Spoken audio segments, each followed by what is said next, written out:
Alright, well, I just realized that, you know, not too long ago, about maybe 60 seconds ago, that the computer wasn't muting my mic, so I'm really glad I wasn't swearing my head off like I normally am. Rad Computers, this is Mark. Hey. Yeah, just bring the monitor so I can double check to make sure that you'll have the cable you'll need to connect the new computer. Yeah, I'll be here. Alright. My pleasure. Bye-bye.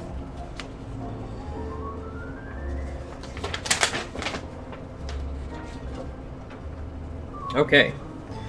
I'm going to start a shred box real quick.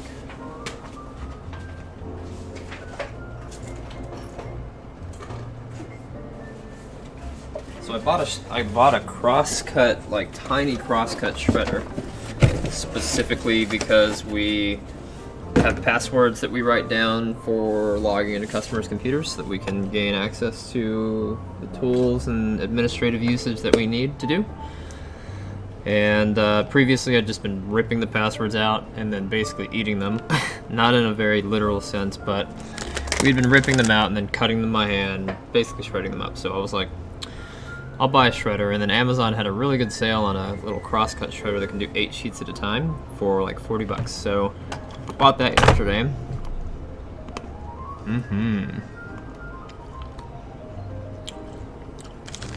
I'm eating these Haribo Colorados that Ari gave me from the last time she was in Germany. They're good. Alright. So today's title, very weird, but I've decided that we have a bunch of stuff to do. Yeah. Then I'm gonna start abbreviating the titles because we have so much stuff. So what we're gonna do today is we're gonna do a 21-inch iMac. This might be 24, I don't know. Hey, hold on. Hush. We're a 21-inch iMac SSD installation. Hey, what's up, Darkest? We're also going to do a DOA desktop, which probably just needs a power supply. We're also going to do a laptop that needs an SSD installation. I have another one that needs a battery, and then I think that's it. I'm gonna save my projects for the week because I want to spend time with my fiance. Last night though, we went to go see the Pokemon Detective Pikachu, and it was pretty good. If you like Pokemon, just saying, you should probably go watch it. I liked it quite a bit. Alright. So, restream so far today. Seems like it's working. Let's test over here in Mixer. Alright, good. Very good. Let me just get some of these adapters and stuff out of the way.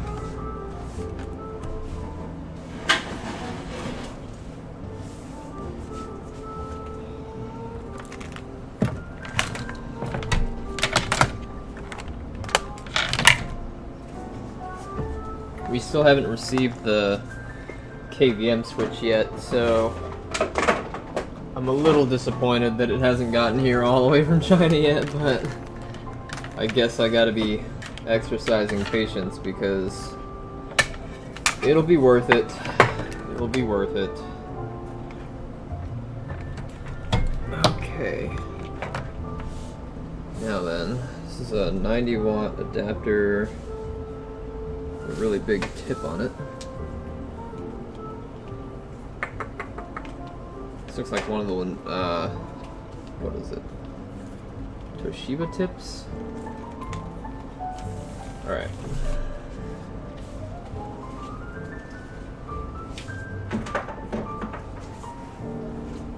Alright, let me finish just double checking cables that I have on the desk. Too many damn cables.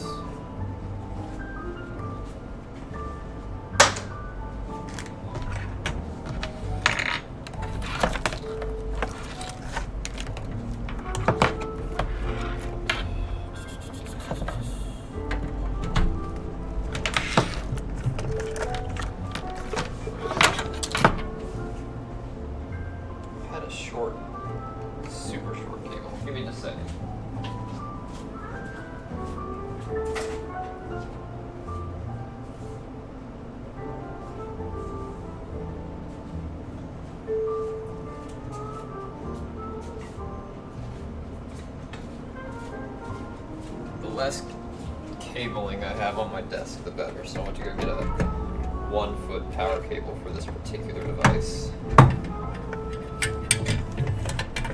which is generally pretty small.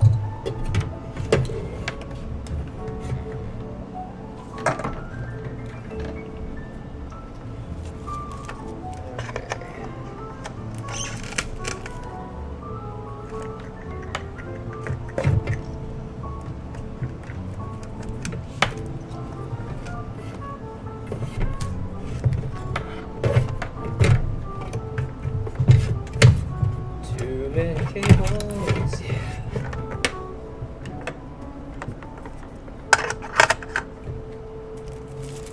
Still trying to figure out the best way to organize this desk.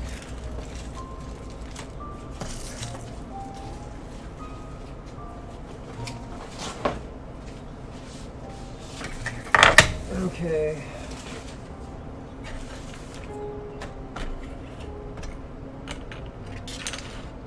That should be good enough. Alright.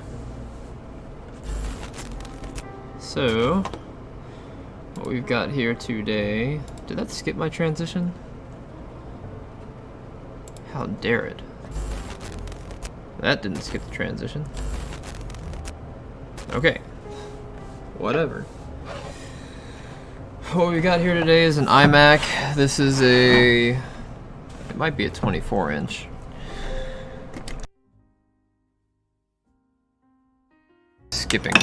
Skipping the whole 24-inch size, but I have been known to be wrong about some of the Apple products in terms of what they've been doing to them, because I don't like Apple, so I don't care to keep up with them.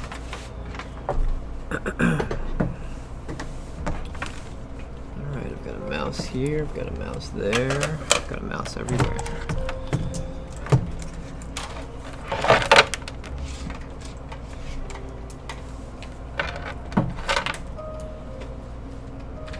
Slowly getting rid of more stuff that doesn't need to be here, which is nice. But I already cloned it to the SanDisk. This is a 1 terabyte SanDisk because it looked like they had been using quite a bit of space already. So I wanted to. Dope. Okay. Now, just like the one that we did the other day, we are going to have to cut this one open. So, take our handy dandy cutting wheel, just right here, and we're going to start cutting.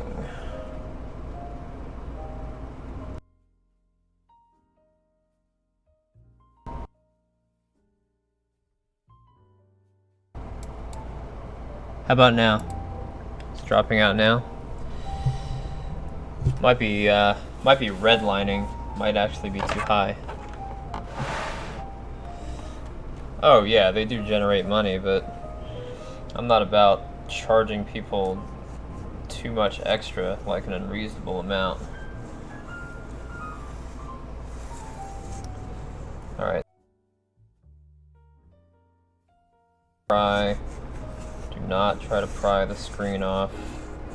We're cutting it first. We're cutting it first. Let me message this to the guy.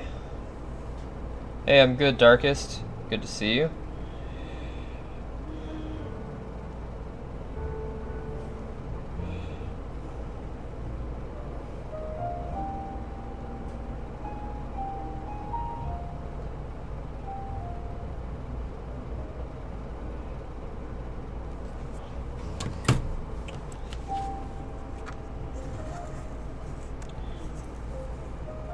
I believe the cutting tool digs in about 3/8 of an inch.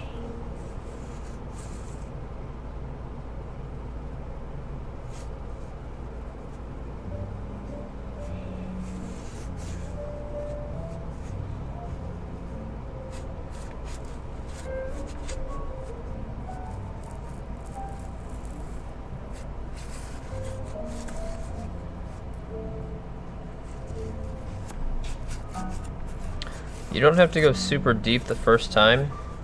You can cut it in layers, meaning that when you cut, you kind of go shallow at first just to get the groove in.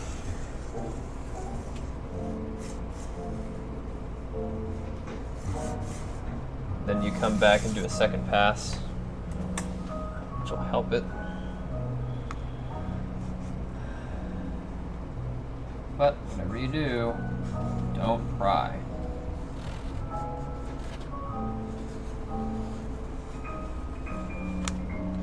We might also have a data recovery to do for our fellow PC repair group, Fast Fix Computer Repair. Our on-site technician Paul is working for them right now during a slow period so that I can concentrate on making sure the business doesn't go under.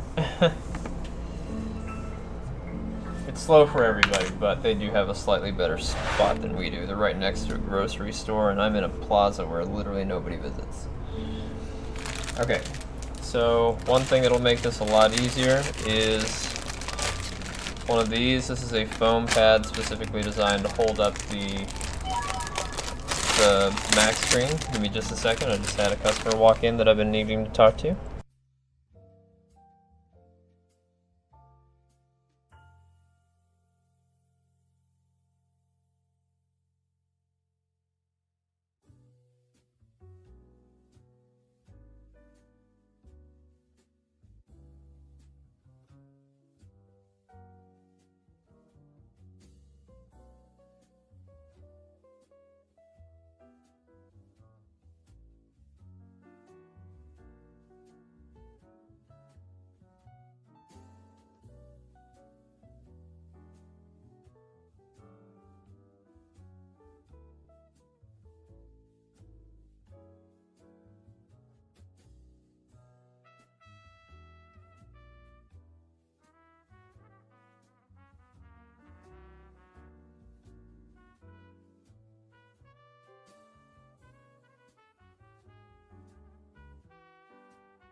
Okay, sorry about that, guys. So as I was saying, I just gave a customer a computer that was newer than the one that he had, that a customer donated to us, because the one that he had was literally 15 years old and a piece of junk. So I gave him one that was at least meant for Windows 7, because he was running Windows 10. Did a data transfer, reactivated his operating system and Microsoft Office, and then got him out the door today. So, even though we're off today. Let's see, so you all having fun watching Mark walk back and forth? Heck yeah, it was great, man. Okay, so this is a foam pad. This is made specifically for the Mac to hold up the screen when you're taking it out or doing repairs. You can break this section away. I don't know why they allow you to do that, but I'm assuming that it's so you have either a less sharp angle or a shorter Mac. Anyway, so I use this to prop the screen up. Just kind of slide it in here. Ah, okay, so this one, when it's got the full thing, it's for the 27-inch, which is what we normally do. Take that part out for the 21-inch. Hey. So it winds up looking like this from the side. Holds the screen up pretty well. Now I don't have to worry about the screen coming forward when I'm trying to remove it. Now that we've got it rollered, I'm going to roll it one more time and start separating from the middle. I'm going to use 3 fingernails to try to keep it separated here in the center.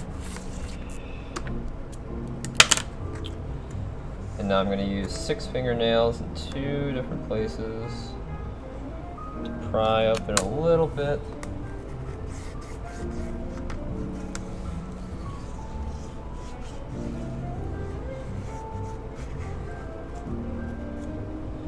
Now remember, Apple uses an adhesive basically to hold these together.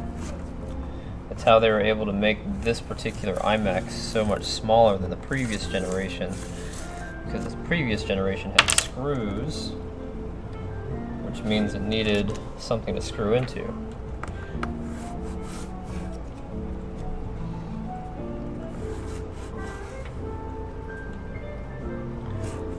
Alright. Starting to separate. Now you can actually take the other end of this tool and just gently push it in to accommodate the separation. It does get a little bit deeper than the cutting wheel.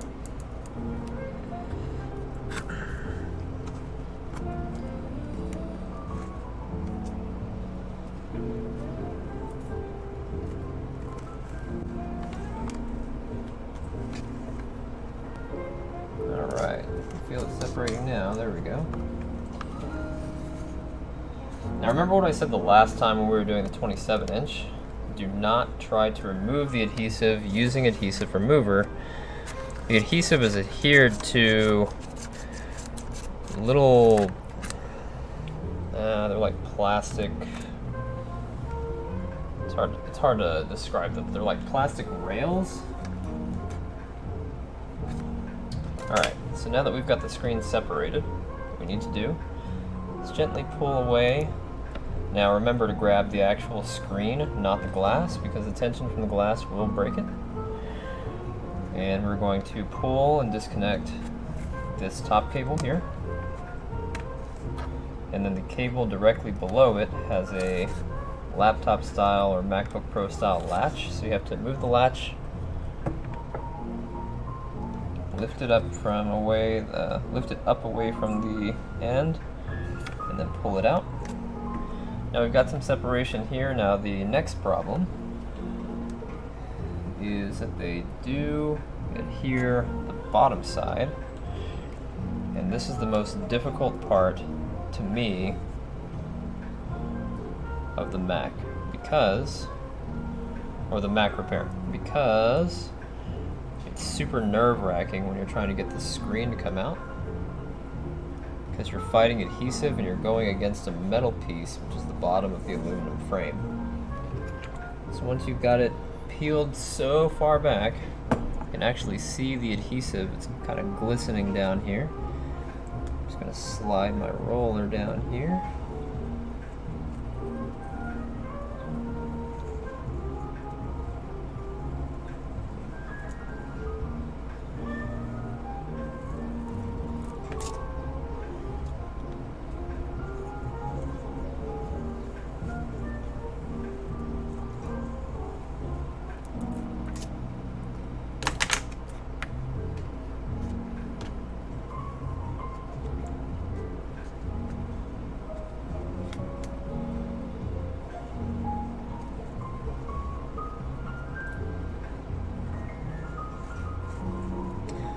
So this clone on this particular iMac took, let's see, I checked on it last night right before we went to the movie, and it took about at least 9 hours to get almost almost 3/4 of the way.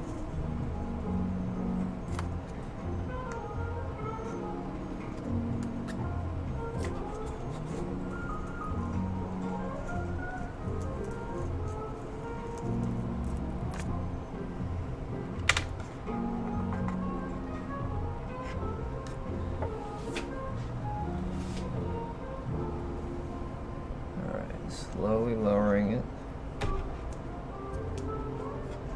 Got a little bit more adhesive exposed.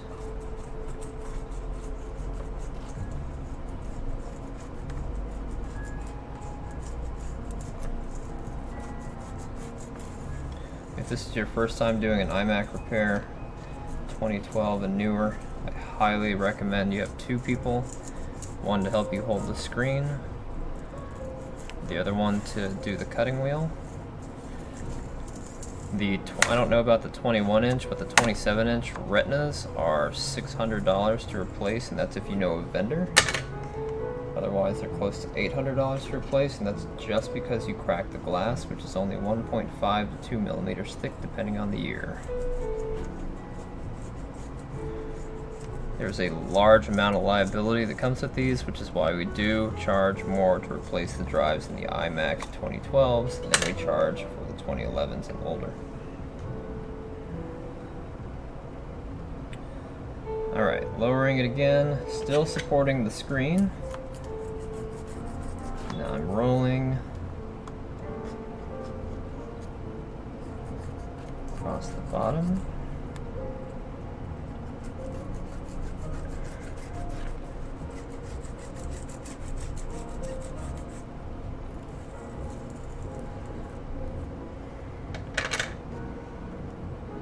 Alright, we've got more than 90 degrees of separation now, meaning the opening from the top side of the frame to the top side of the screen.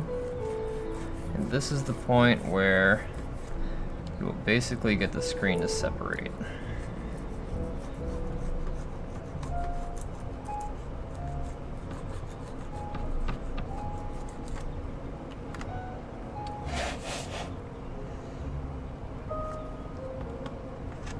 All we need is one side to separate. There we go.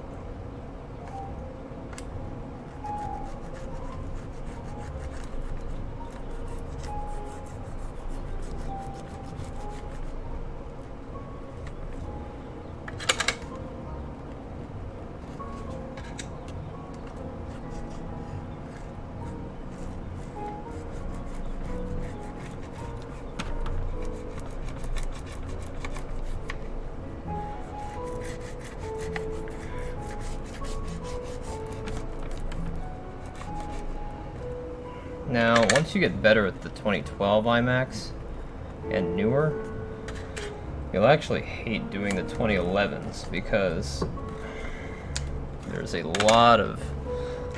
a lot of screws that come with them, and because they're magnetized, unless you have an IC pooler, it's a real pain in the ass to take them off. So I'm using a windshield scraper here. I like using this tool because it does have an angle on it, which helps me guide it. I'm just using this to get the last couple of stubborn pieces off. Normally you don't need one of these, but it's nice to have one handy. Okay, so now the screen is separated. You need to put it in a safe place.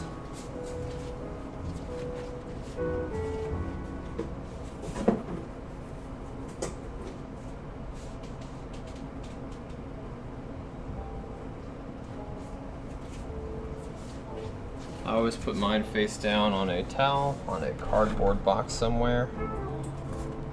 Crotch shot. Okay. Hey, what's up, Mark?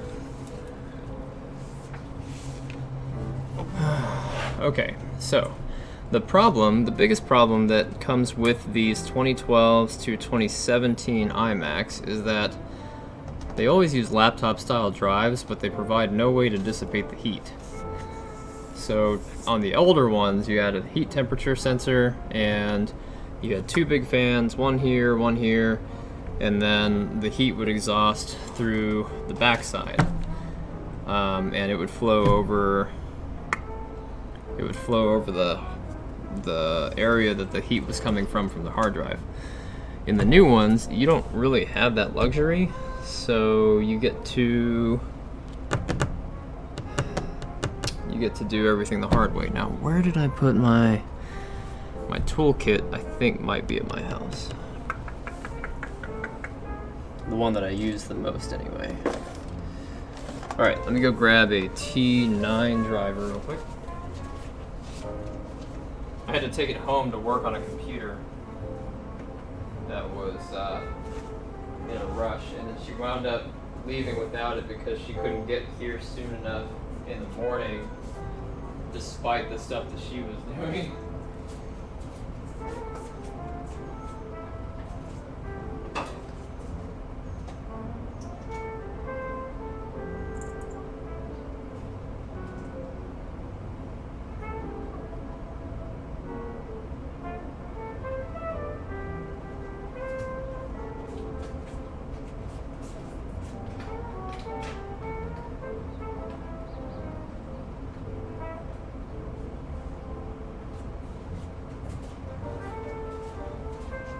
Okay.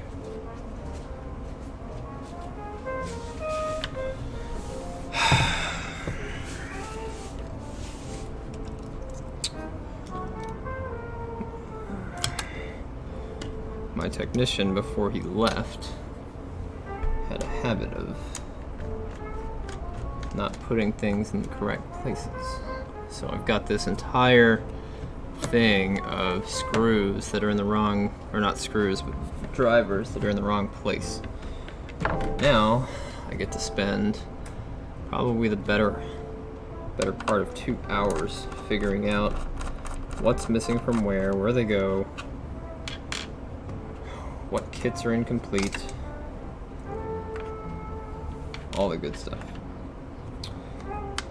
Alright, now the nice thing, I will say the nice thing about these is that in the 2011s and older, the ones that you have to screw the whole screen off, it's kind of a pain in the butt to mount a solid-state drive. You either have to have a bracket or some double-sided mounting tape. We usually go the mounting tape method because it's a lot easier, cleaner. With these, you don't have to worry about that. These are Hitachi drives. Sometimes you'll find a Seagate in there, but you'll know it's Apple because it's an all black label. They don't put the little Apple logo on there anymore. I think they're embarrassed. Alright, and these are just adhered with tape. So we're just going to line this up same way.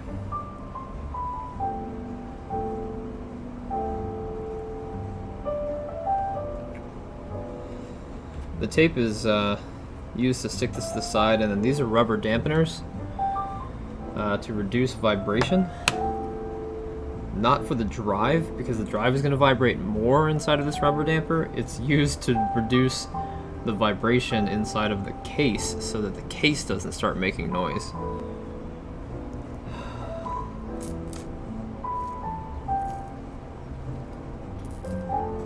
So instead of caring more about the data, they care more about the noise. Thanks, Apple.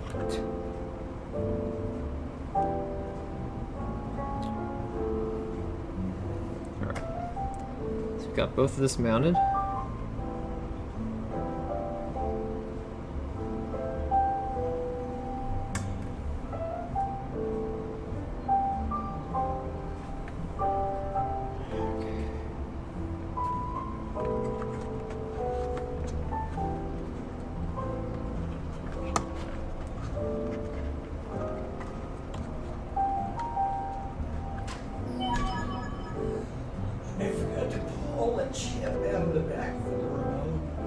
I already put them in there. Off the screen. Oh, the screen? Oh, off the screen? Okay. Yeah, 1 second.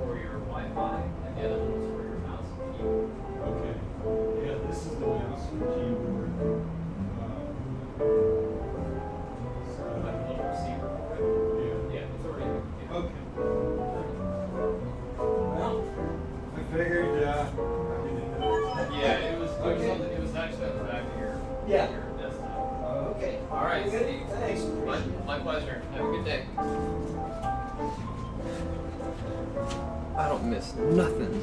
Okay. Back to the fun part.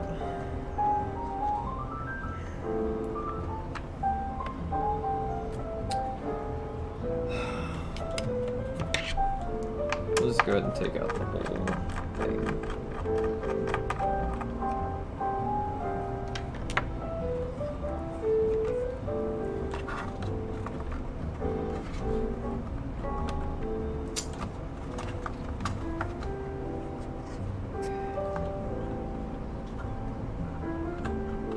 There we go. It's kind of hard to do that when the screw is all the way up.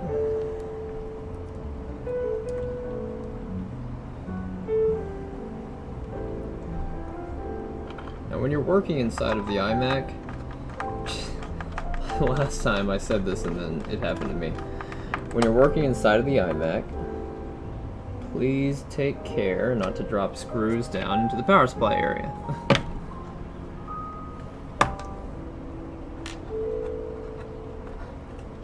If you're not sure you can put a screw somewhere because your screwdriver isn't magnetic enough, or because the particular screw you're using for some reason isn't catching on your magnetized screwdriver, then absolutely use an IC puller.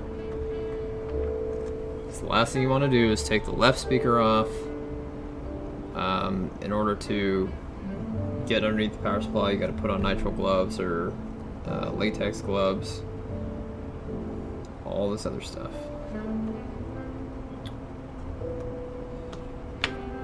Okay.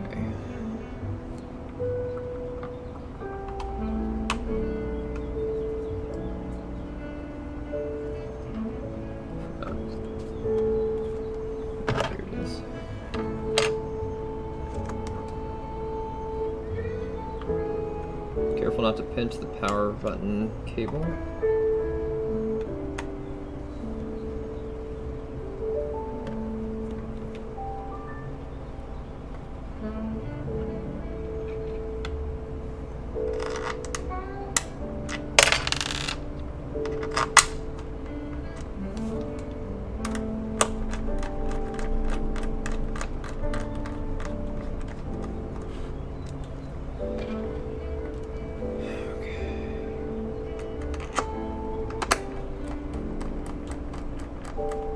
Hey, what's up, Brett? How are you, man? Good to see you. Brett has been using my services for a very long time. Good guy. One of my favorites to see, although I'm always worried that I'm not going to be able to fix the problem that he has, but so far, Brett, you're the one whose wife threw the laptop and shattered the screen, right? I always recount that story because I had a solid state drive in your computer just like this one, and it survived the thrashing. Oh man, sorry to throw you on the spot like that, but dude, that story is just a testament to the longevity and durability of the solid state drive. Absolutely one of the best decisions you can make for any computer is to make sure it has a solid state.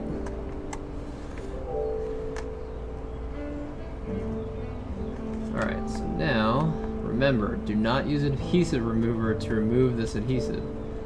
You want to scratch it just a tiny bit with your nail to accumulate some gunk.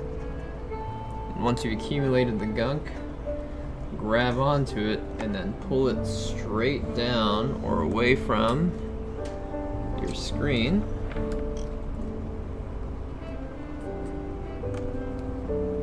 That way you can take it off cleanly. If you don't do that, if you try to use something like acetone, alcohol, which is not going to help remove it, Goo Gone, Goof Off, citrus, nose grease, what have you, you're only going to make your job 1,000 times worse. I guarantee it. It's not going to get any easier by doing it that way. It's actually going to get really hard to try to take off everything cleanly. It's going to take you hours. Don't make the mistake that my technicians did. Also, don't crack the screen to begin with.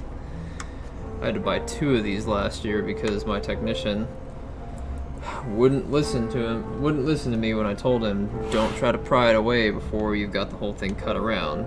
He would cut, and then he tried to pry the first time, and he cracked it.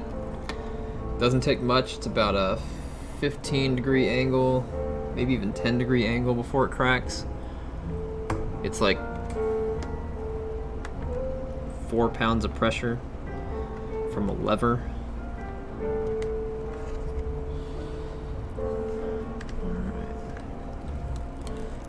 Well, from the fulcrum point, I should say. No, I'm not that tech. That's right. DMED is not the one that's jacking it all up.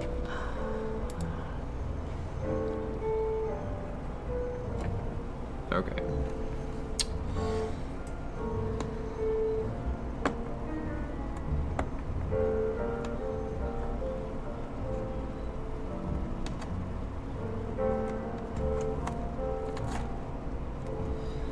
So this is the antenna right here. You do want to make sure that you get it off the antenna too, because this point is a huge reason that the screen doesn't collapse. It's got so much surface area on it for that top part where it's most likely to release from. But you really want to make sure. Now the bottom antenna does not provide that type of advantage, but it is still important.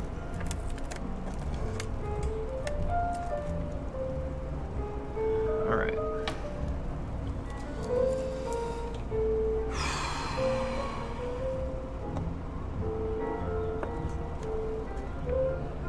Two more pieces.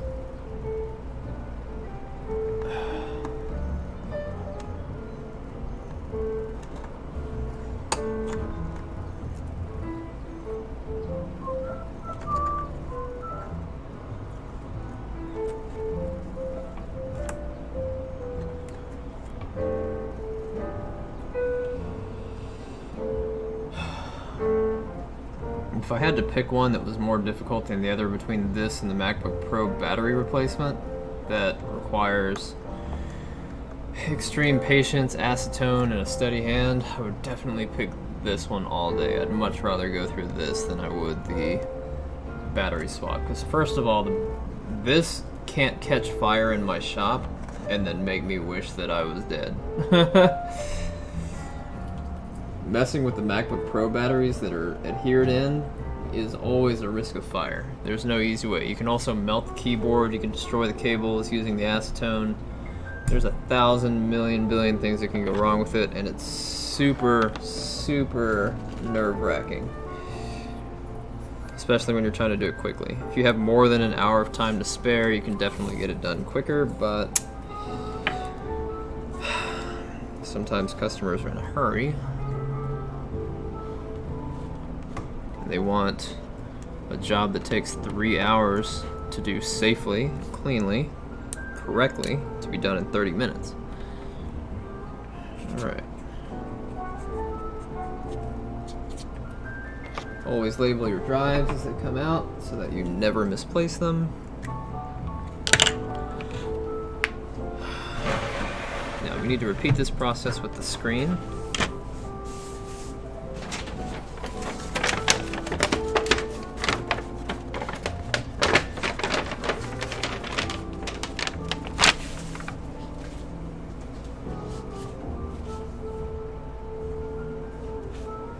Using a bag in this instance instead of a towel because I need to add some pressure.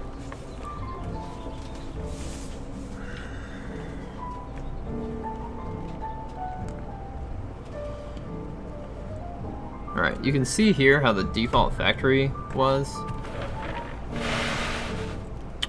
So you can see that the adhesive that they put on is right next to, which is where I usually put it. I'm just going to go ahead and pull this out and away and away.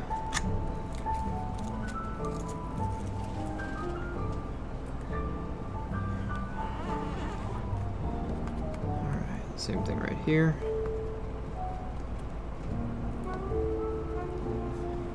This bag allows me to add pressure while still keeping it nice and flat for me.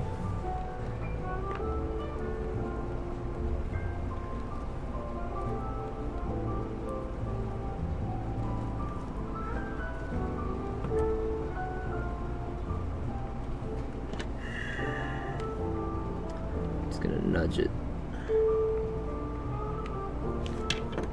Screw it. Haha. Shortcut. Okay. Hey Solidus, what's going on, man? Oh, not much. Just replacing another iMac hard drive. This one surprisingly lasted a lot longer than the other ones that we've been replacing. Because, as you guys know, the iMac starts showing severe signs of hard drive degradation, usually around the 3-year mark, but I think this is a 2011, so I would say this battery has, or I'm sorry, this drive has definitely gotten its lifespan out of the way.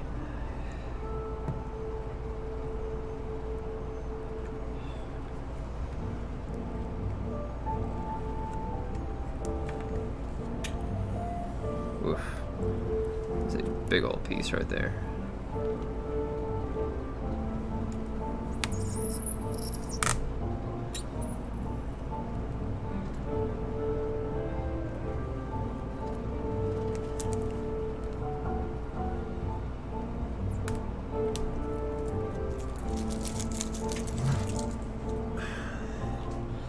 They put the biggest piece on the top because that is the part that is most likely to begin separation.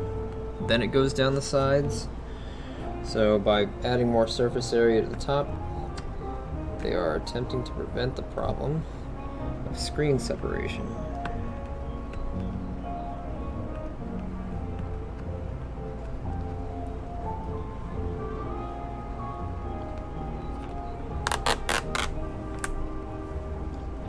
All right.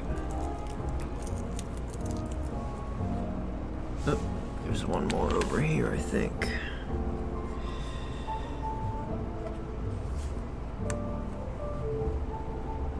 No, we should be good.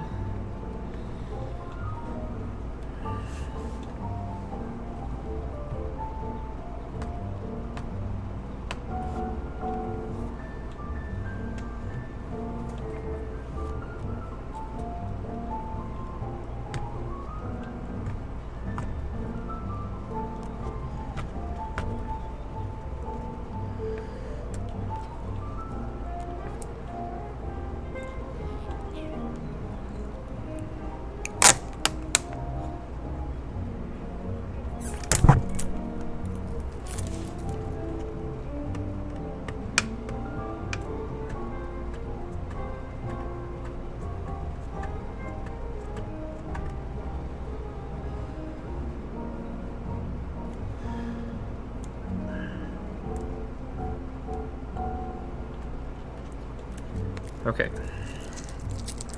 now that I've revealed the actual underglass, what we need here is a screen kit like this. We're going to apply this to the Mac itself, not the screen. Let me set this aside.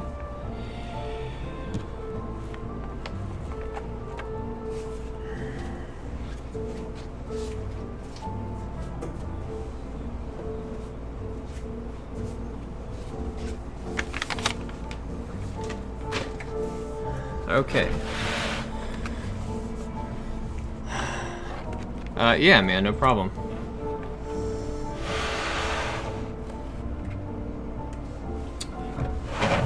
Okay. Go ahead and do this way for you.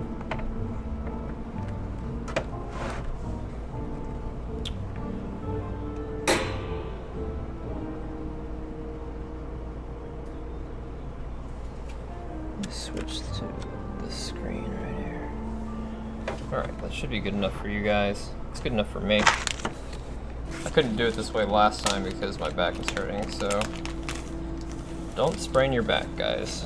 Just don't do it. If somebody says, hey, can you work on my 86-pound computer? Tell them no. Tell them software only.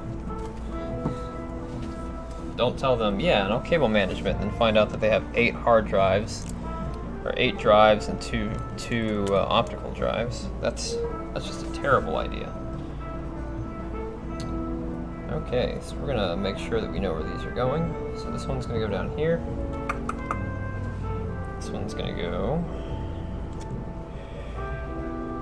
Actually, this one's L.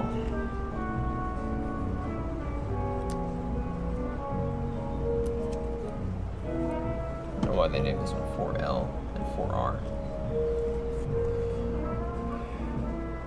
Alright. Usually the white side sticks out, but I guess on this kit, they do it backwards.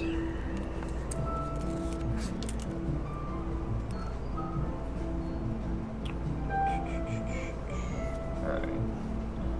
I'm not going to make it form fit to the screen, I'm just going to make it so that I know where they're going.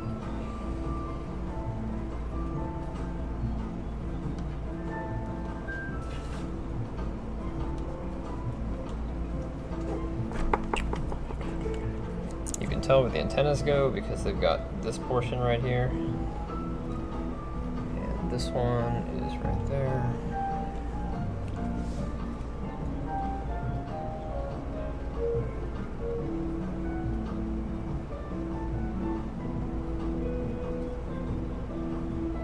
Huh. Yeah, that seems odd. I'm just gonna flip these around. One says R, one says L, but it doesn't really matter. I'm just gonna go with the coloring. I think they got these labels backwards.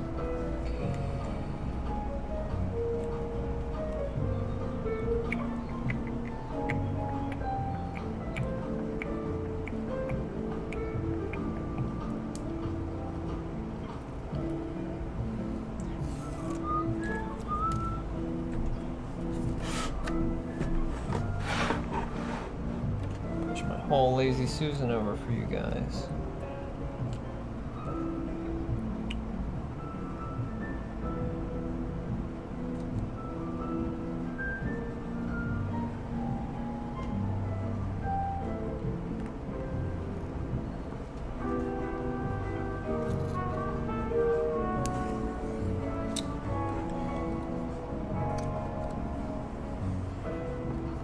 All right, there's one.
These little guitar pick looking shapes are typically used to assist in keeping the screen from reconnecting when you're in the process of separating.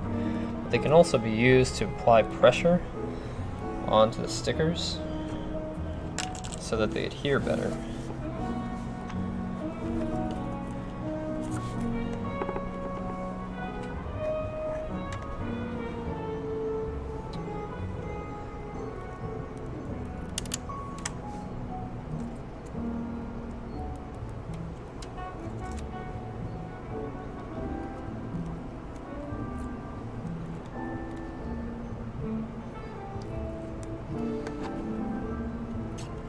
I think they made this one a bit too long.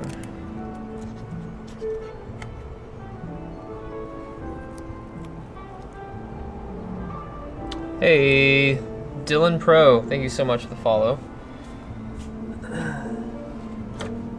Remember you have these guide holes.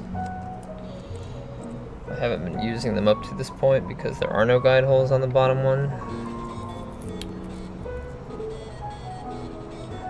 But right here,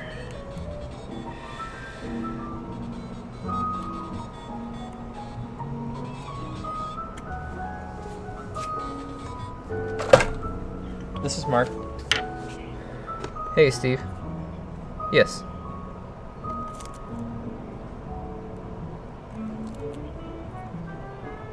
What do you mean?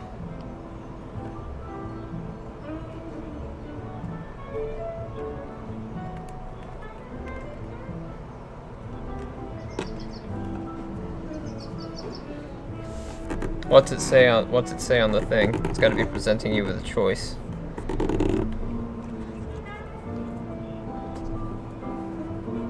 Do allow always.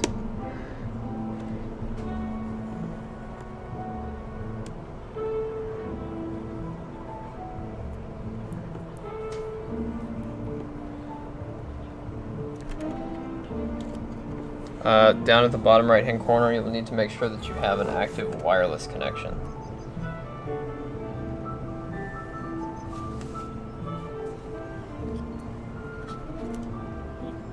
Correct.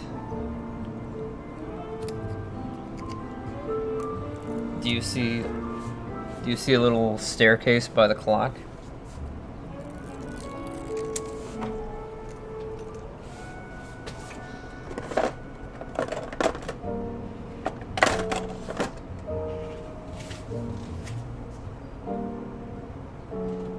No, let me come to you after I get done. Yep, I'll call you here in a little bit when I get done. Alright. My pleasure. Bye-bye.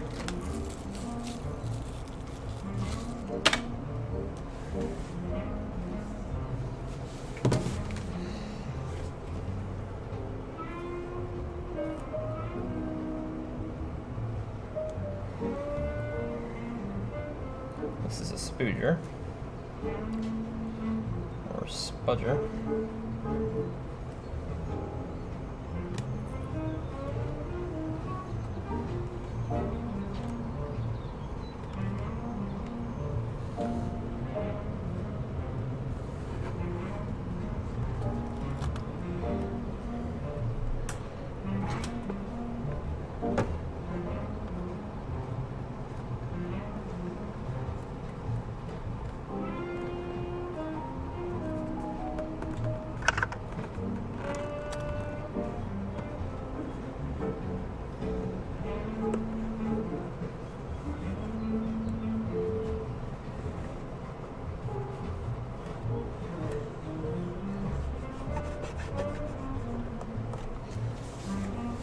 Okay. Got one more on the top, which I'll do last, and one more on the left, which I will do next.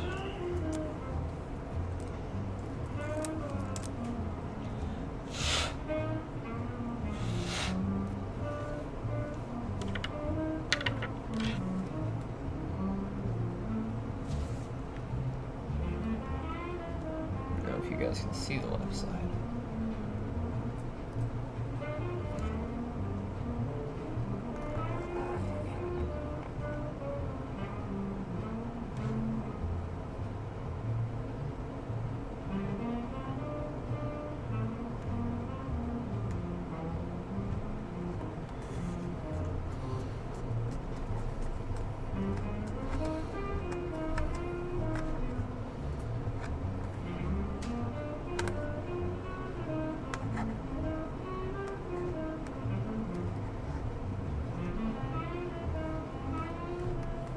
Now it is important to make sure that you've got good adherence between the tape that you're using and the frame, because if you don't, you risk the screen falling. Hey, what's up, Kevo?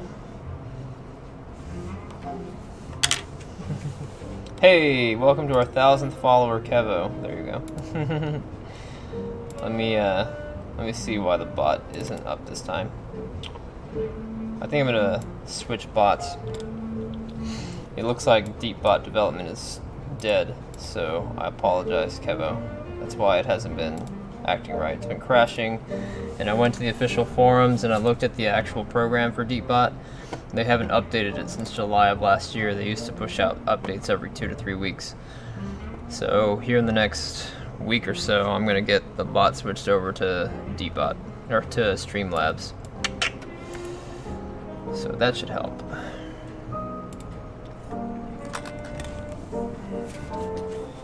Alright, we got the top one left.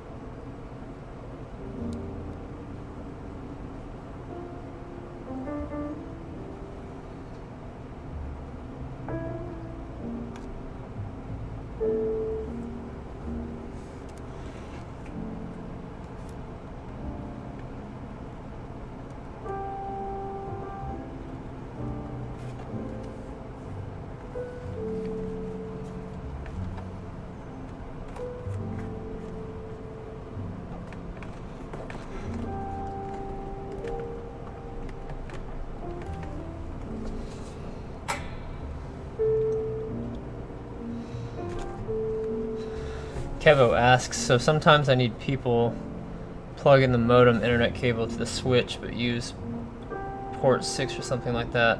I always just use port 1 for the main internet connection. So switches are, consumer grade switches are called dumb devices. They don't really care what plugs in where.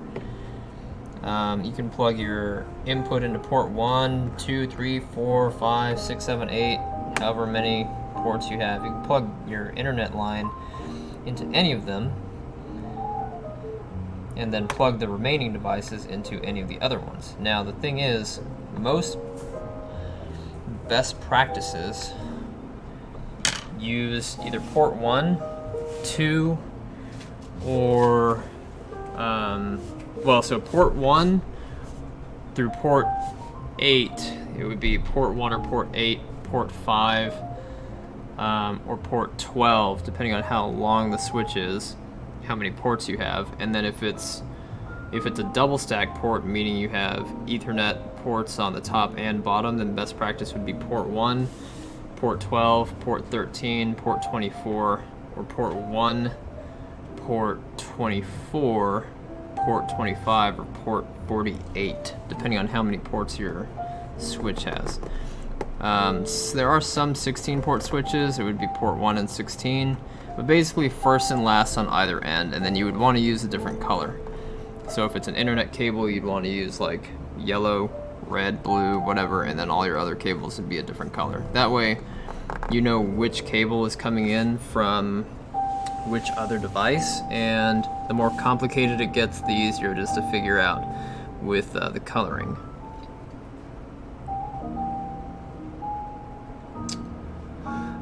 So a switch won't have labeling on it unless it's a smart switch. So a smart switch will have labeled ports that'll usually be labeled WAN, X1, X2, X3. I mean, they'll have a numbering scheme to them, but it won't matter. Now, a smart switch, a managed switch, actually has an interface that you can log into, and then you would change all of that stuff as well. Okay, so the next part is we're going to peel off this side in preparation for mounting the screen. So once you do this, you're basically ready. Now we have to make sure that these two cables are working. So what we're going to do is we're going to prop this back up.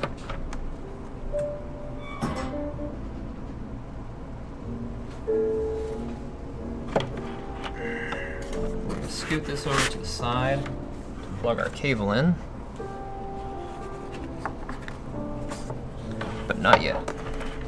Don't plug power in yet. Power right here. Just want to make sure that it would have enough space.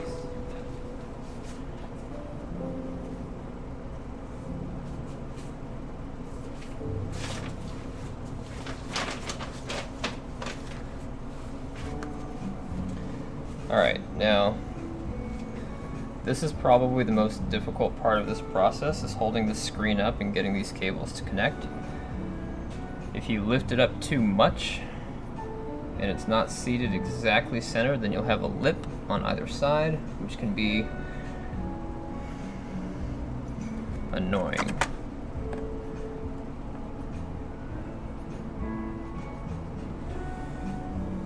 Alright, so you want to get it right up against that lip along the bottom edge.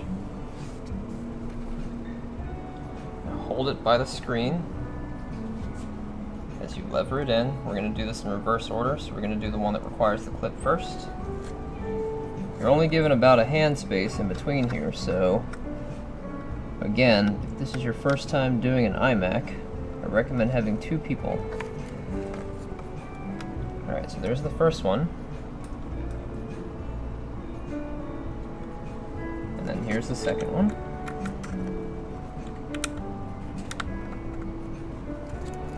One is for power, one is for data. This is the data cable, this is the power cable.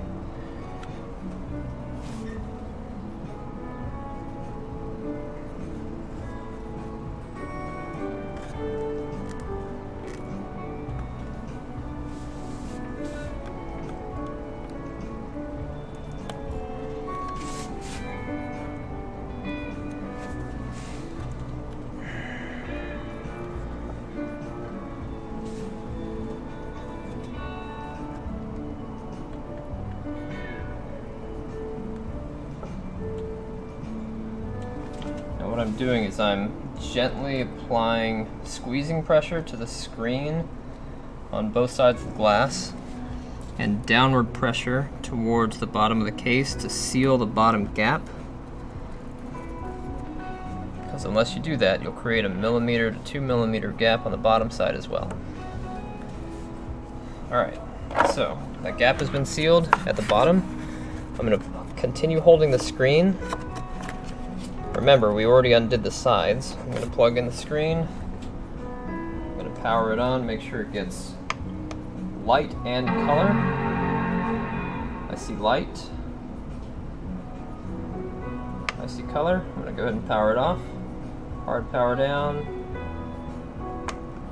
Alright. That was the important part. Peel these off.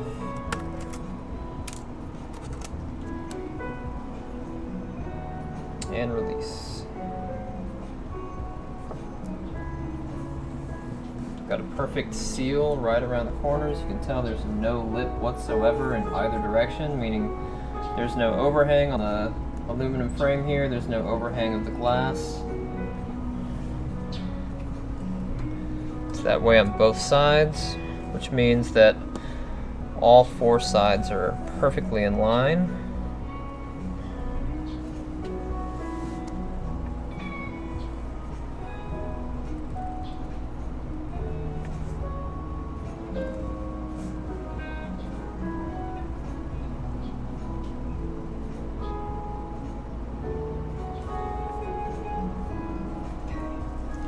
Now I'm going to use my thumbs just very gently to press on the screen, right along the area where we put the adhesive.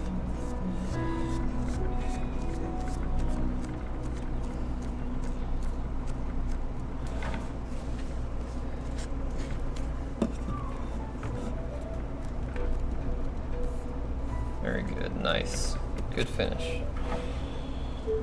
Alright, now that we've got this thing all greased up with our fingers, we'll clean it here in a second, but what I want to do is just want to test it real quick and make sure the speed of the programs is nice. Before, it was taking this computer about 3 or 4 minutes to get to the login screen, and then another 2 to 3 minutes to get to the icons. It has 8 gigs of RAM. Macs are pretty memory efficient, so it wasn't super important to add more.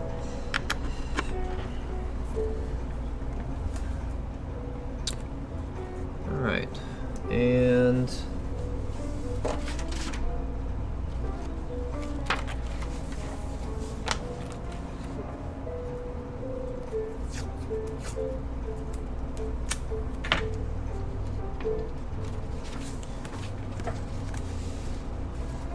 this way I can shield. Alright.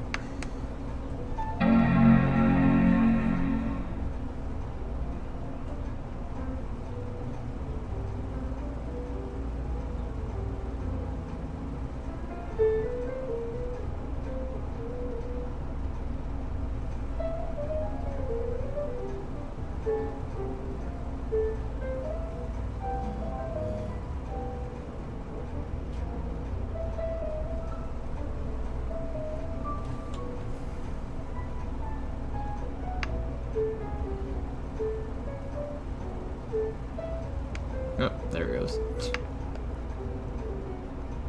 I'm impatient. Came up much quicker the last time because I didn't hard power down in the middle, so I forgot about the hard power down and that it takes a little bit longer to do a memory check after you do that. So we'll give it a second.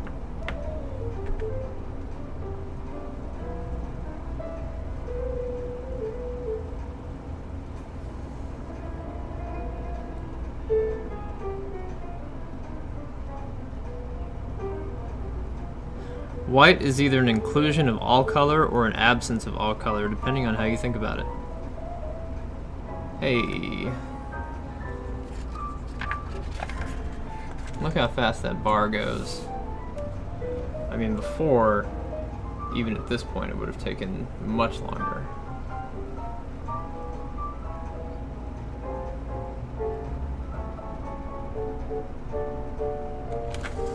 Awesome. Give me just a second.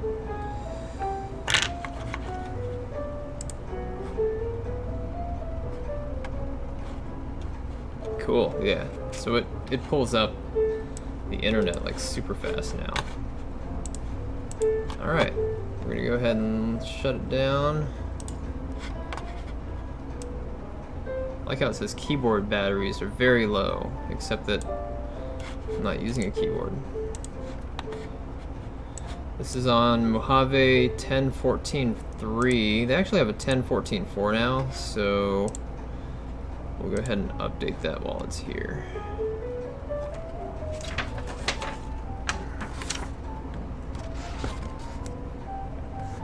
This is just regular blank Mac screen, so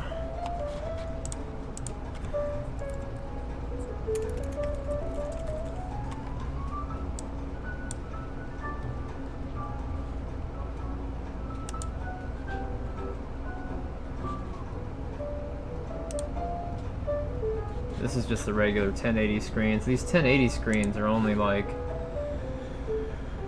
the 1080 screens I think are 300 to 400 for the 27-inch, but most of them are 4 and 5K Retina, which is annoying because they're super expensive. So don't crack them. Please, don't crack them.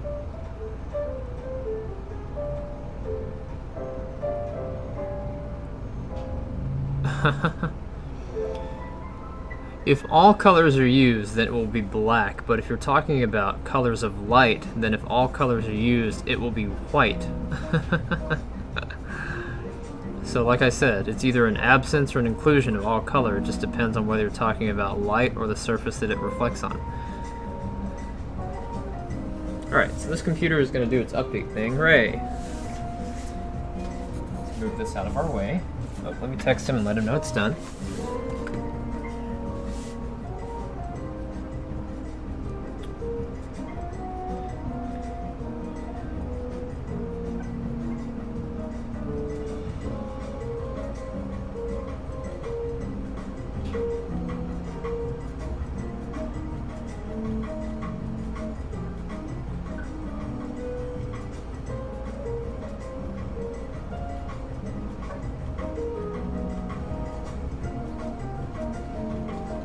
Alright.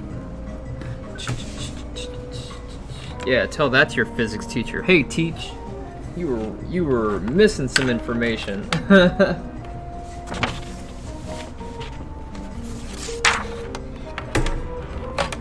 Okay.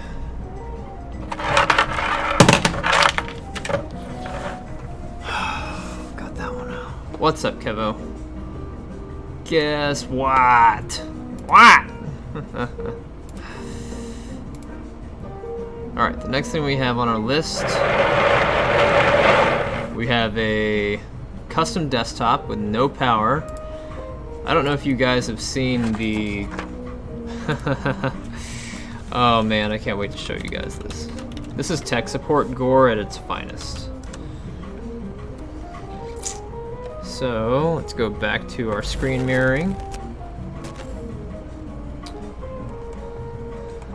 So down here in our pictures, we have an image of this. Customer brought us a computer he built. His power supply fan died, so we took the lid off and put a new one on top and wired it to the existing PSU fan leads. Hashtag don't try this at home. Hashtag PC master race, PC gamer, PC gamers, gamer boy, gamer girl, gamer gamers. Computer, PC setup, PC building, PC mods. Is it a drone now? Oh boy, yeah. So, yeah, he should have just replaced it with the exact size fan, which I'm assuming was probably an 80mm on the other side of the shell. But instead he just left it this way. So the computer is back. This was several years ago though. He brought it to me and it was working fine. This is several years later and I believe it's the same computer. I actually have two of these computers.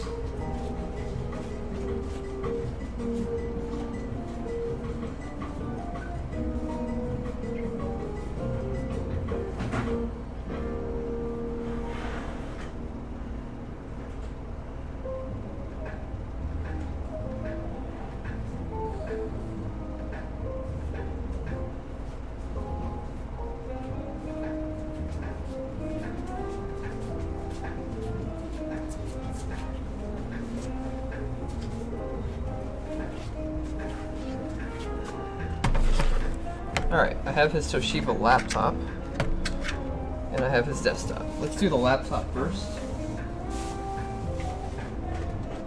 Because it's literally just the battery is stuck and he needs to replace it.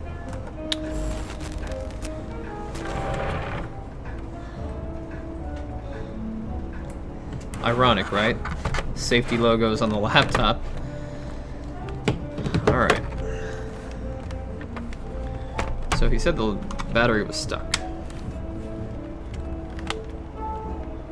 Which it definitely is.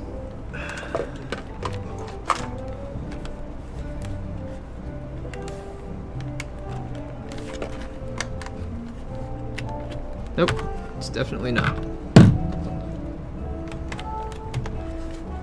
He had us order this battery like a year ago, and I guess he never had the ability to put it in. Alright, that's done. Let's go to the desktop.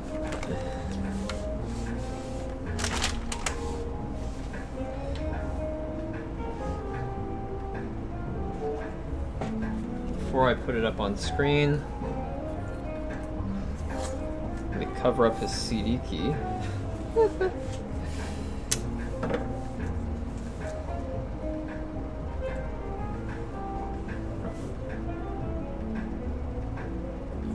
He printed his CD key out with a labeler, which is a good idea. He printed it out with a labeler and stuck it right above the other CD key because they've been known to rub off. So, yeah, not a bad idea. Especially on older laptops. I used to, as soon as I'd see somebody that had a laptop with a CD key on the bottom side, which was all laptops in the early 2000s and late 2000s. Now they put them under the battery compartment, if at all. But whenever I'd see somebody that had a label like that, I would take packing tape and I'd put it right over the label to help prevent it from getting deteriorated. So this computer is made by iBuyPower. You can see the shitty logo here. Rad Computers Forever. Oh my god. You can already see how much of a mess his power supply is on the inside. Now he doesn't care, he just wants it to work again. He doesn't look on the inside of his case, he does not want cable management. I'll respect his wishes and thank him for saving my back. Boy. Wish there was a way to lock the lazy Susan sometimes, that would be nice.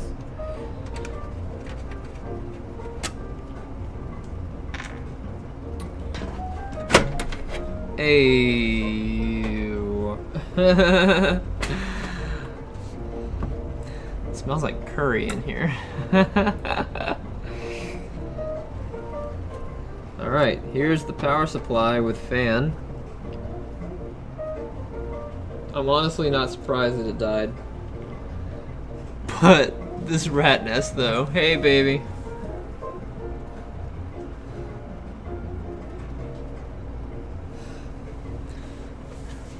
God, I'm gonna take a picture of before and after this, and I'm just gonna do a really quick power supply installation with cable management, like super fast.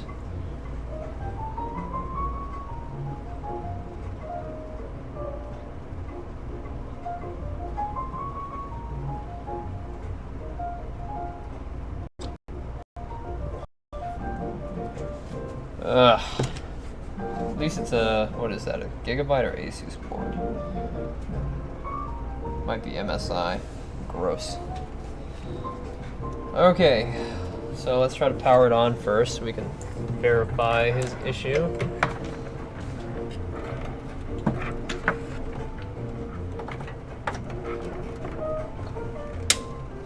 Do not touch that while it's on.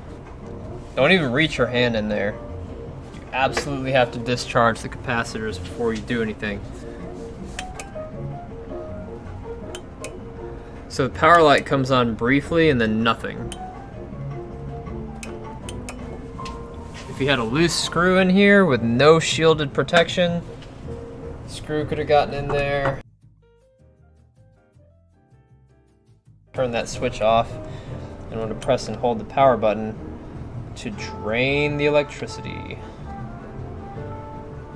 Usually I do 5 seconds. I'm gonna do until I'm done looking at this computer.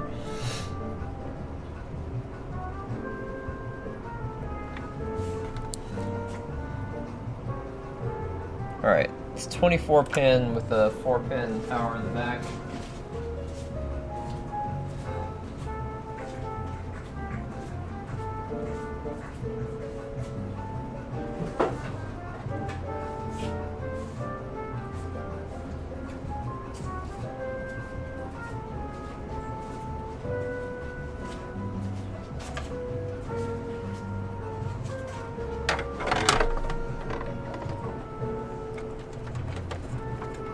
Before I open up one of my 500 watt ready to sell power supplies, I'm just going to test this real quick using one OEM one that we pulled from a dead system.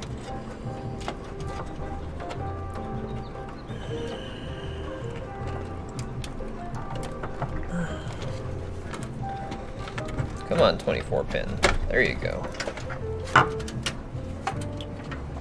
This one's OEM also.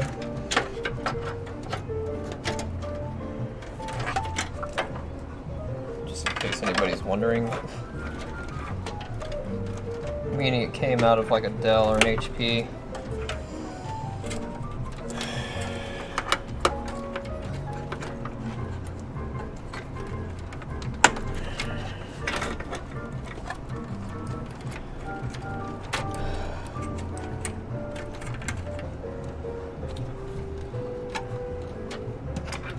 Power supply works, but it squeals a little bit, so I only use it for testing, will not sell it to a customer. And we have power. We have post. We have sustained power. Here, let's see if we get post, shall we? Plug in an HDMI cable into that.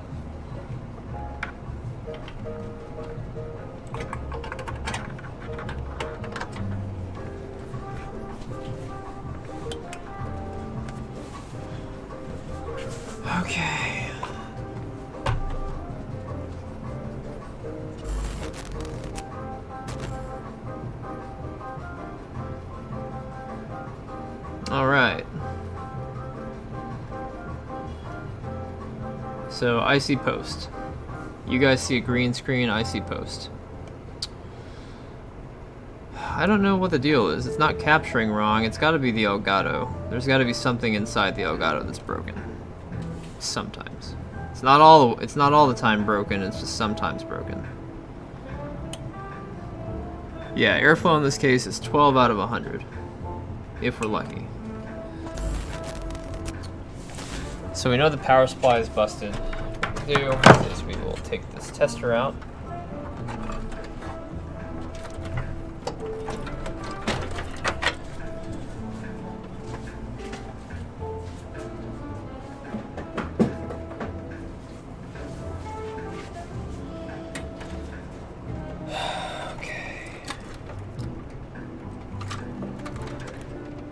What is this? What? Why would you?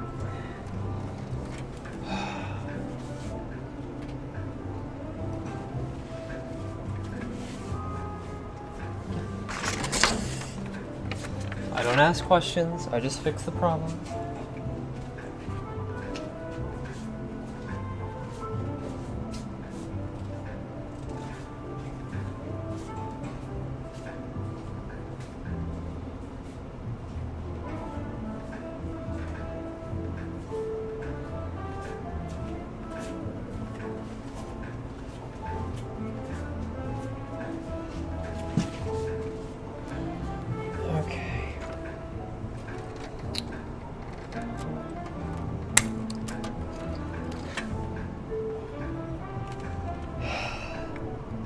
Why is this CPU fan?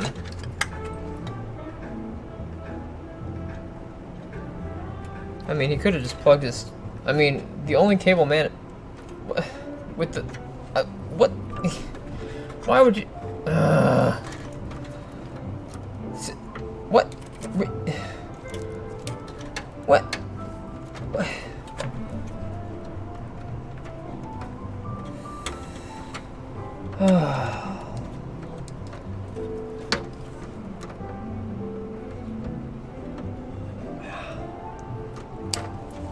Alright, I need my diagonal cutters.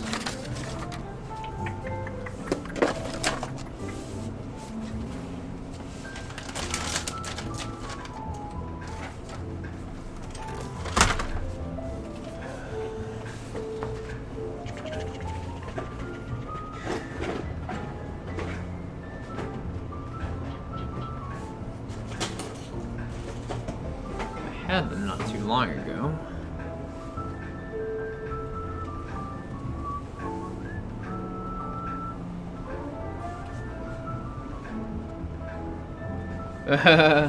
Eight times the cost. I don't know.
Okay.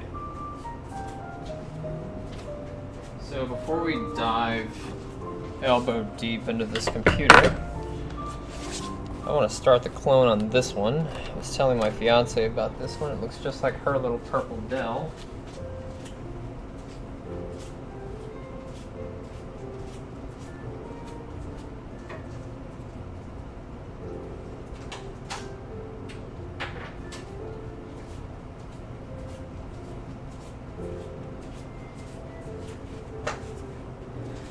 Brittany has been working feverishly on this fuchsia colored Dell to try to get power, or try to get it to turn on. Then this purple HP came in and I was like, huh, that's cool. So this belongs to a customer, but he has authorized me to clone it and then upgrade it to Windows 10.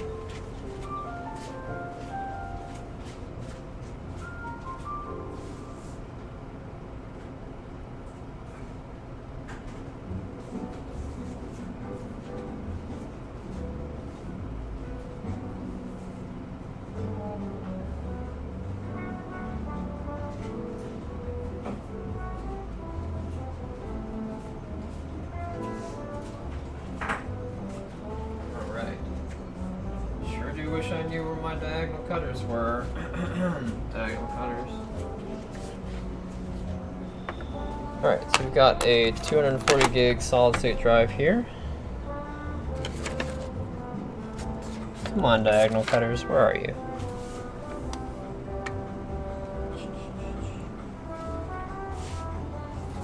No idea. No idea.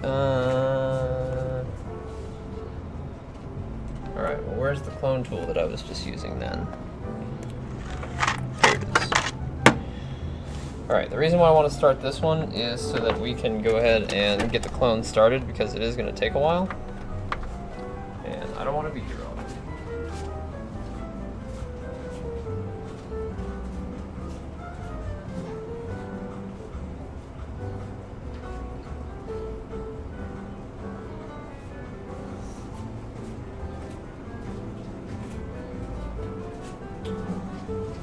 Alright, this is the customer's charger. It's not labeled because I forgot to label it.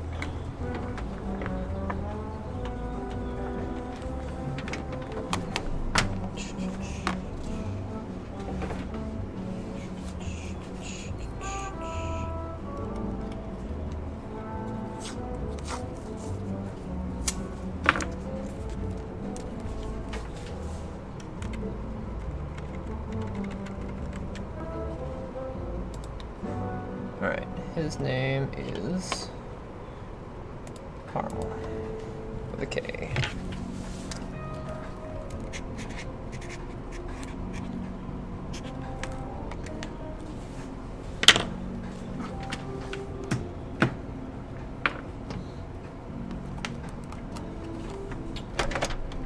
Now, it takes so long to boot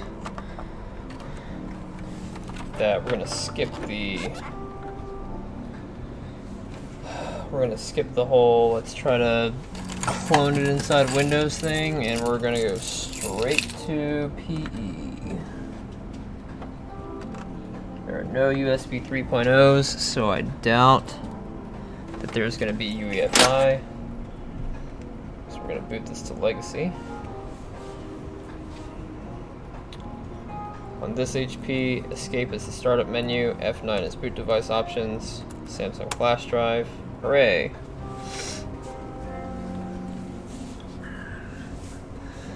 I don't think so. That's a good question. I just got to clean up this area, but there's been so many computers that came in that I haven't had time. I saw them around the shop somewhere earlier, but I have no idea where they went.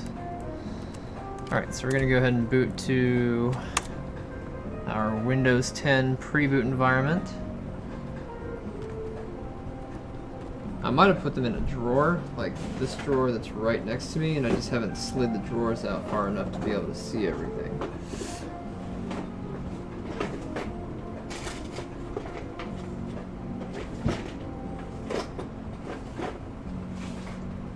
You lied to me, drawers. You lied to me. You said that they would be inside of you.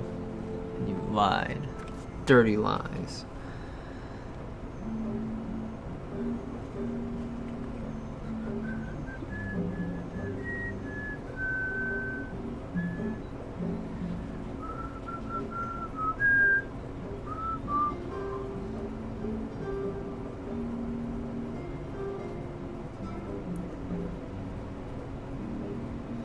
Yeah, so she had a processor that was an i3. We tried swapping it over to an i5 and then it wouldn't boot after that, despite her valiant efforts. But it doesn't seem to be getting electricity to the board, so we're gonna try a couple more things.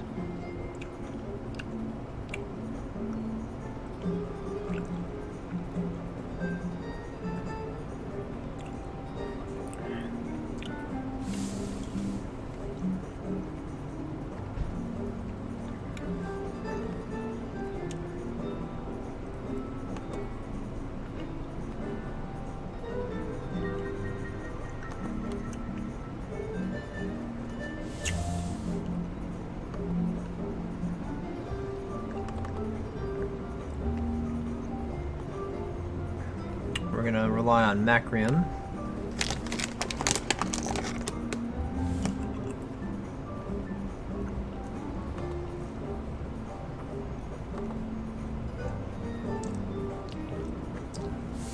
It says no discs are available because I haven't taken this one out of the packaging yet to plug it in.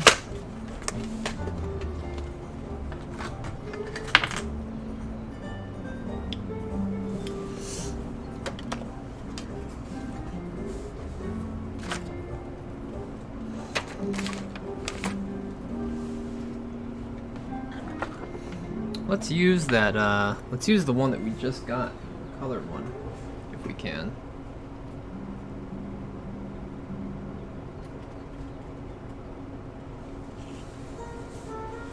Here it is. Well, no, it won't matter because it's all USB 2.0. So, I was gonna say we can do that speed comparison now, but it literally won't matter.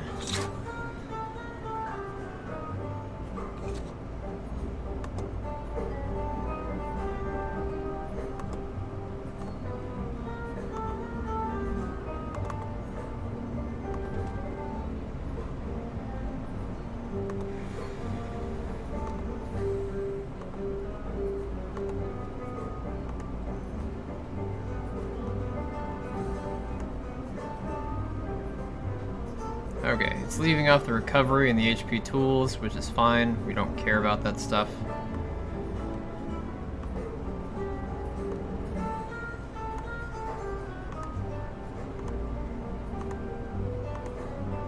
Now we'll hit finish. Alright, so this part is going to start cloning.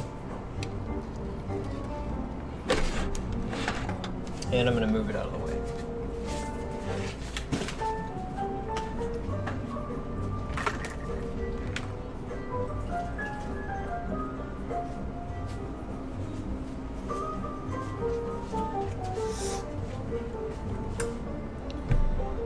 Okay. Back to the shitstorm.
I'm going to use a razor blade instead.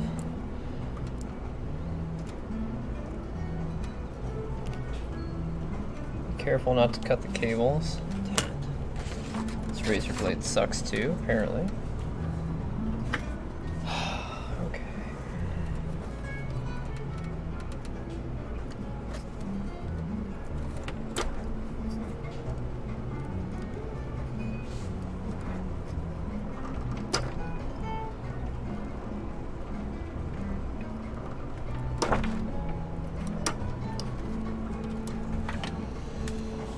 can't wait to find my cutters, yeah.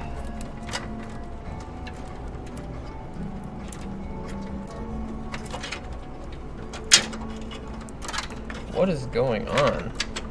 Why is there so much junk? So these have to be coming from a fan controller. And there's like 18,000 splitters that aren't needed.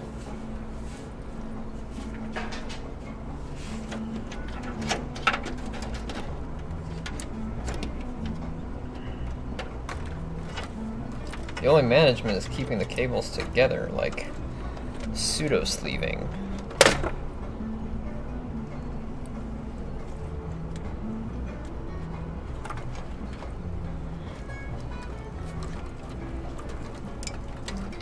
WTF.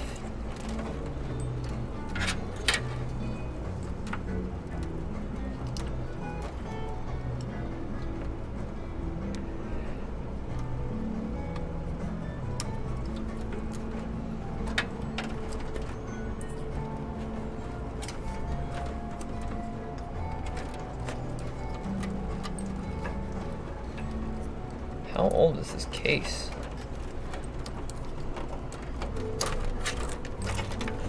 Why is there SATA coming out of the front? I'm confused. I don't understand what's going on here. So these Molex cables are different thickness on over here. So I know that these aren't part of the power supply.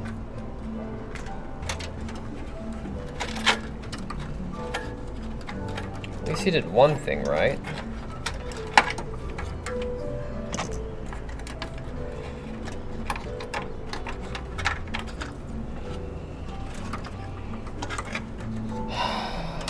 Seriously? Why?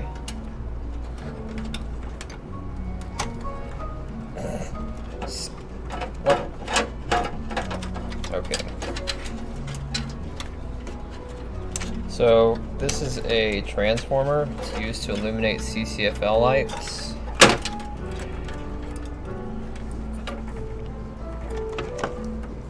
Alright, you know what? Fuck this.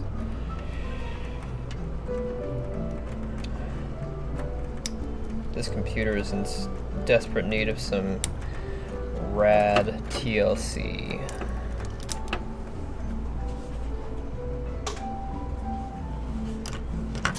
Plus, it's really not going to take me that much longer to do the cables the correct way, or at least half-assed will look 1,000 times better.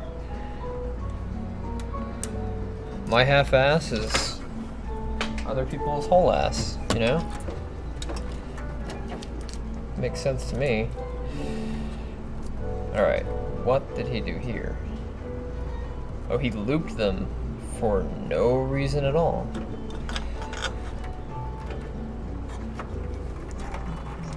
Oh my gosh.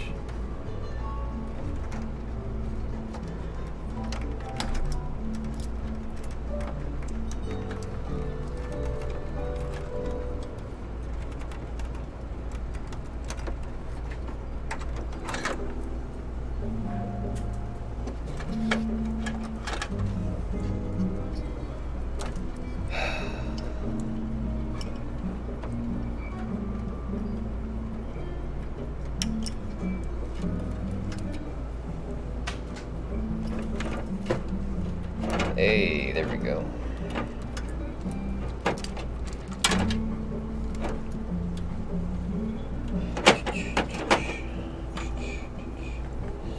Now somehow, okay, this transformer, it's two little cables that come out from here.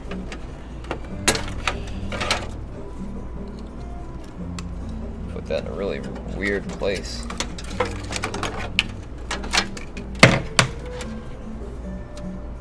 Oh, we can at least take that out, right?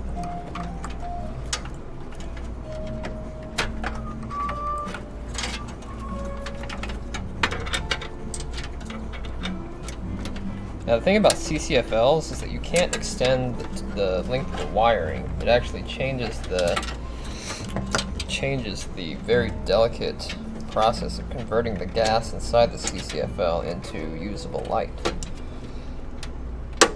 So you can extend the length of the wiring going to the transformer, but you can't extend the length of the wire going from the transformer to the CCFL tube. So don't try it. You'll just ruin your CCFL. This is so janky, like...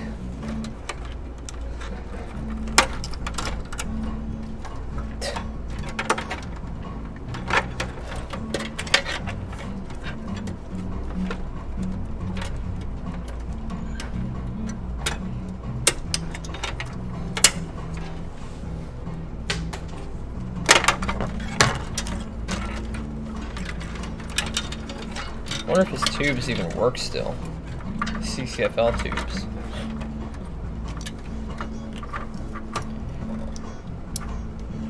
This is the kind of work that I would expect from like a 13-year-old.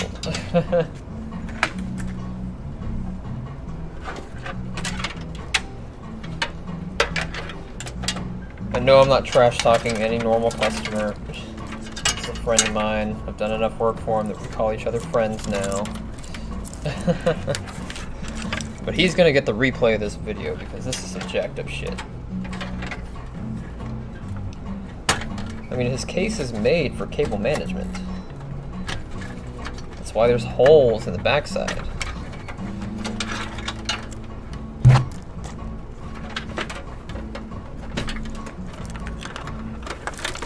He has a top squid and a bottom squid. Also, this power supply is, again, upside down because this cable bunch right here should be towards the back of the case. I'm tired of telling people that. I tell them that all the time. What is this? This is a USB adapter for USB 2.0 that has no purpose in being here because it's not going to anything.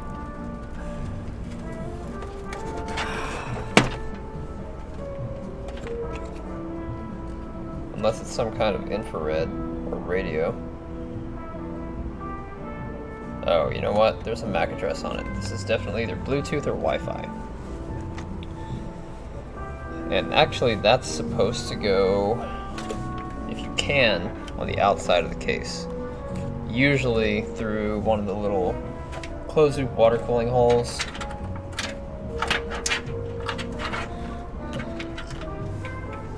Or not closed-loop, custom-loop water cooling holes.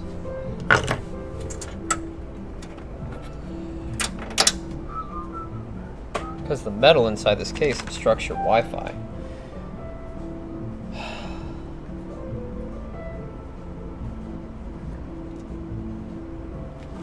Come on, everybody knows that. Okay, we've got this mostly torn down.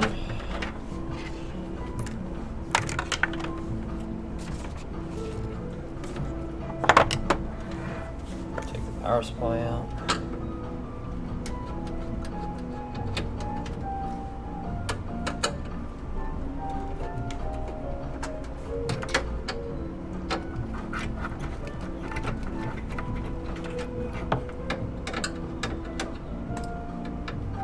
Mac is done updating. It's on 14.4 Mojave.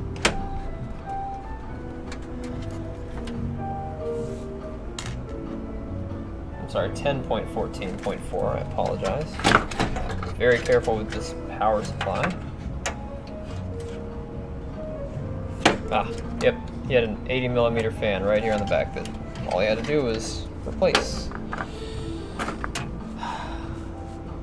The most important part to avoid are these two caps right here. Do not touch those. It's 200V. It's a 330 microfarad and 200 volt capacitor.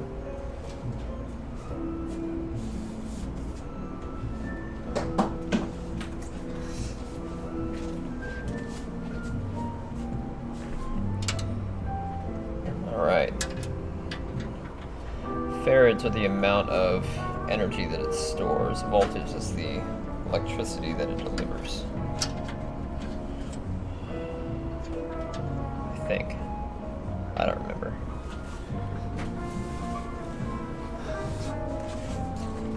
Okay.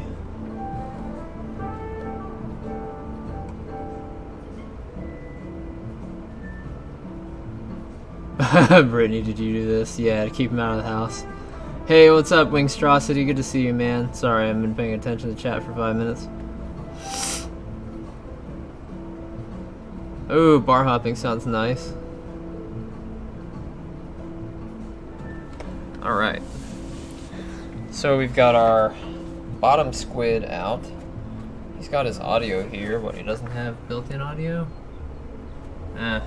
He's only got 2.1 audio. He's got his fan here.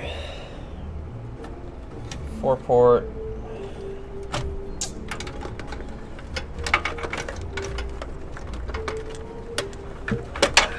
There we go. Man, this is bad. How much RAM does he have?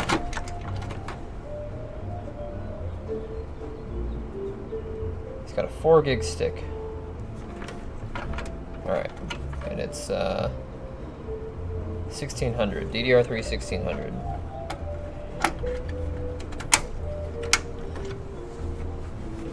Okay, we'll get him another stick of RAM, organize his disastrous mess. Put a new 500 watt power supply in here with the fan facing down. Fan down.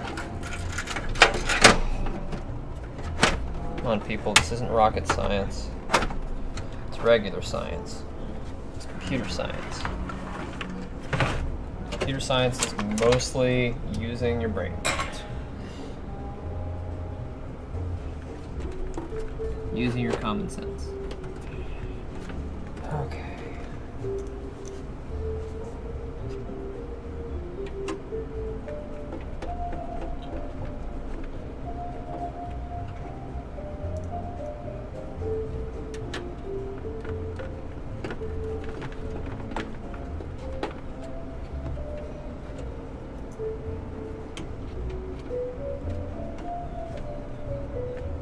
Carl's laptop is cloning still. It's on 8%.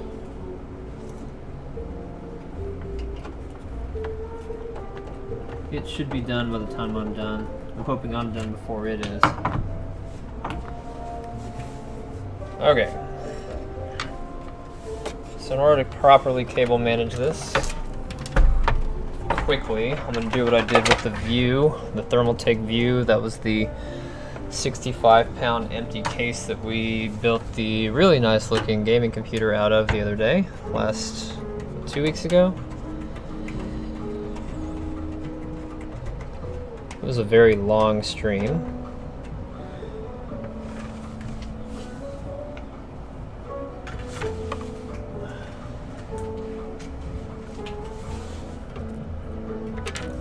Get these screws real quick.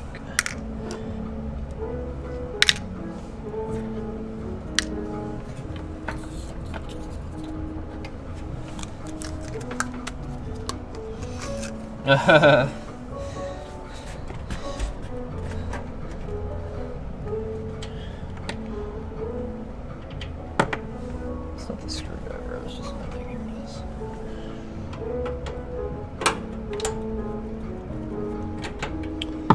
Love doing before and afters for cable management, especially when they're this f***ed up.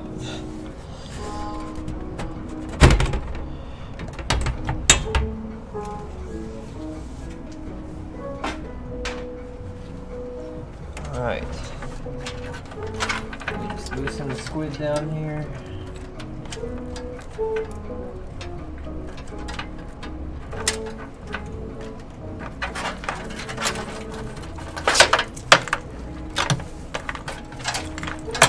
This case isn't half bad. It's whole bad because it was built by iBuyPower.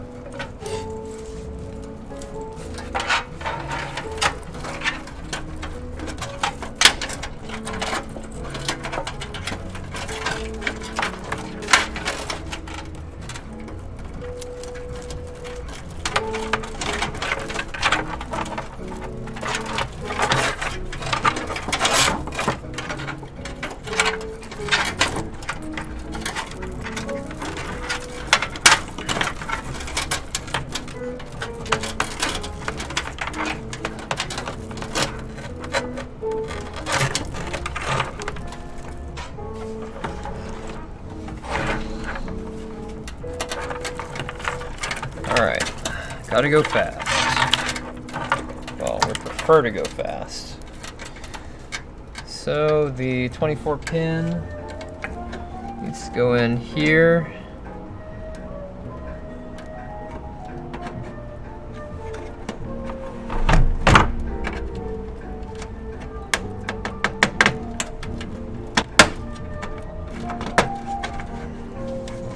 Just enough space.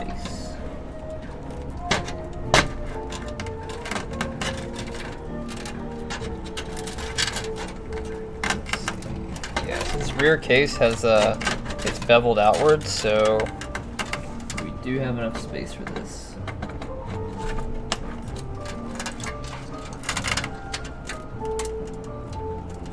His board has no USB 3.0. His case has no USB 3.0.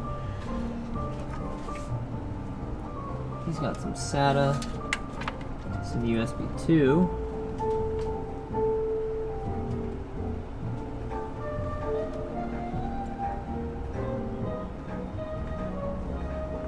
Alright, his 4-pin CPU needs to come up here to the top, which means we're going to have to take the board out. That won't take long.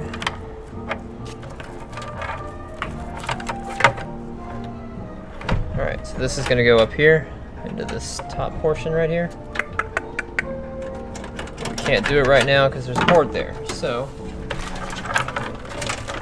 I wouldn't do this if it wasn't a small board.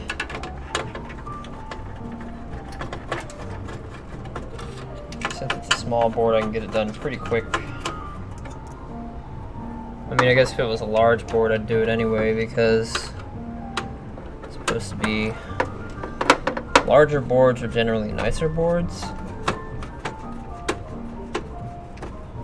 Hey, what's up, Pims? How are you? Thanks for joining us. Welcome to the channel that streams computer repair and computer building all week long, where you can get free tech support, free help, or chime in to assist.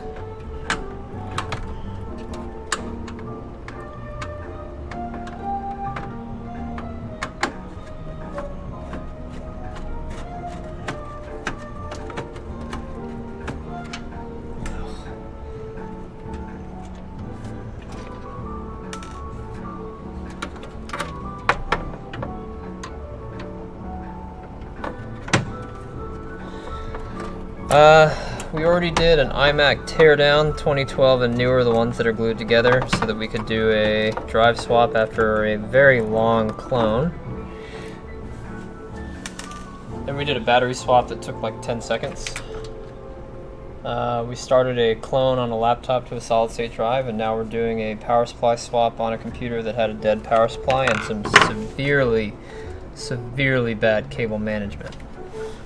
Like, I know this person that did this, and I'm mad at him. That's how bad the cable management was.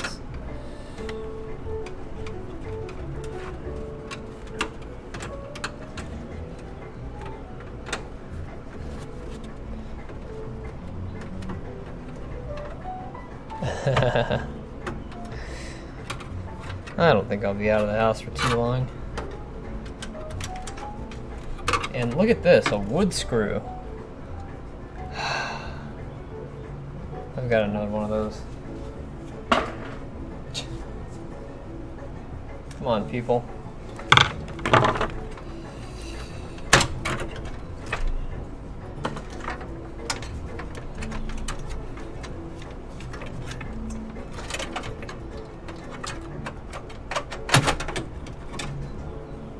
Well, we know he's not using it for gaming, that's for sure. I'll give him another 2 gig, since it's not a gaming machine. He probably doesn't need 8.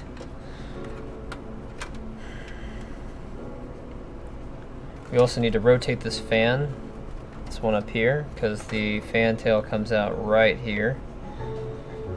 Actually, you know what?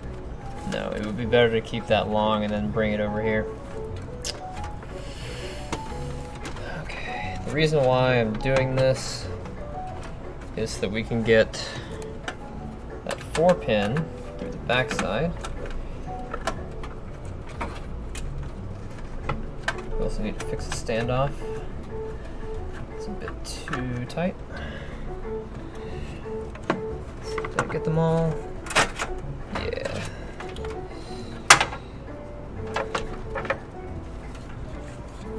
Alright, give me just a second while I take this standoff off. It is stuck.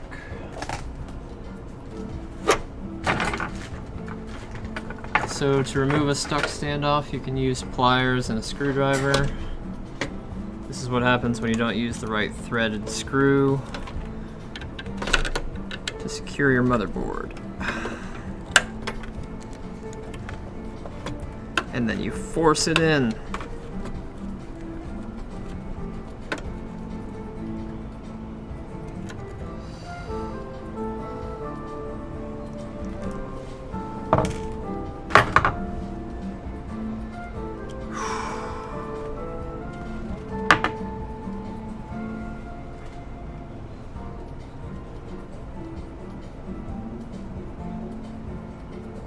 Man, that's way off. Or he came at it at an angle. It's hard to tell.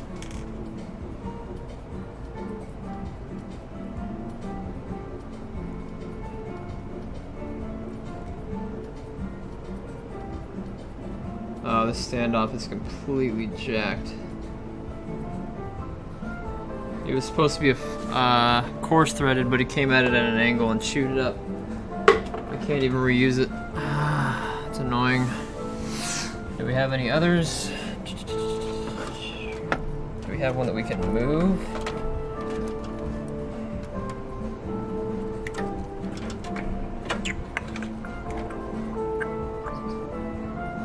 Nope, we don't. That's okay. We're gonna set this board in here real quick. Currently it's an 8-pin.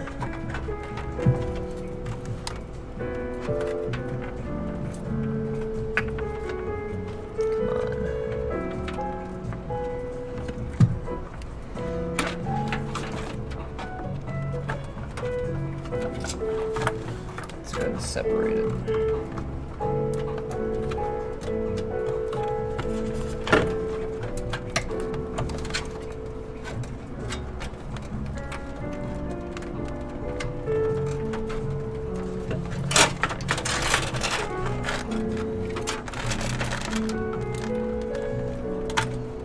Alright, we should be able to press it down enough to hold it using the board. Remember, old school boards, you couldn't even do that. You had to like run it underneath the board from the start if you wanted to hide it. So I'm not too concerned about it. What we need to do though is we need to get it away from that standoff. That's an integrated standoff for the board.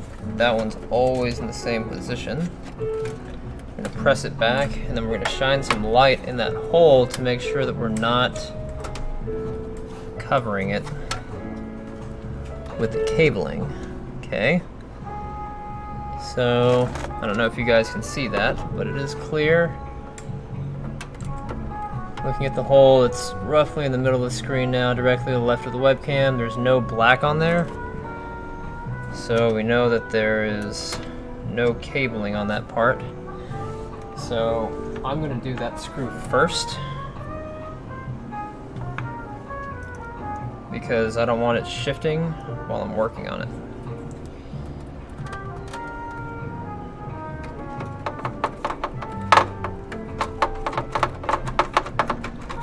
Hey, what's up, Snaddlerake?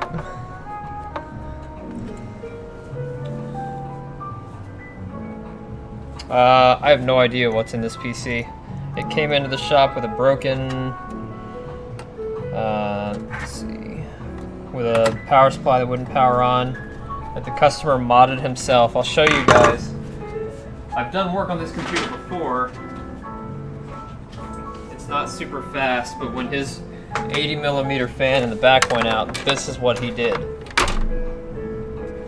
He mounted a fan to the top using zip ties of all things. left it bare open when he just needed a little 80mm fan for the back. So that's what we're working with today.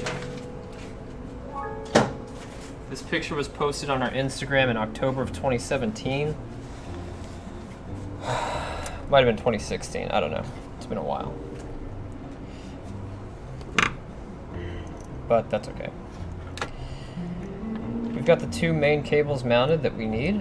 So we're gonna go ahead and finish up the reinstallation or installation of the new power supply, cable management, and all the goodies. This one has a CCFL setup, guys.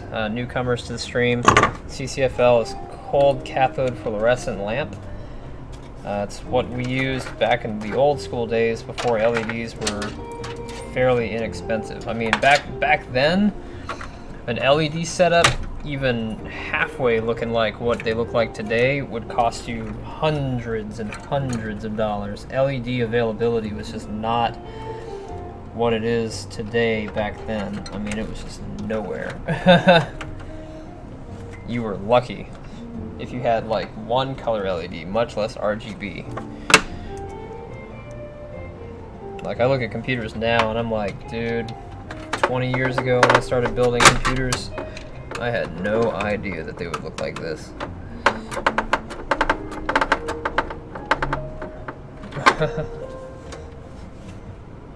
Oh yeah. Yeah, no. I had a transformer blowing one once. They are not fun to deal with when they malfunction. Alright. So he's got a front and a rear squid. We're going to redo this cabling because I like to braid. And since I can't find my diagonal cutters, I get to do this the hard, fun way.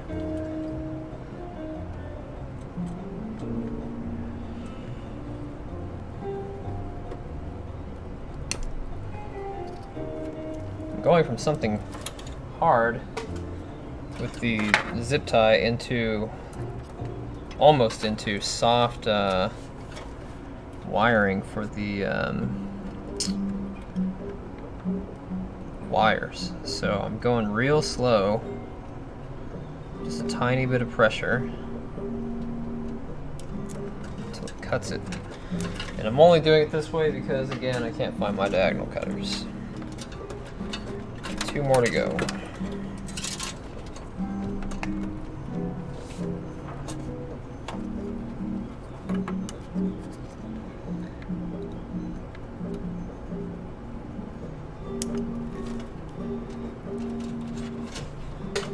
You can actually see it sawing.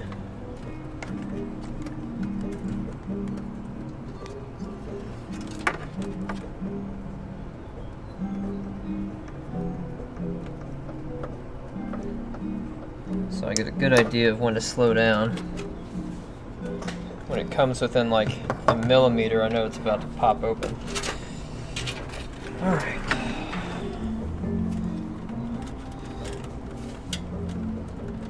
Up, one more.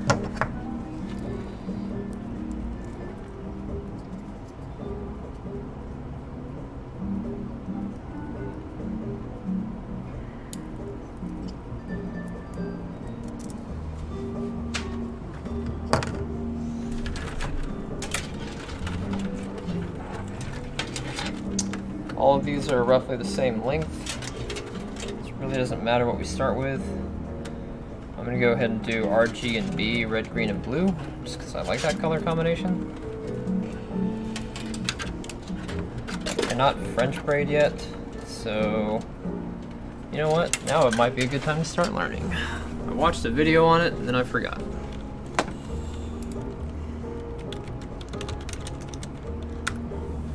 So braid with 4 strands.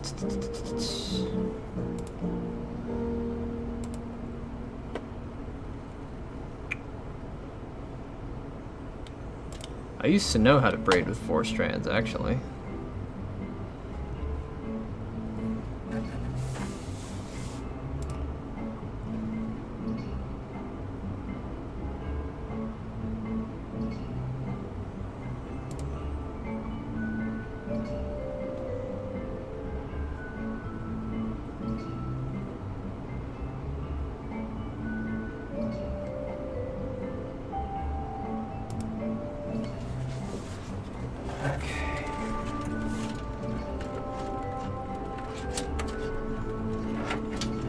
Teaching myself a new skill on the fly.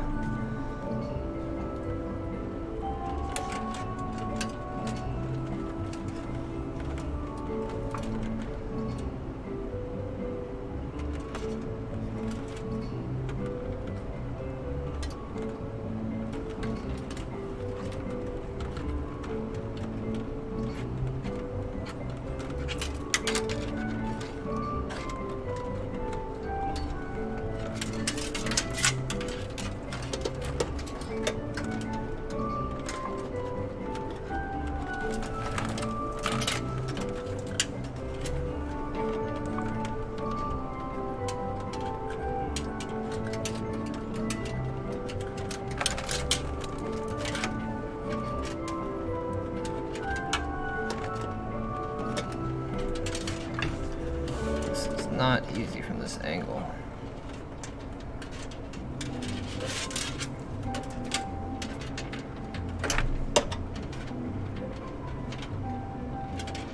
Hold on, let me try that again. Actually, this.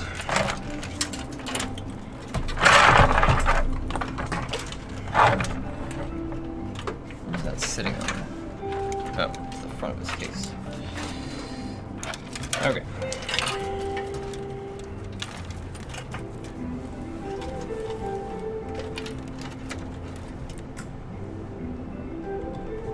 Hey, what's up, Hot Bee? Holt Bee. I can braid 3 strands, no problem, but I'd really like to braid 4 strands. That's the most common configuration for cases.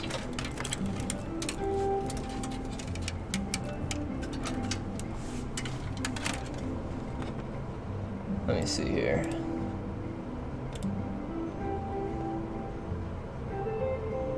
Alright, so I've got 4 different colors.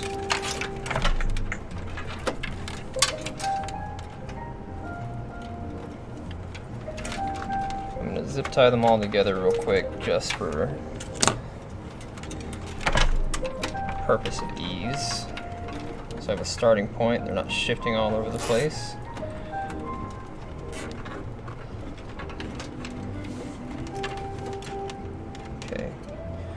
Red, orange, green, blue. Let's start with Roy G. Biv.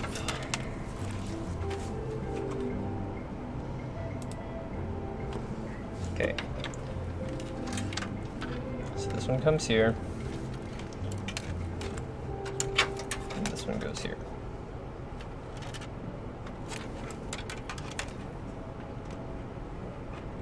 And this one goes here. And this one comes here.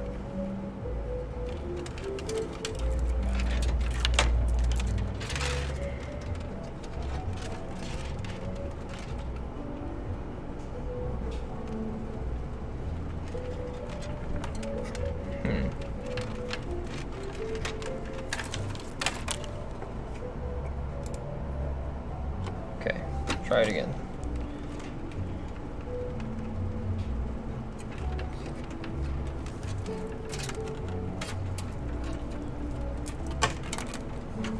This other cable out of the way that keeps catching on.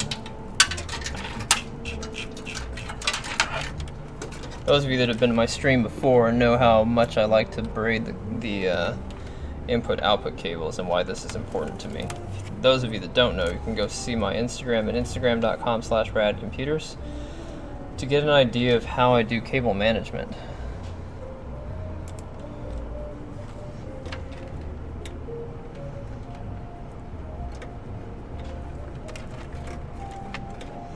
Okay, so this one.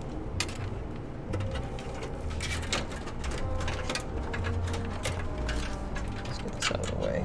Fucking cables. Alright. This chick is going too quick. Watching a YouTube video. Okay, we got this one. It's going over this one. And then this one is coming over here. Now this one is going over this one. And this one coming over here. This one is coming over to this one. This one is coming over here. Ha! Got it! Yay, yay! Alright, this one. This one.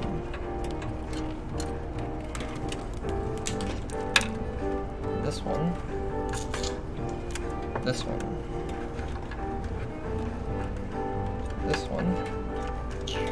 This one. This one. This one. This one. This one. This one.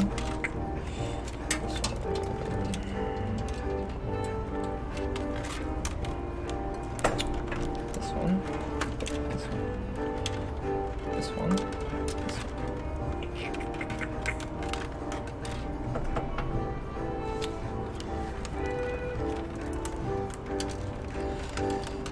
Alright, we're doing a 4 braid. Feel bad for all those version 1.0 braided people, haha.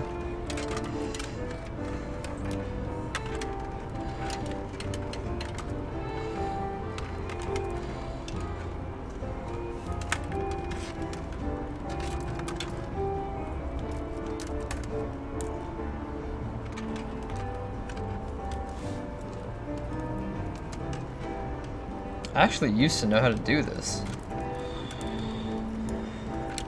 Back when I used to be a Boy Scout, I remember doing this process on the little, like, decorations that we would use for our walking sticks. They gave us, like, some plastic stuff to do this with. I totally remember doing this in some form or fashion.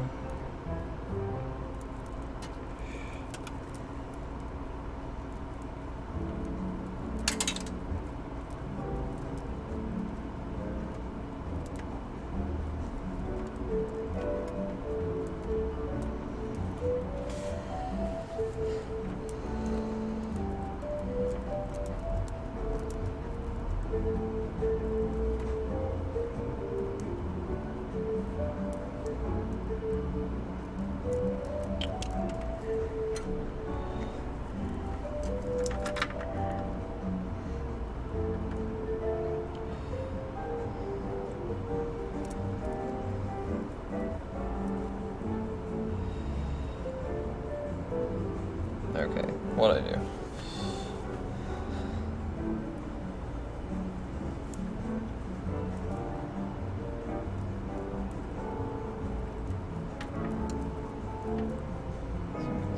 This one, okay.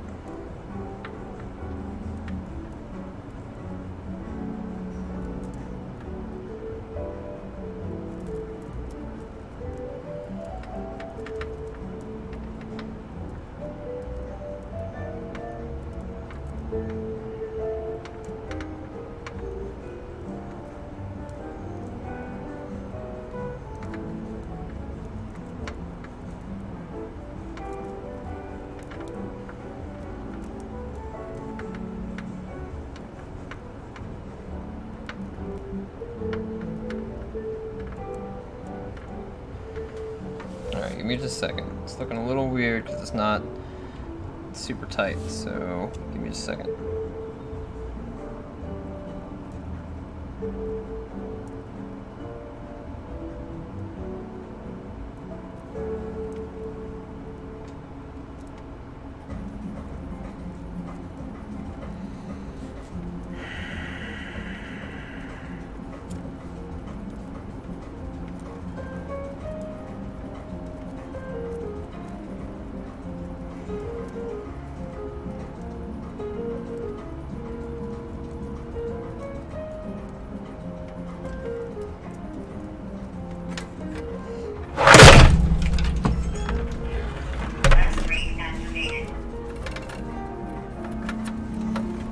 Alright, a 4 braid. Hey, hey.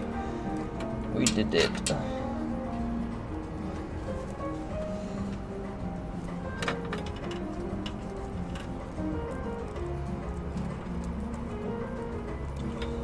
Alright, let me find my zip ties.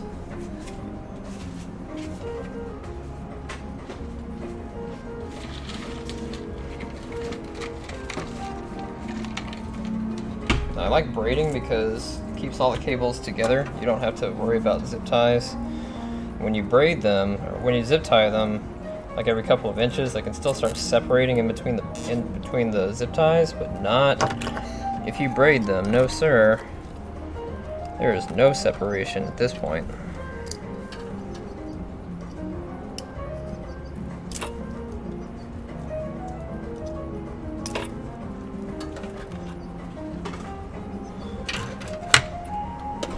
Alright.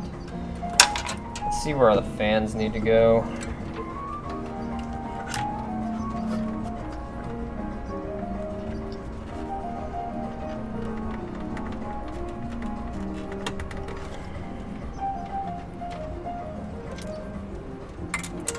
Whoops. Where'd that go?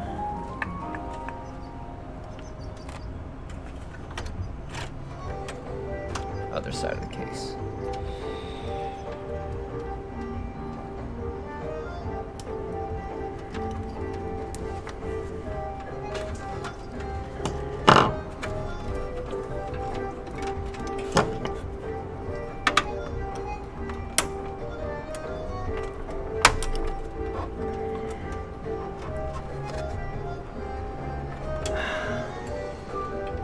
Why?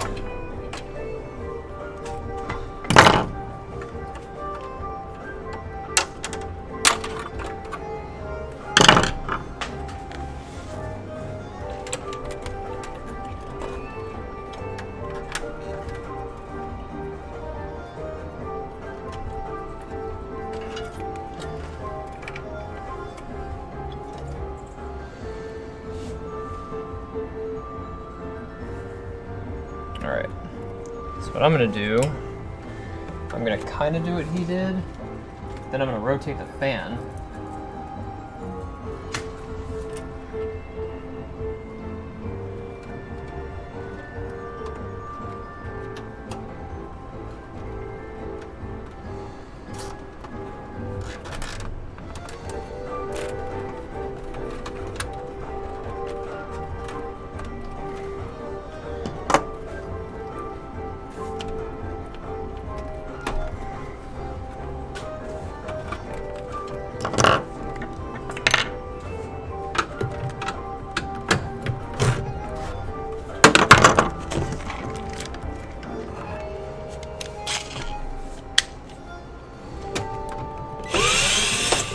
I hate fan screws.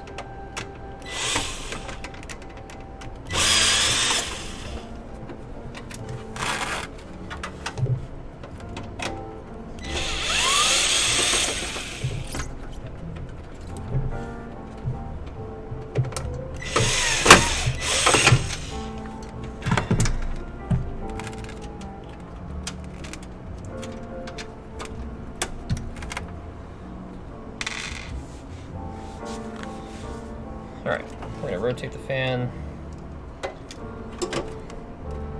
Bam. Much shorter looking cable.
Took my finger off. That would have been great.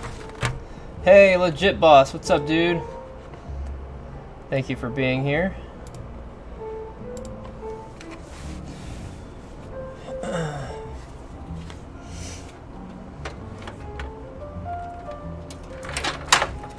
Alright, so he also has these fans that are up top. I don't know where the cables for them are.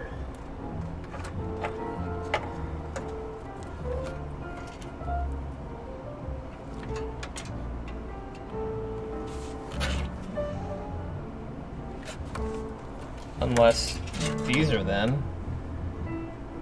That would be fucking weird. Oh wait, here they are.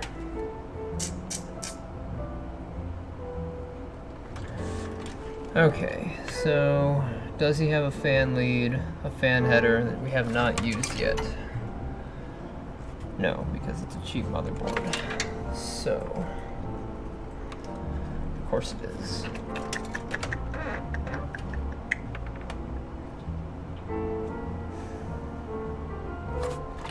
So these are the fan controllers for that.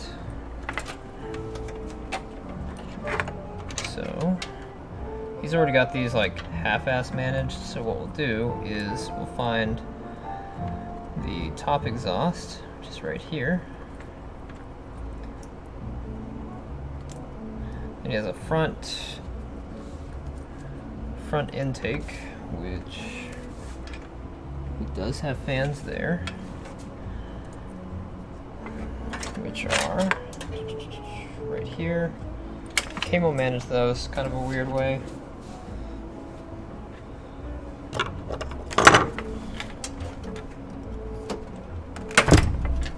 It's almost like he managed it like he didn't realize the rear panel came off. I got news for you. The rear panel comes off. In fact, so does the front panel.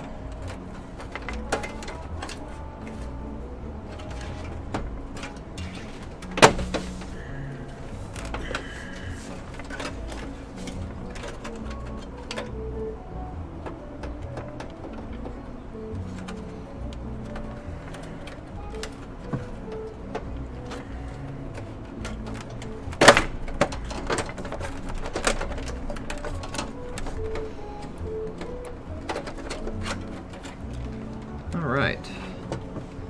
Hey, yeah. There we go. His front filter's never been cleaned.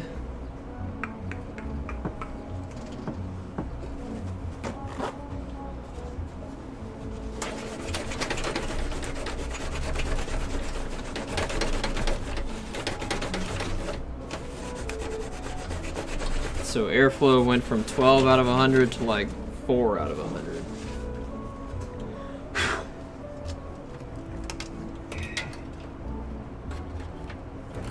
These fans.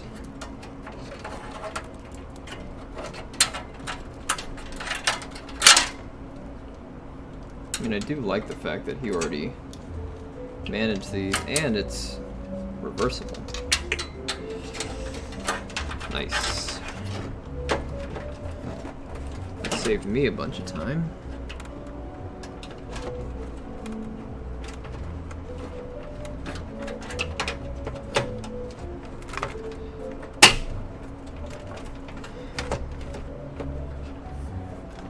Okay, now we can repost this.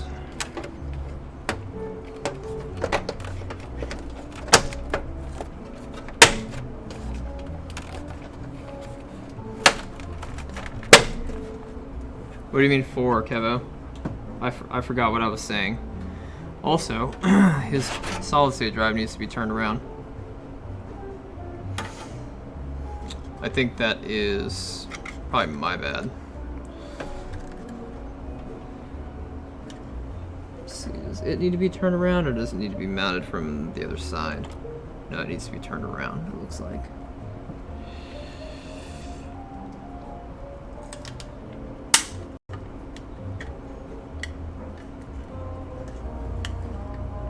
Actually, we could just mount the whole thing in the back entirely.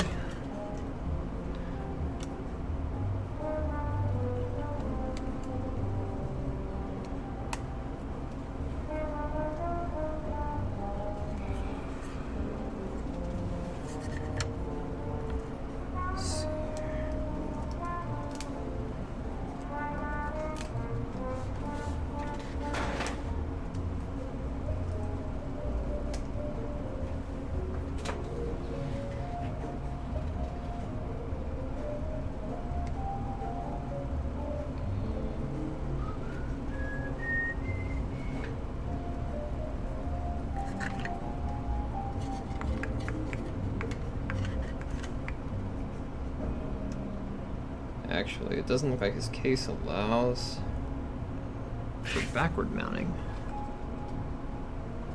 Well, we're gonna do it anyway.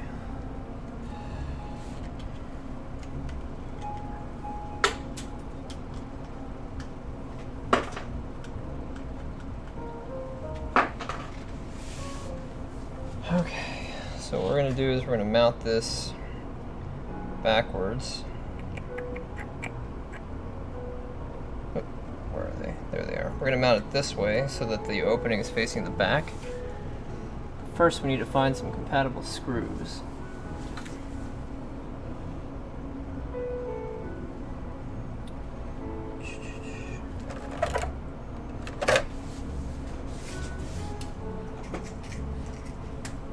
Got some.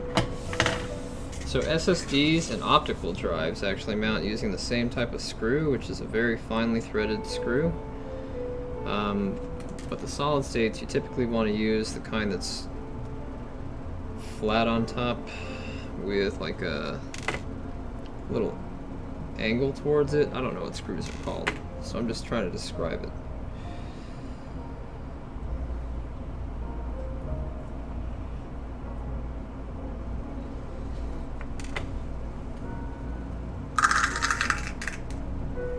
Thank you, XS Roswell screws. We appreciate it. And for some reason, this is separated into two parts, so...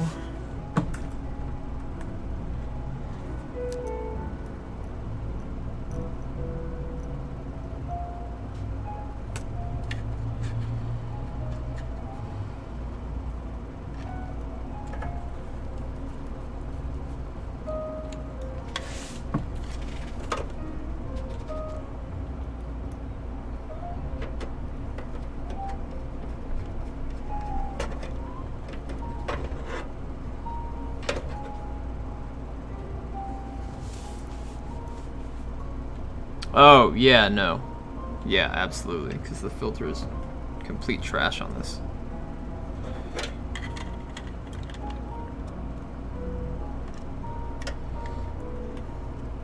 Well, it's not trash, it's just gunked up because it's been doing its job for too long without a cleaning.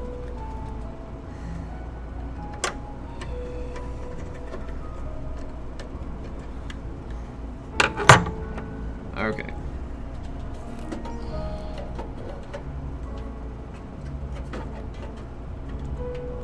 Post this in the middle.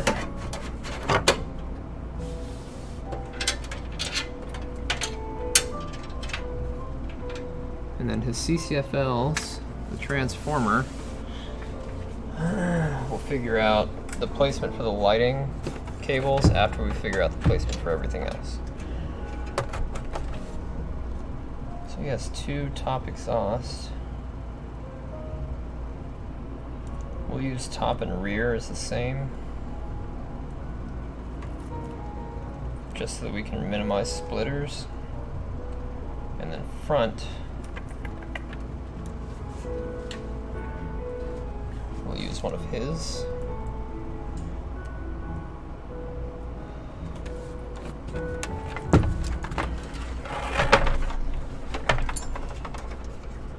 Yeah, no, I agree. That's funny. Okay, so we have an opening right here that all those top cables should come through. In just a second, let me push them through. There's a lot of cabling. Let's start with the braided one first.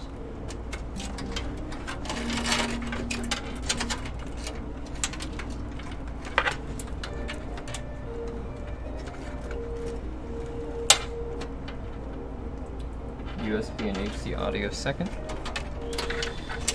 These are in no particular order. I'm just going based on the ones that I'm grabbing and just announcing them as they come through.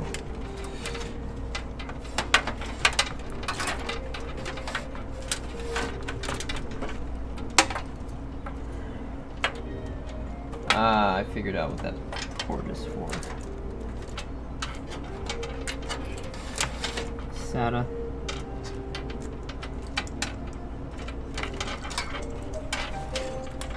Molex 1 and 2, one of which is for fans, the other one is for his top-mounted eSATA drive port, which is right here. So some cases have a place where you can just slide a drive right there to read it. If you properly convert it to eSATA, the SATA port that you use to attach it. Alright, lastly, we're going to run these black cables through.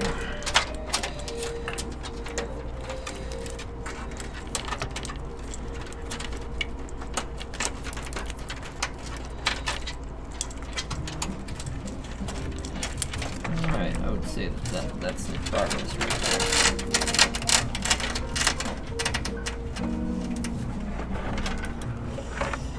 Okay, now it's starting to look like a computer that he might be proud of, at least for how it looks.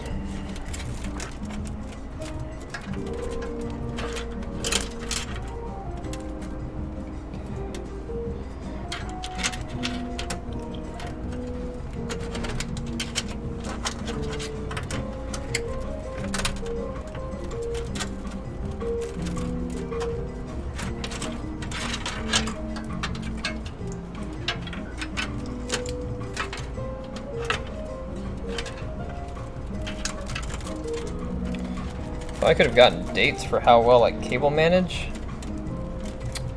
I would have been pretty well off in high school.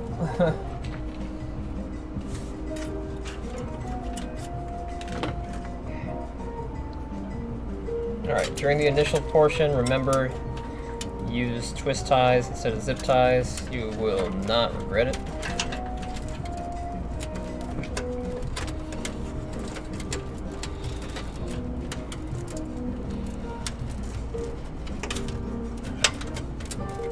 Especially true for those of you that aren't used to doing meticulous cable management, or might just be starting into the cable management world.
Let me check something real quick.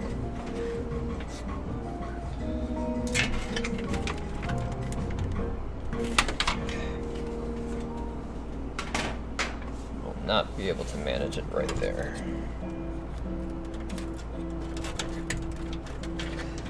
Instead, I'm going to shift all these over. Might be able to do one cable there. Two cables, these two.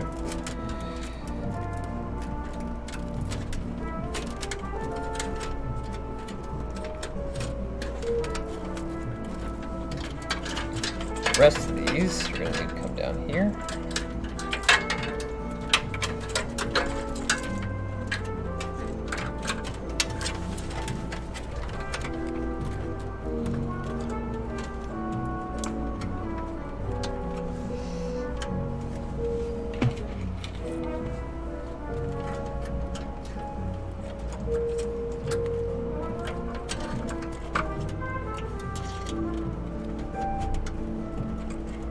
Got a light tube on the other side of this, so that's kind of a fortuitous thing.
There's one example of where I should have used a different cable, or used a twist tie. That SATA cable needs to go into the board.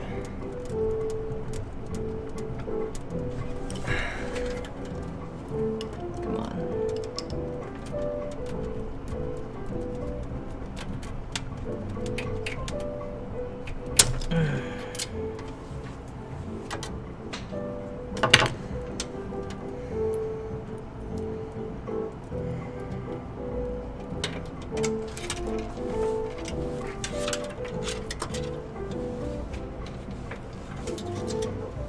Clone is almost halfway done.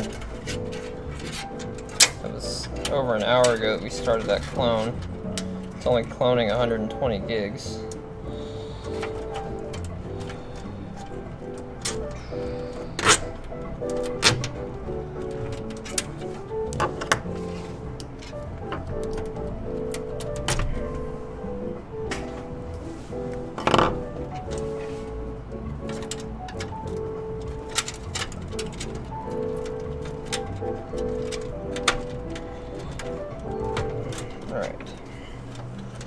These are extra fan leads. These are going onto the motherboard.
Actually gets closer than my diagonal cutters, which is kind of cool.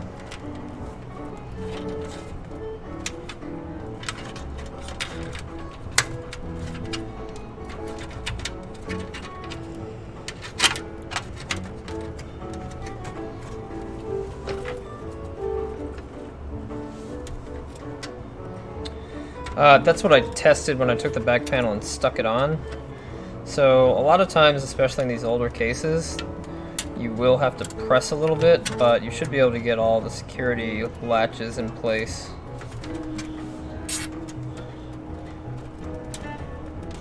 That's a great question. Thank you for asking.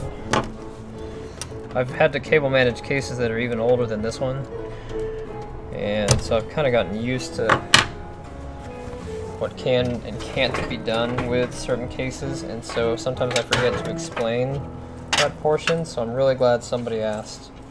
Thank you. Alright, he doesn't use any external power for his graphics card. We're going to need this for his CD drive, and at least one of those. And then we're going to need peripheral, and then we're going to need SATA. So instead, since we need 2 peripherals up here and 1 SATA up there, I suggest that we just exhaust this peripheral line right here. We'll take 2 whole cables down, and then we'll use a Molex to SATA adapter. If you had seen this case before we started Holtby, then you would be like, okay, yeah, anything's an improvement over what it was.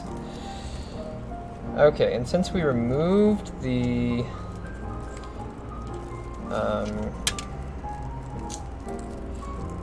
here we go. Since we removed the really long twist tie, we're going to use that for this. These are braided, so I don't think that it's going to, I don't think I've ever seen one damage the cabling through the braid. That way he can undo this later on if he ever decides to do any upgrades. And then we're left with 1 cable right here that we're going to flip over and use to power his SSD. Bam. Just like that. Now down here, we're going to have to do, we should probably cable manage this one upwards. Sort of. Yeah.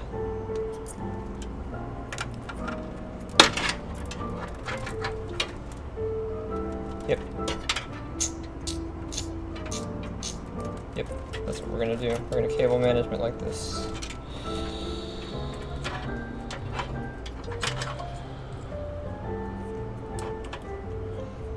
One of these is for the fan controller. I hate Molex plugs. I hate the 4-pin power Molex plugs. For this reason, the pin is popping out. It's super annoying.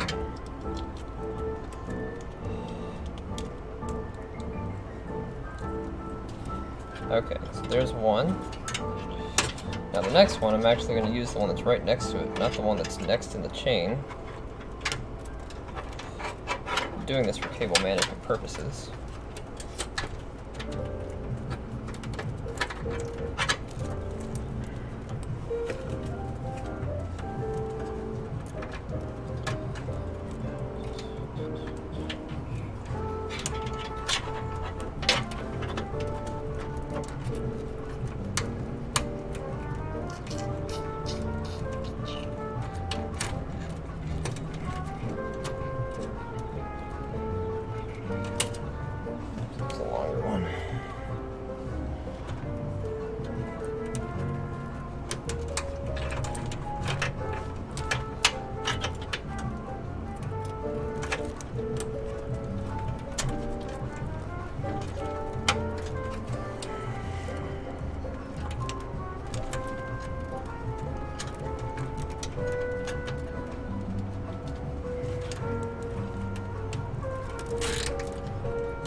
Good grief. Come on.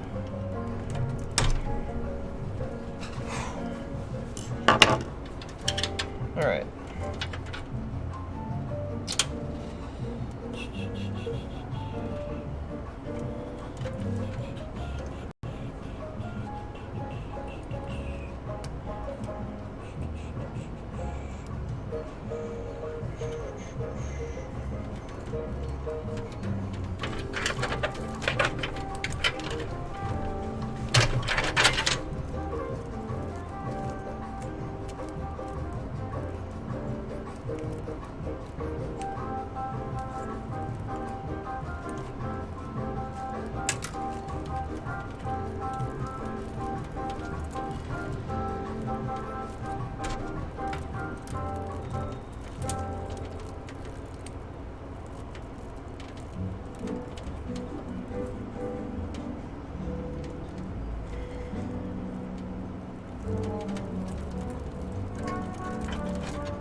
Alright.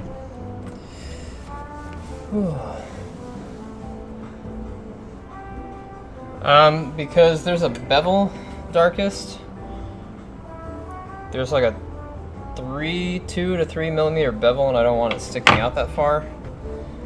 I don't like the result that it creates. I like them as flat as possible. If I had some what are they called? They're diagonal cutters that leave 0 space. They're used by cable cutters, or people that have to cut cable. That's what I would prefer to use. But good question. Alright, that's pretty much everything except for this one. We left this lead up here so that we could run a cable converter.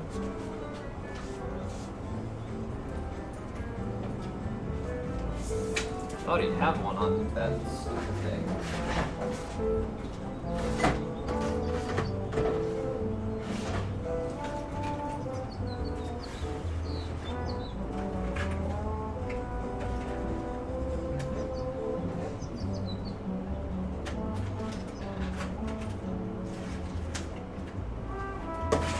Thought I might have one that was black, but I don't.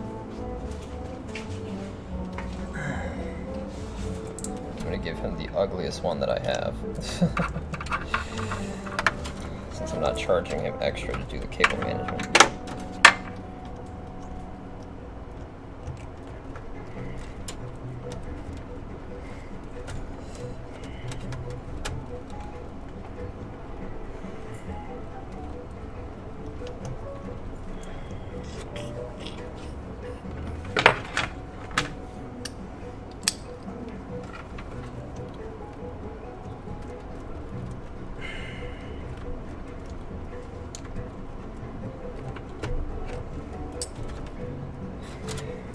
What I just did was I checked to make sure that the pins weren't pushed out from the other side, which is a freaking common occurrence. Thank God for SATA, man. I gotta tell you, SATA made things so much better.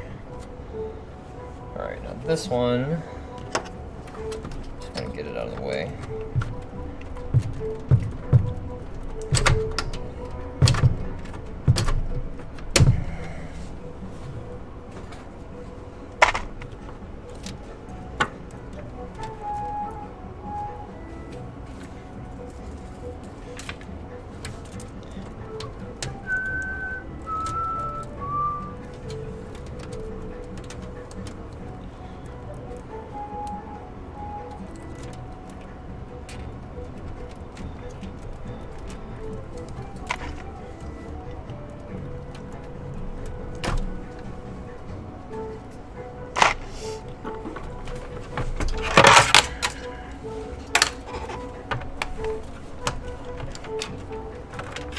Oh my God, how much better is that?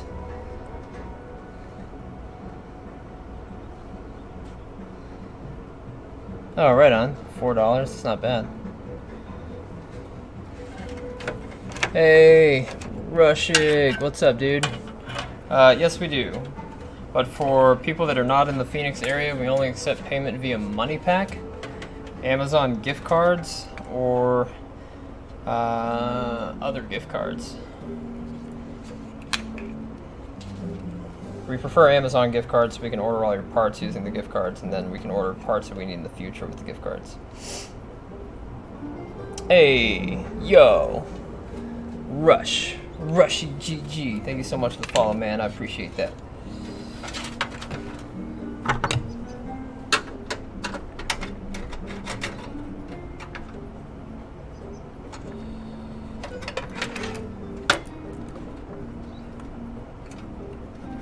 Oh my god. Seriously, dude? He used another nail, like another bolt back here.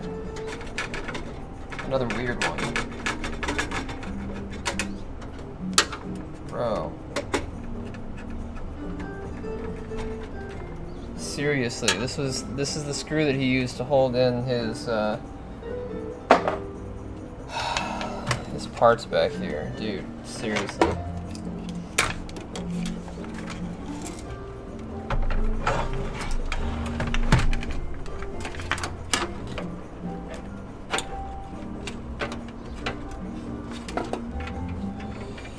Alright, now his transformer for his lights, you gotta find a place for.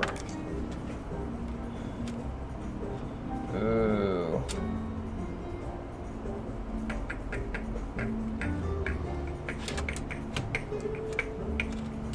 He also has a pass-through on this, so let's get rid of the pass-through since it's really not needed anymore.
Probably the only time you guys will see me do this.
You have to open the wings on the tips so that they will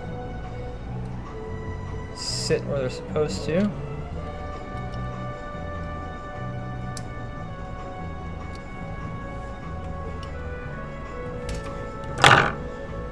And not back out again. And I did label this before I took it apart, so I labeled it B and Y, black and yellow.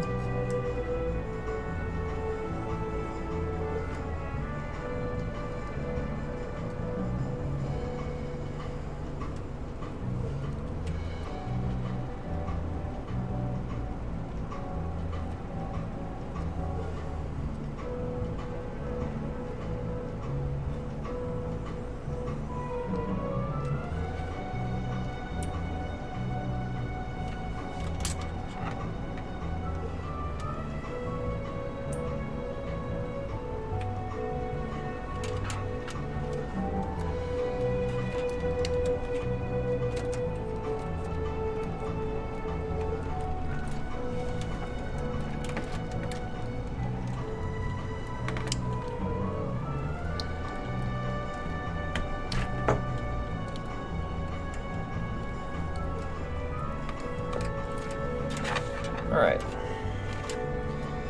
Transformer is in position, sort of. It's at least locked down.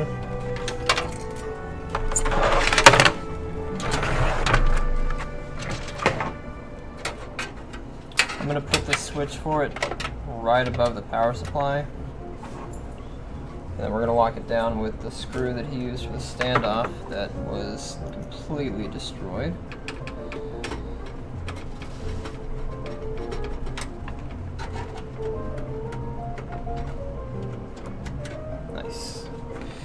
While we're here, we'll go ahead and do the HD audio and the USB that we dragged in from the other side.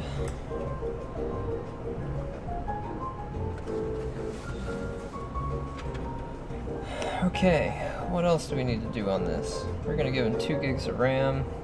We're going to put his card back in. He has a PCI sound card.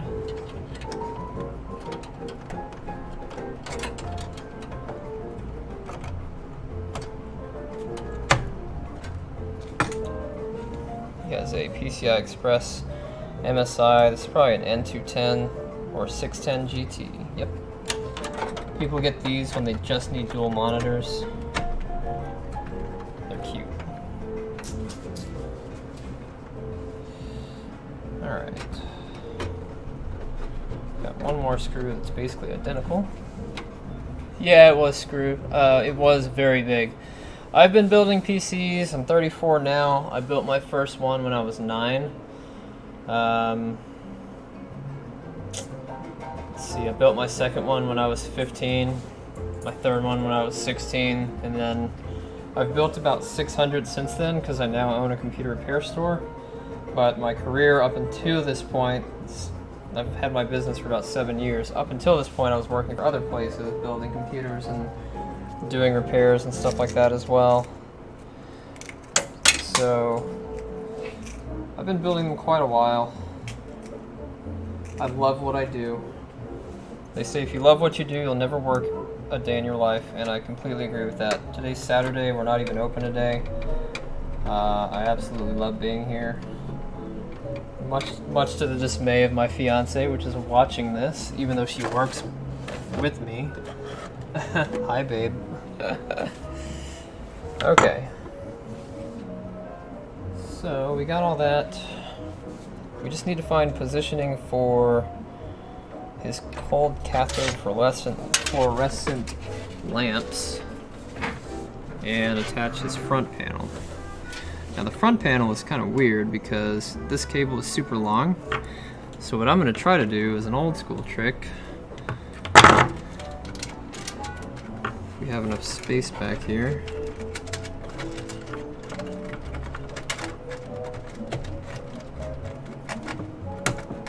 Feels like we do, but I can't be certain that it's going in the right direction.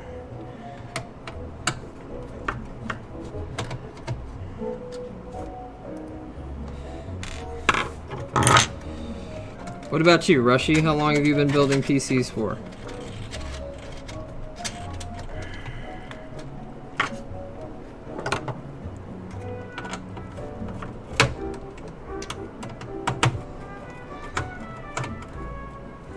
The only reason I'm doing this is because this cable is freaking long still. Might be easier to go this direction and pop it over.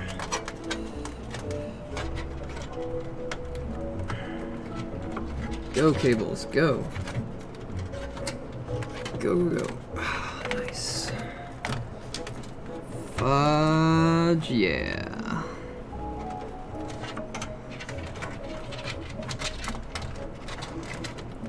Alright, now these cables can be just the right length.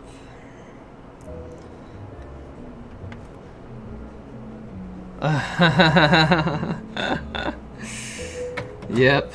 That's Retro Space Kitty is my fiance. She also streams. She likes to stream The Sims 4 and arts and crafts, along with some Borderlands and Nintendo games on the Nintendo Switch. I won't forget the CD-ROM cable. Thank you, Darkest. Awesome, and I appreciate you dropping the link for me. Thank you very much. Alright, so traditionally, usually, the label side, like this one says power switch, the label will face the bottom of the case for the correct polarity. This is not the case every single time, but it is what I've noticed across, I'd say, a good 95% of the builds that I've done. So, there you go.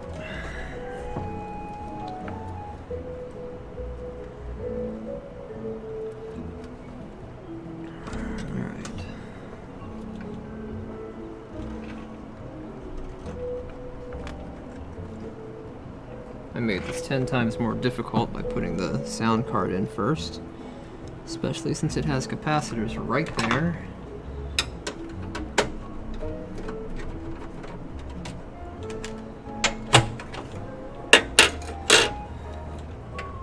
Ah, that's good.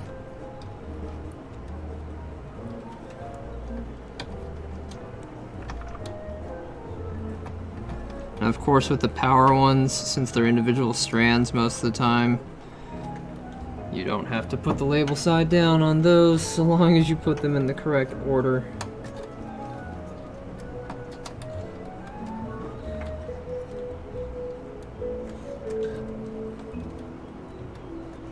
And the reset and power switches don't matter. So I guess really the only one you really care about nowadays is the hard drive indicator. Sometimes the power switch is actually one piece, which is nice. That's the way it should be, in my opinion. Alright, now it looks like you barely have any cable rather than a long strand that came out.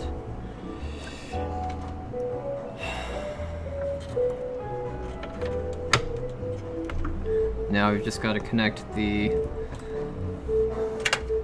power cable for here. And we have 2 data cables left that we need to connect. These are them. I'm just gonna connect what he had in place right there as homage to the mess that he had previously. And then the other one, I'm going to plug in right next to it.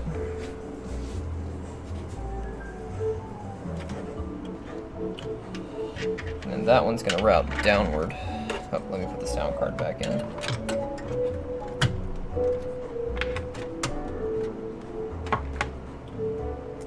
The clone is slightly more than halfway done, so we'll be finishing that one on Monday. And then I've got a Ring doorbell project and a car charger thing that I want to look at real quick while we're here today, see if we can figure out what it's doing.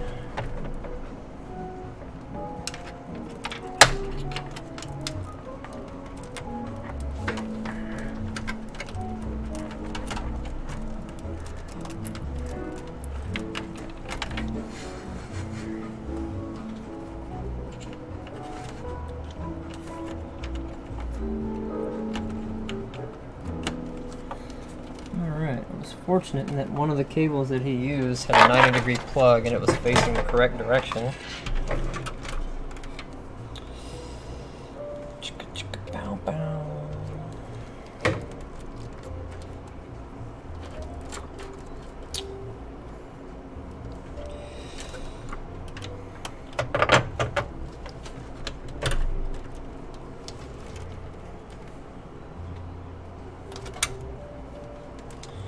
Another one of those instances where I really wish I had used twist ties instead of zip ties.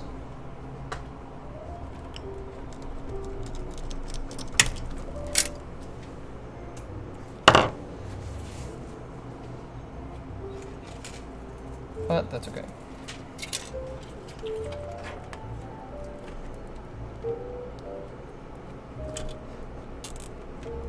Hey, what's up, Baja? The Bajan British. Good to have you here.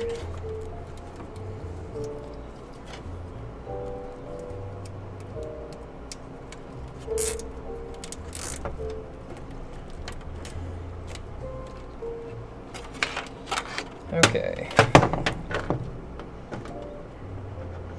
Not gonna worry too much about this particular cable yet, but I have an idea on where I'm gonna put it.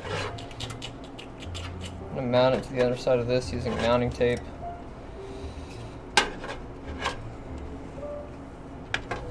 It'll look good there.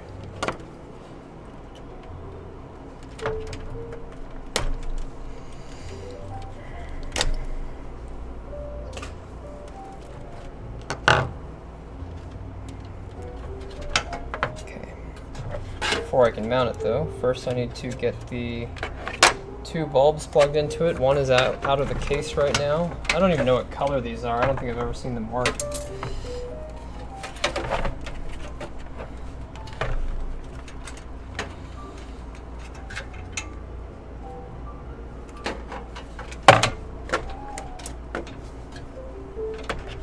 If they don't work, oh well.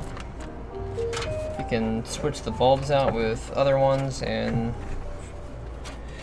switch the transformer out, and then he should still be good with that switch.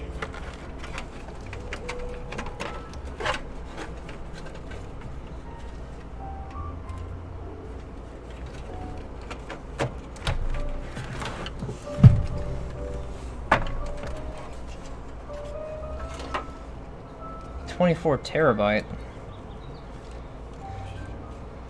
Chocobo. That's nuts, man.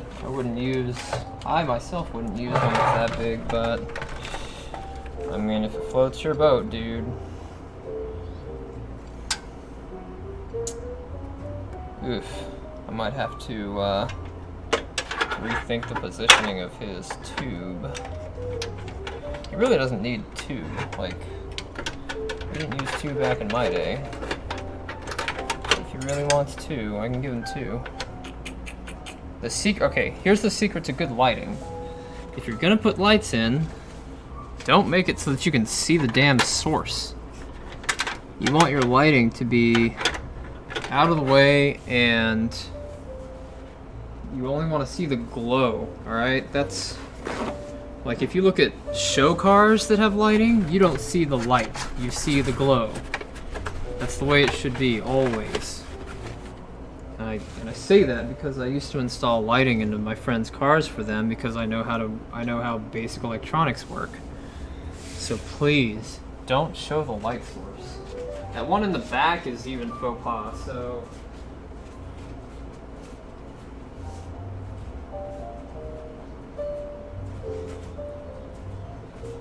just don't do it. Hey, my other roll! Oh, yeah! It fell, and then it rolled.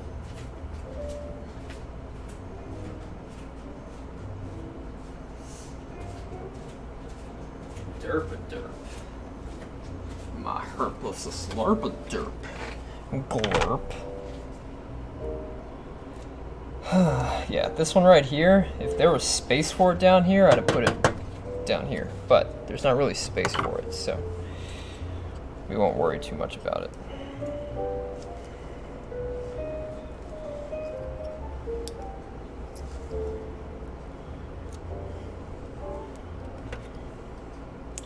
This is industrial double-sided sticky tape, aka outdoor mounting tape.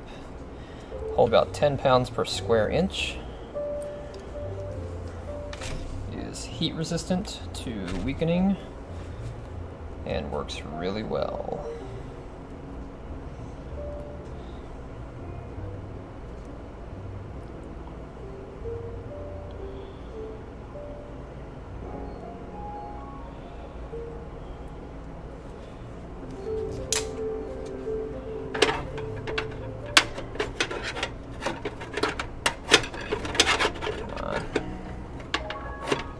You have to be careful with CCFLs because there's actually just a small lamp in here that's got gas.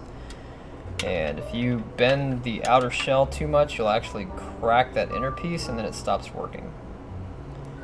And then you have a womp womp womp womp womp.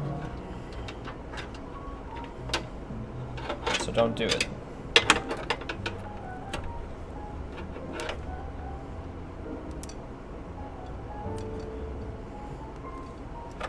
You gotta be smart like Mark. It is nice to mount them with zip ties, but I'm not taking that top off and drilling holes with shit mounted just so I can do a CCFL.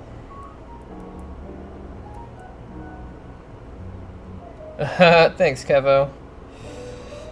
We're getting there, fam. Slowly but surely. God, it was such a mess before. I'll show them the pictures. I'm gonna upload that first picture to Instagram here in a second.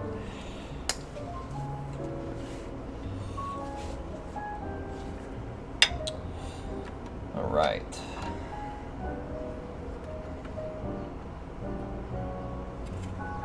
I gotta consider where we're gonna be able to run this wire.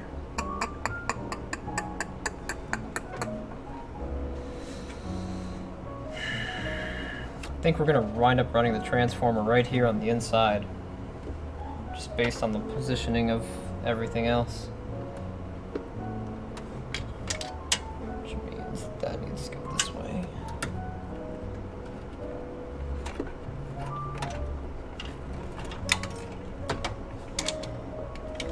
This is going to be fun.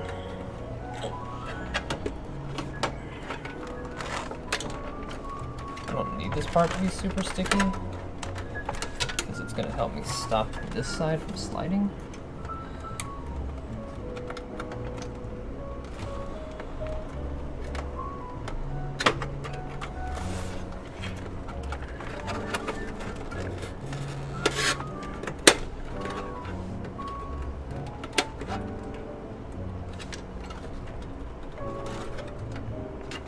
Dope.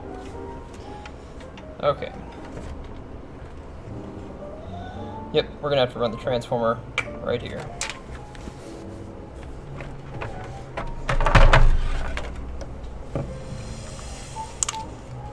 Which is actually a good distance halfway in between each. So I really don't mind that too much.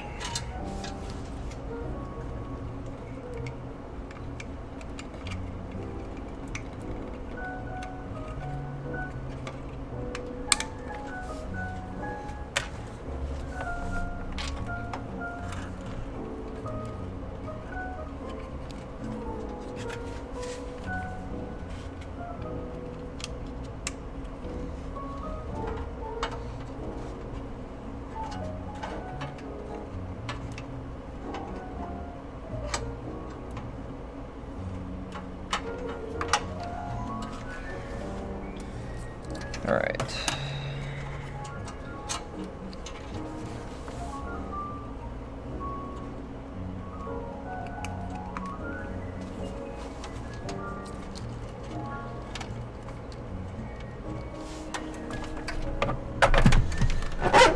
So that's where his transformer is going to have to sit.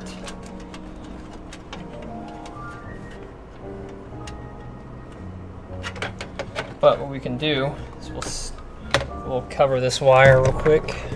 I wouldn't normally do this, but why half-ass a project when you can whole-ass the project, right?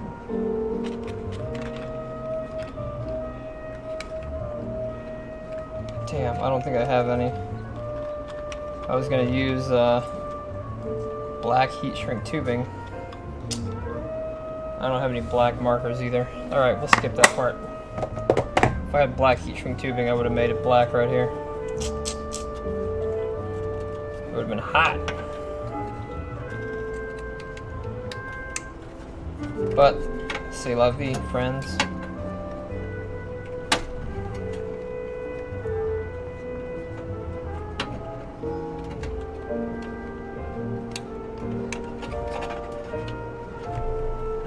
Still a million times better than it was. We're going to use double-sided tape on this side too. Hope he doesn't want this transformer removed because it's going to take 40 pounds of pressure to take it off.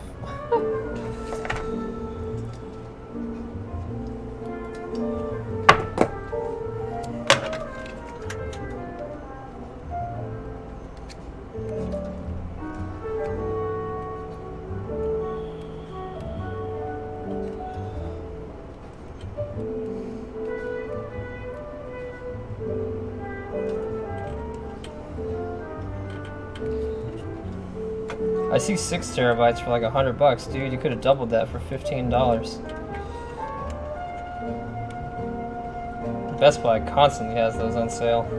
5 and 6 terabytes for $100. Internals. Maybe not SAS drives though, yeah. Definitely not SAS drives. Or NAS drives, I'm sorry. Alright, I'm gonna pull this a little bit just so it's tight right there. Place this transformer right there.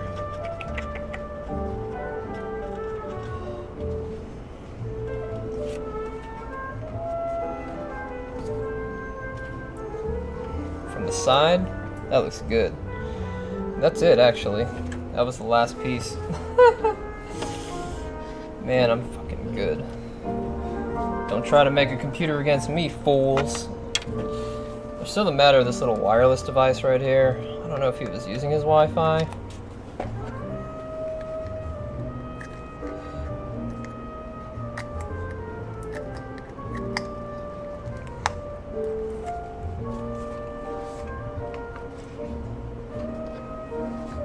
But one thing's for sure, I wouldn't have posted it on the friggin' inside of the computer. Lol.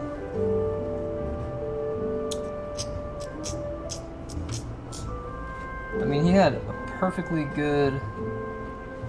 Oh, let me see here. He's using this as a cover.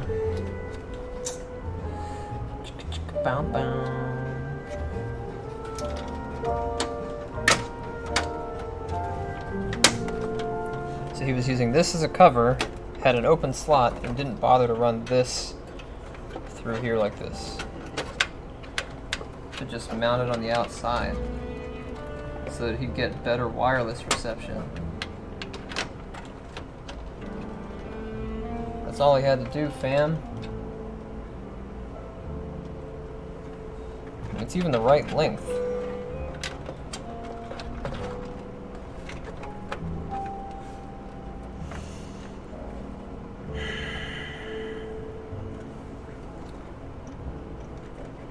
I don't want these wires to cross. So that one's going here for cable management purposes. And then this one is going here.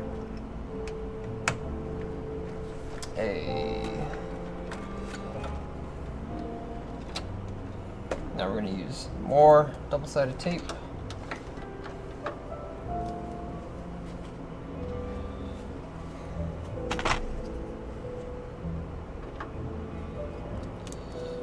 Hey, I already cut that deep, nice.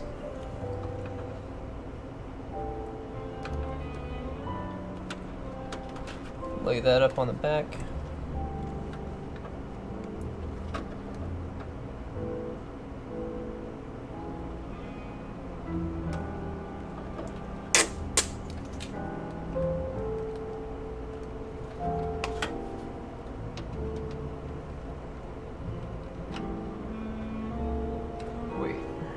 Just thought of something.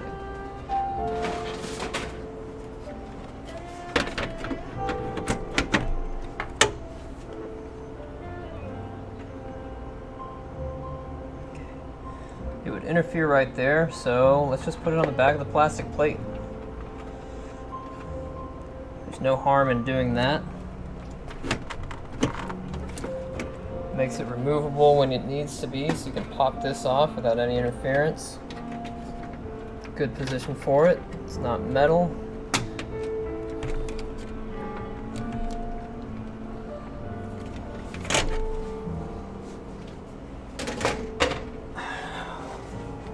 Alright. There you go, fam. Computer is built, back together, brand new power supply, 500 watt with an internal fan instead of fucking user-made external fan. What the fuck, man? Everything has a place. There you go. Take a picture of this. Oh, let me put in another stick of RAM. We said that was 1600.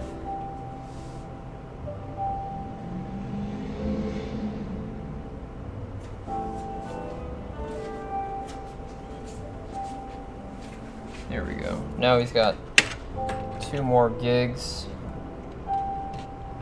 DDR3, so 6 gigs. This isn't a gaming computer, so he doesn't need all that. But for those of you that are just joining us, prepare to be shocked at what this case looked like before we started this endeavor. I think I'm going to do that right there. Perfect.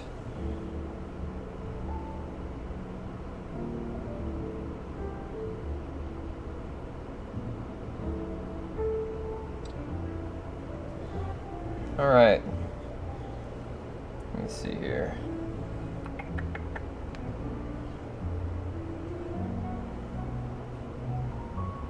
Let me rotate this.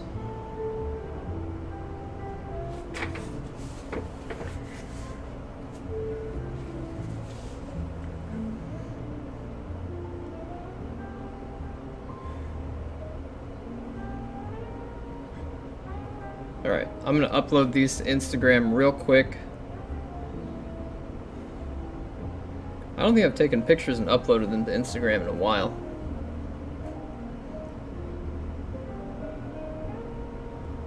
Well, not to this Instagram. I've uploaded quite a few to my food Instagram. For those of you that don't know, I cook at night, so catch me on twitch.tv/radatui.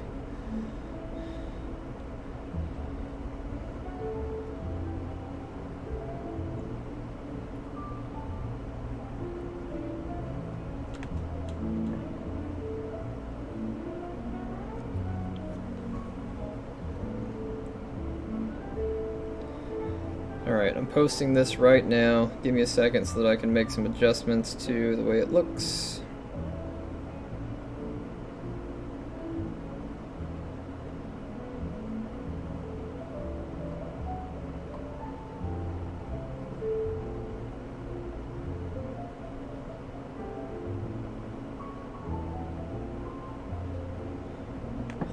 I'm not adjusting anything except for the angle that the images came in at, because, you know, I can't hold them perfectly parallel. So, hey.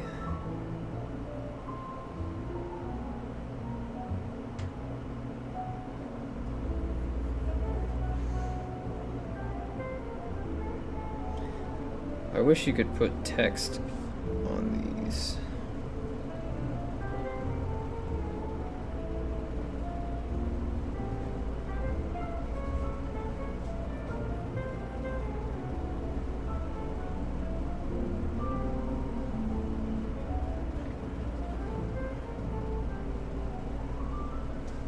Hashtag disgusting, hashtag rat's nest.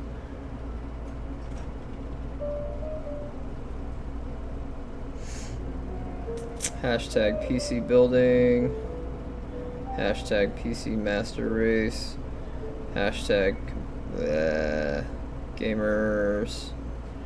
Hashtag gamer. Hashtag gamer guy. Hashtag gamer girl. Hashtag gamer girls. Alright, I think that's good enough.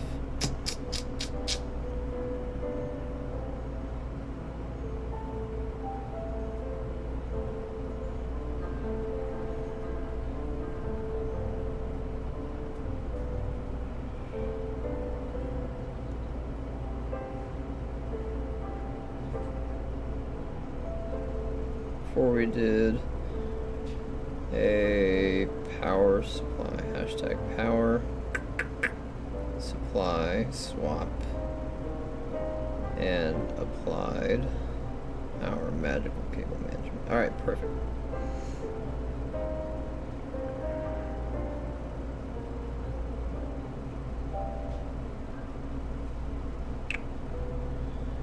Alright, so the original picture of what it looked like is going up, and don't worry if you don't use Instagram, I'm going to show you guys in just a second what the before and after look like. Oh my god, seriously? It doesn't even look the same. It's not even the same computer hardly. Jeebus. Jeebus!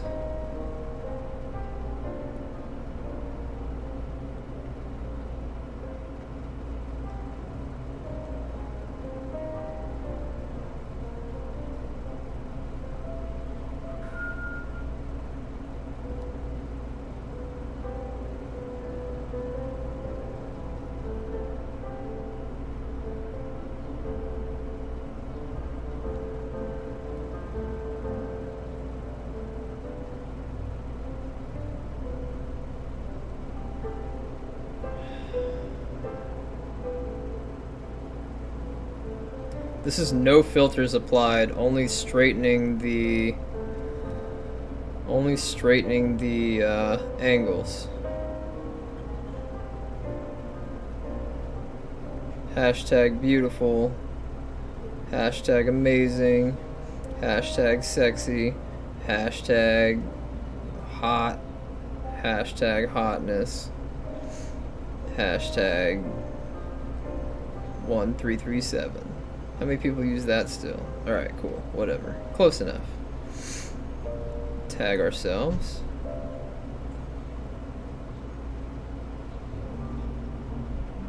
Okay. This is... I can't tell if it's an Asus or a Gigabyte. They've both used this color scheme, but I think it's an Asus board. Yep, it's an Asus board. Alright. So... I have not seen the message you left me on Discord, but you guys are about to see the before and after shots right up on Instagram. On the IG, NST, GRA, M for me. Instagram. Alright, so this is the before.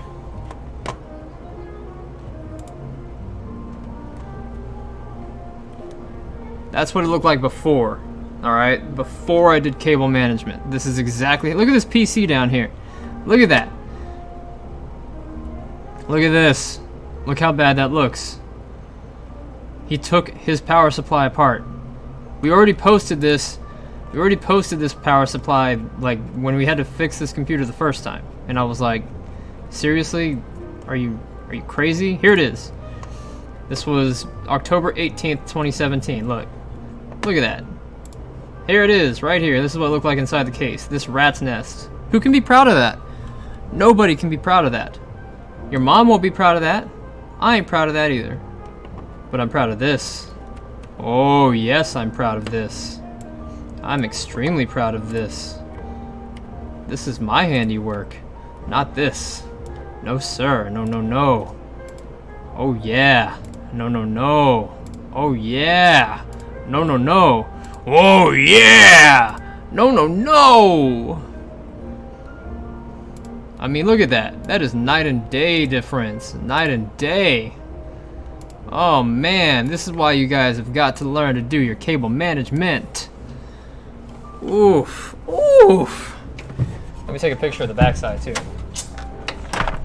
Nah, never mind. Fuck it. Like I said, I'm not going to cable manage the whole thing. Just the inside.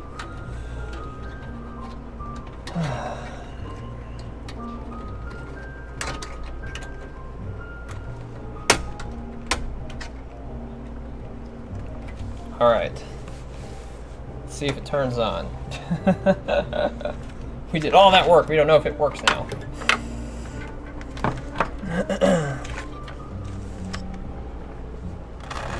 Alright guys, what do you think? We got a transformer in here. This time it really could be feast or fire. What do you guys think? You think it's gonna catch fire? Or you think we're gonna be feasting tonight? I don't know. I don't know, fam. Feast or fire, y'all. Feast or fire. CPU power is in. It only uses a 4-pin, not an 8-pin. So that is as intended. Feast or fire, y'all. Feast or fire. What is it gonna be? What is it gonna be? It's gonna be feast. Kevo says feast. Brittany says feast. I'm hoping feast. But it might be flames. Alright. You never know with a transformer. These things are wild. They don't care about me. They don't care about you. Voting? What's that? This ain't a democracy. This is a dictatorship. Alright. Let's see what we got. Nothing. We got foul play. No, I'm just kidding. We gotta flip the switch. Aww, snap! You! Bam, bam, bam, bam, bam, bam, bam, bam, bam, bam, bam, bam, bam, bam, bam, bam, bam, bam, bam, bam. Soldier boy, tell him.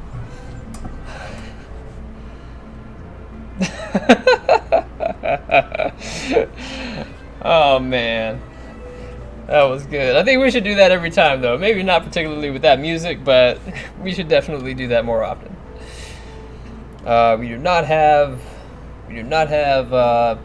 We have post, but we don't have any OS. So now we get to troubleshoot. I also want to take a picture of that like that, so just give me a second.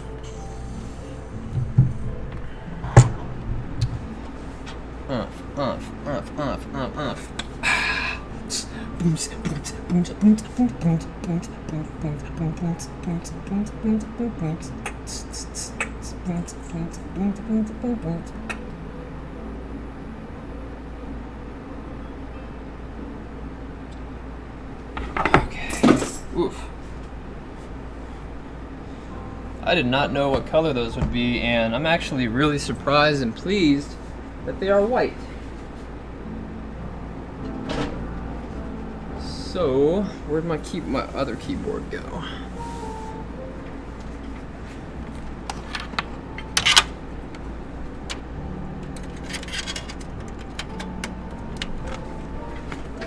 That looks, I mean, seriously guys, that is one of the most amazing cable case transformations that I think we've done on stream ever. Alright, yeah, go get decent. We gonna go out tonight, feast or famine. Alright.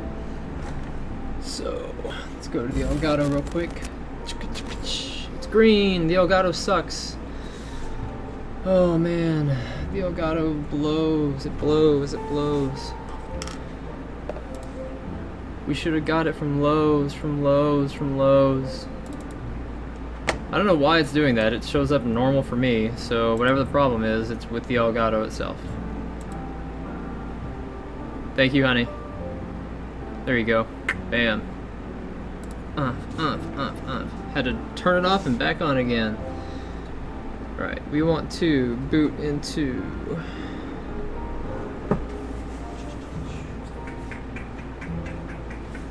I had a keyboard over here. Did I give it to somebody?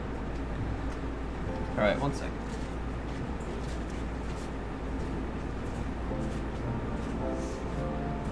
Oh yeah, I did. I gave it to Brittany.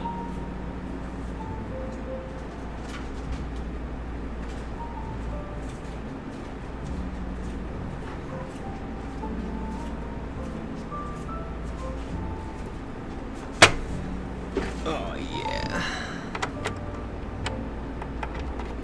USBs work. Yeah. That's right. Can you feel it, baby? Yeah. DMET, what are you programming your website in? You using WordPress? Are you using a template? I'm gonna be switching mine to WordPress and going with a template. Ain't no shame in this game. Alright, so his SATA, the port that we plugged into, SATA 3, is actually not turned on. Or it's not detecting. There is a difference. Jumper free config. Turn on the turbo. Auto, yeah, it's fine. It's an AMD FX 4200 quad core, so we did all of that work for a piece of shit.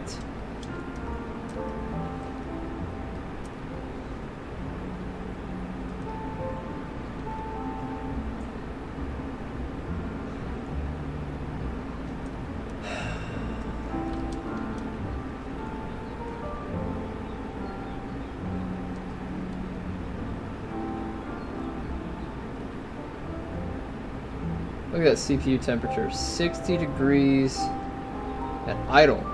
At idle.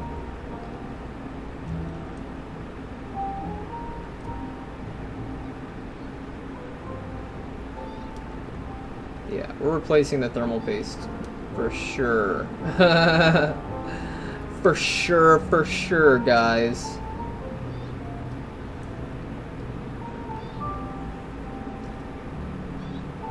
So his SATA ports 5 and 6 don't work. Wow. That explains why it's not booting right there.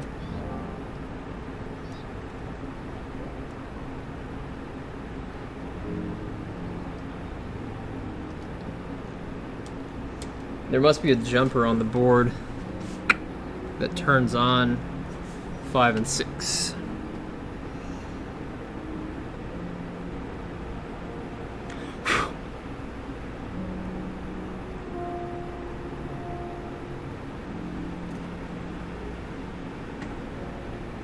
I'm looking. I see a jumper for USB power. That's it. I don't see another one. Huh. Alright, let's search for this together real quick. God, I'm proud of that. I am so fucking proud of that. Actually, here. I took a picture, but I didn't put my business card in it.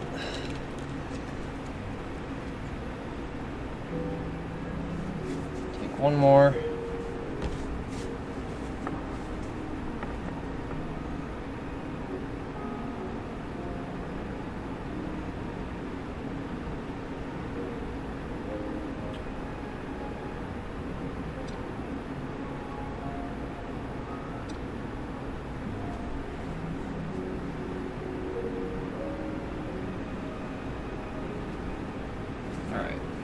That one's gonna go up on Instagram too. For sure. Alright, so this is... Oh yeah, I know. Thank you so much, Darkest. M5A78L-MLX SATA 56.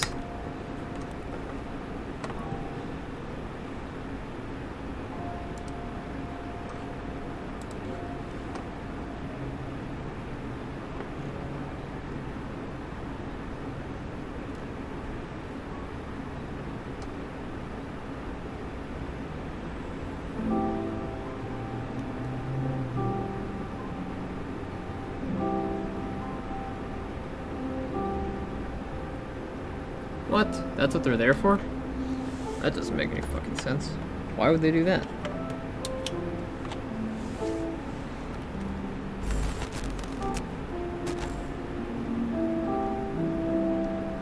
So the iMac is done. We got it all straightened out. The 21 inch or 24 inch. Yeah, it's good to go.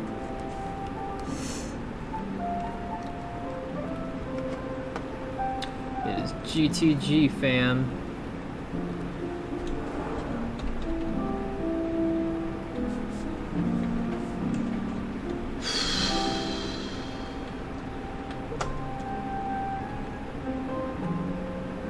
I don't know why it's not detecting those two ports though.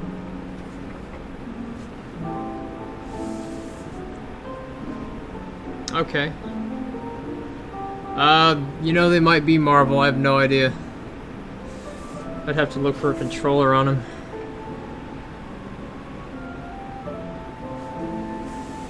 And if there's a controller, it's probably underneath a chip or a heatsink.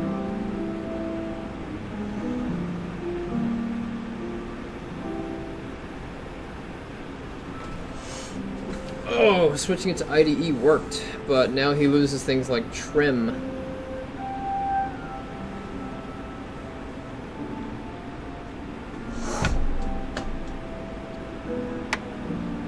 Nice. Alright. So take a vote. Should we move it? Should we move the SATA cable to another port? Or leave it as is on IDE? 2 jumpers behind the CPU nest to the I/O ports. There are jumpers? What? Are we sure?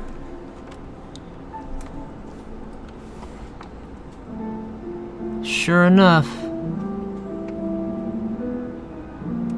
One's for USB power.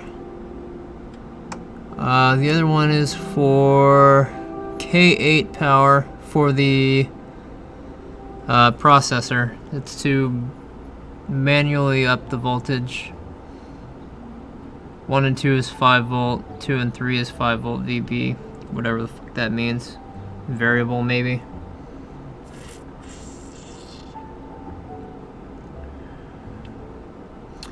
It's working this way.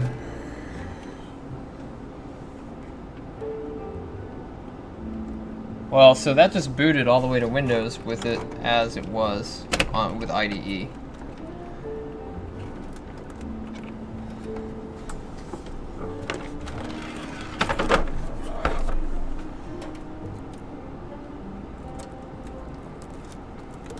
And it's not a big deal to move this thing down.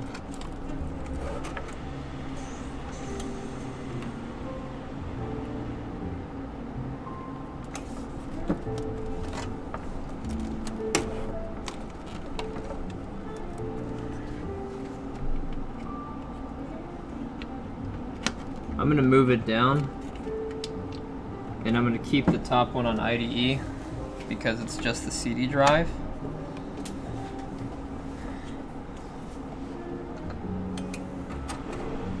That way AHCI can take over, given the speed benefit, the trim, the NCQ, all that good stuff that comes with AHCI that you miss when you switch it back to IDE.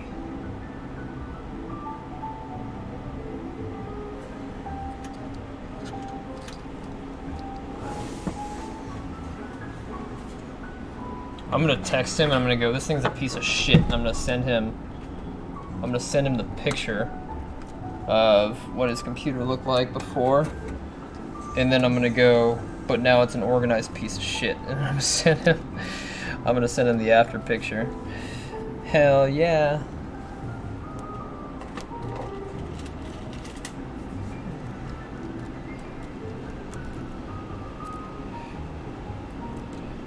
Alright, let's see if it boots.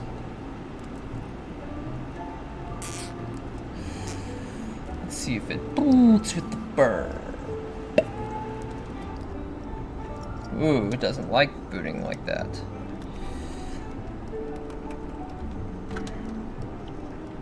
It actually turns itself off when we try to do that.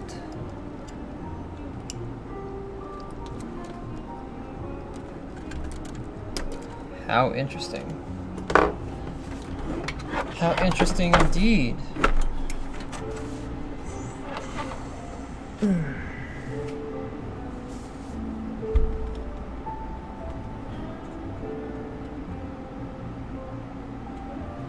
Let's see if I have a good heatsink for this piece of shit. Hell yeah, he's getting this hella old school big ass AMD cooler. Hell yeah, he is. Yo, mom, bet. Swag.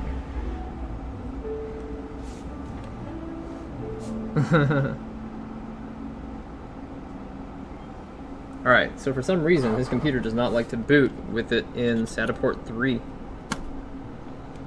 can try SATA port 2.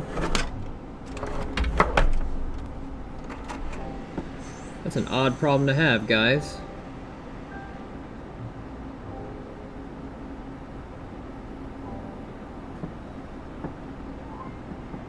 I'm taking this cooler though, hell yeah. Well, hold on. Yeah, he needs it more than I do, so...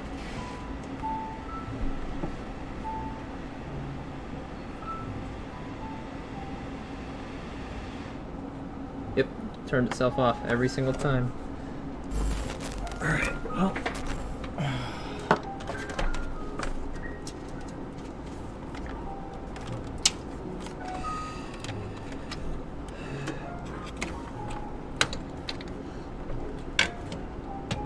Oof. Well, that's why there's no fucking thermal paste on here, doofus. No wonder your computer's so fucking hot. God. Who does that?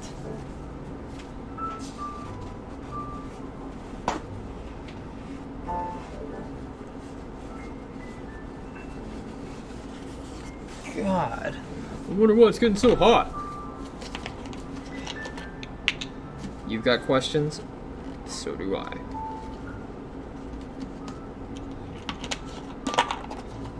Well, he's brought this computer in before.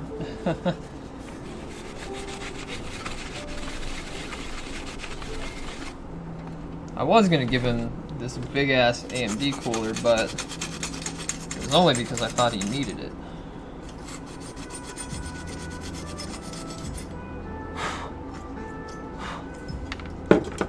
I was gonna give him the big behemoth, but let me see if it'll fit in my other case that I need it for.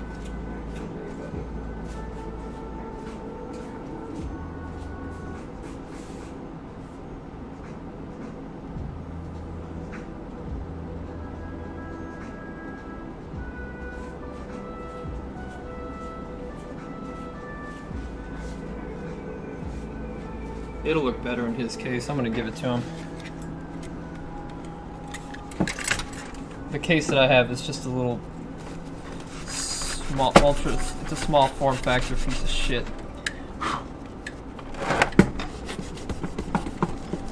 I'm just gonna take his, swap it out.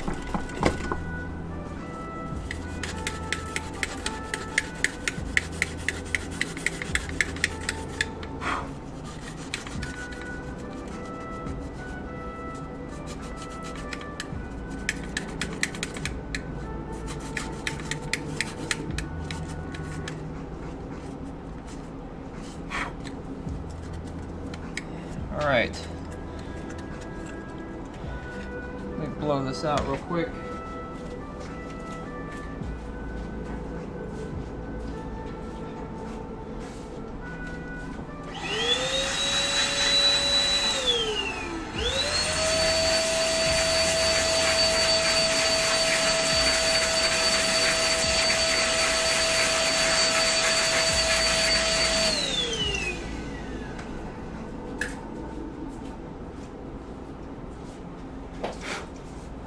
So this cooler was actually made for the ultra hot bulldozer processors.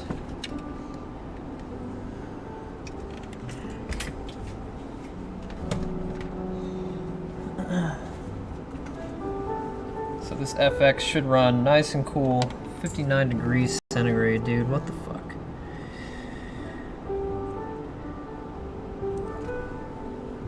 It's a little bit more than I should have used, but typically when I use a little bit, it turns out to be about the size of a quarter. This will pretty much cover the whole processor without overlapping.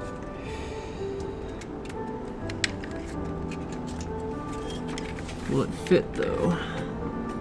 It's gonna be close. Hey.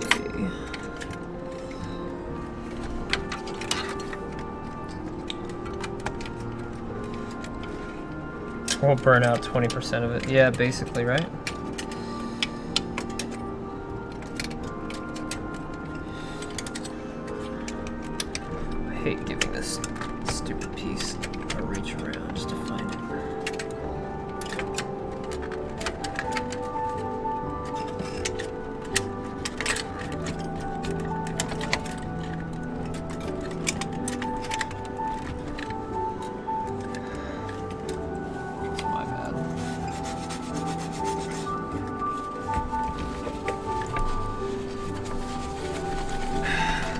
didn't drop it centered at first. It's my own fault. Waste of Noctua.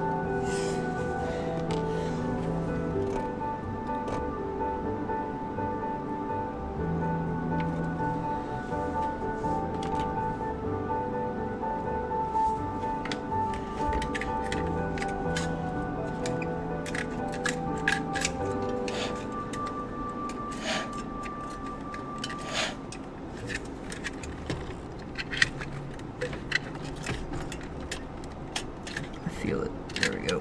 Yeah. Fuck you.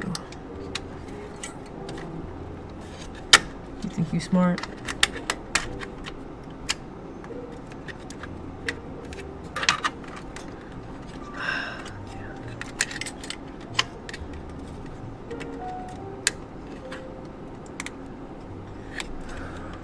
There we go. Locked and loaded.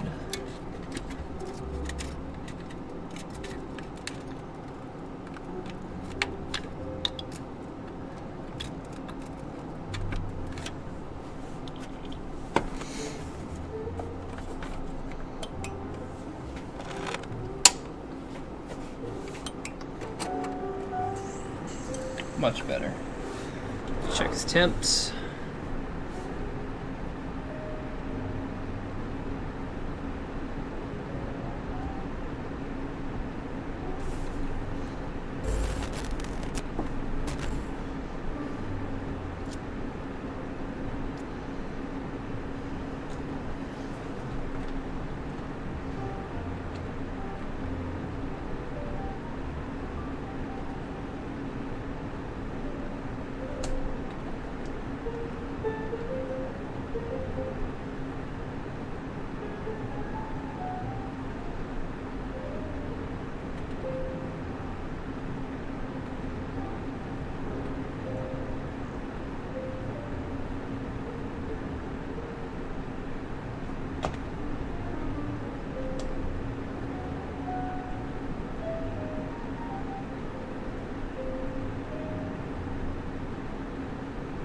There it is.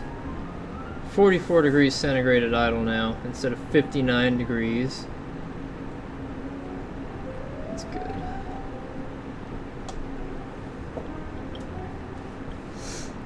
I want to try it this way and see if it sees the drive, the DVD drive. Actually, we won't be able to do it that way. I've still got it plugged into the AHCI port down at the bottom. It's over 9,000! Nope, turns off. I don't know what the deal is, but we're putting it back to where it was.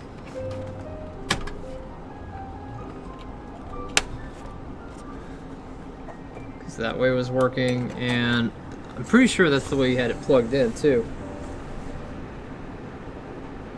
We can go back and review the earlier part of the video, but I'm pretty sure that's the way he had it set up. I switched those ports back to AHCI as well.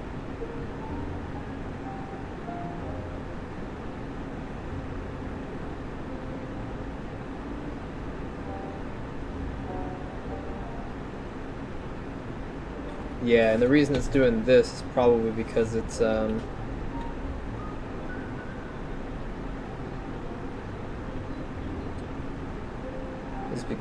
what do you call it?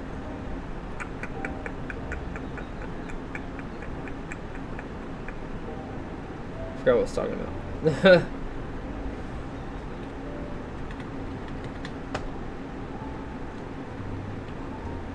Oh, because it's I don't know why it wouldn't do that. But it boots up this way. So I'm gonna put this right here. I'm gonna take one more picture of it since I installed a newer one, a bigger one. Cause you know I'm all about them pics, Aw yeah.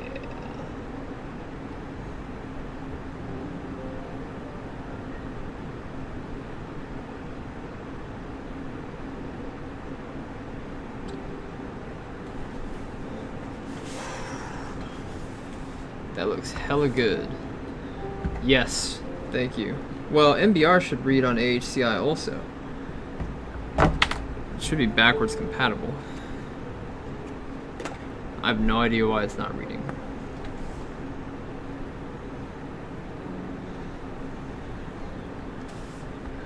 Alright, let me call him real quick. I think he lives by here.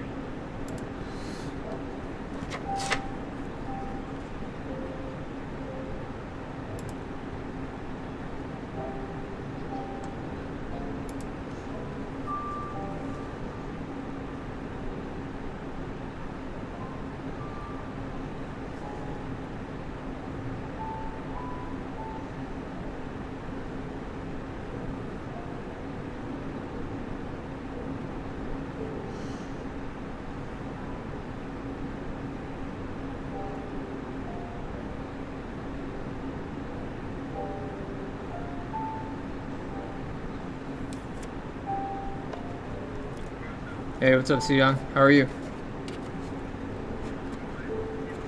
Not much. Hey, man, this thing was a piece of shit when you brought it to me. The desktop. It looked like a kid threw up some spaghetti in there and somehow made the computer work. Dude, like it's a rat's nest in here. Here, look, I'm gonna show you. I'm gonna send you a picture. I'm gonna send you a picture of it right now. Hold on.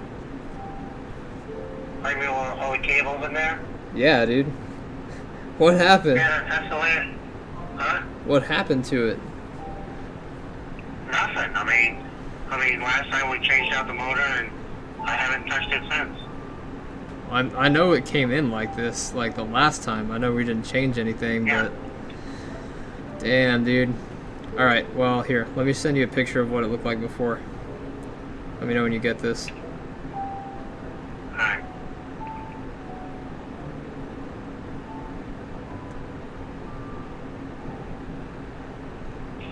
Did you get it? Yeah, what's wrong? So, Say what? sorry, hold on, I just got the picture. Yeah, I know, it's big hell in here. Yeah. I'm gonna send you a picture of what it looks like now.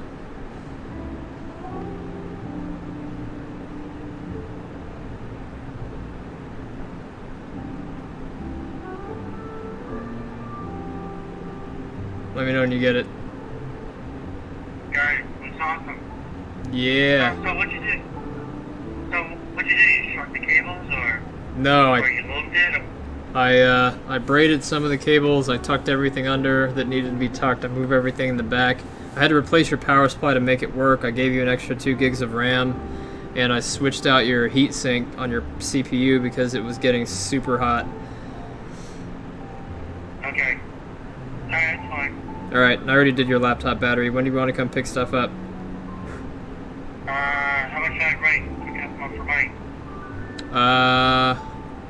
150 all the work. Okay, I'll probably go by, I'm at work right now, but, you're not open on Sunday, are you? We're not open on Saturdays either. I came in to do it just because. Okay, that's cool, thank you. Yep, no problem. I'll come by on Monday. Alright, sounds good. I'll see you Monday. Alright, thank you. Yep, my pleasure. Later, dude. Alright. Yep. What's up, follow, chill out? My 144 hertz LCD panel is cracked. Can I swap the panel out with the same brand monitor size but 75 hertz? Well, it depends. So 144 hertz monitor, it's going to have a controller on the back, but the interfacing hardware needs to be able to communicate with it. So typically what happens is that you have a panel and then you have a controller card, and they're two separate things. The controller card has like your buttons controls for on and off and volume and screen brightness and all that other stuff, and it's basically like a mini motherboard for your monitor. So for your screen. So your screen that you attach to it has to be compatibly read by that small controller card, otherwise it won't work. Chances are you're not going to be able to make that work because the panels are always different, but you should be able to crack it open and order that replacement screen, but you typically have to get that straight from the manufacturer, if not on eBay. But the ones that are on eBay are almost always cracked, and they actually sell the entire monitor so that you can harvest the other parts. So hopefully that answers your question. I do apologize, but welcome to the stream, man.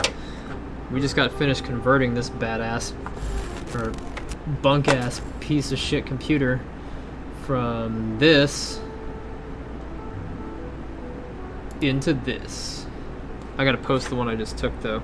Give me a second, guys. I gotta post the one with the lights and the upgraded heatsink. God, that's infinitely better. Infinitely better. I do too good of a job sometimes.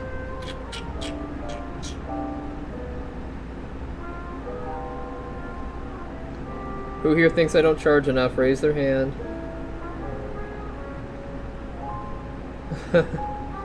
Thank you to everybody that raised their hand along with me. You guys are the real MVPs. Shout out for understanding what it's like to be a small business owner.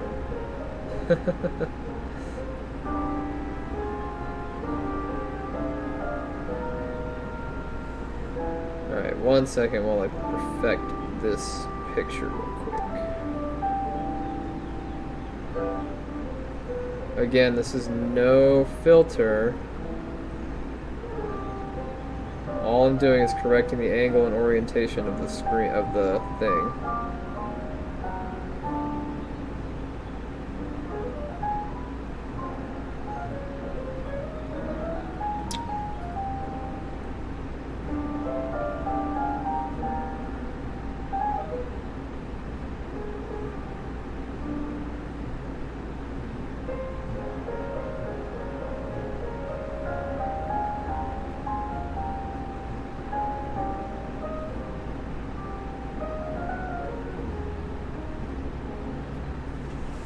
Copy the same one that I put up here. I charged him $150. Thanks, follow. Yeah, man. We're doing we do computer repair and new builds on this channel. So if you like watching computer stuff, feel free to follow. We will definitely be back. I'm trying to stream every day. I didn't stream yesterday because I was cleaning my shop, but you know what I'm saying.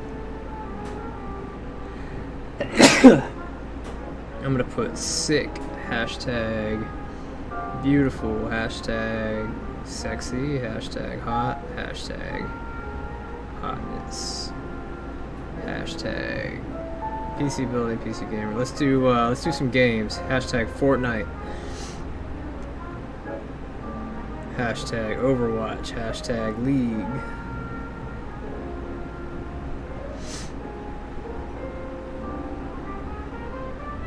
And then hashtag, is PC porn a thing? We should have PC porn. Like, seriously.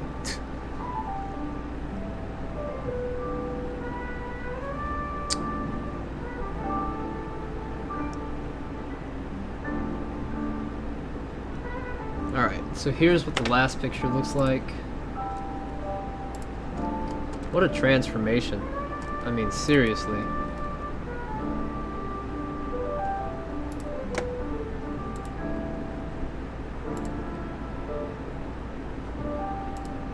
We came a long way.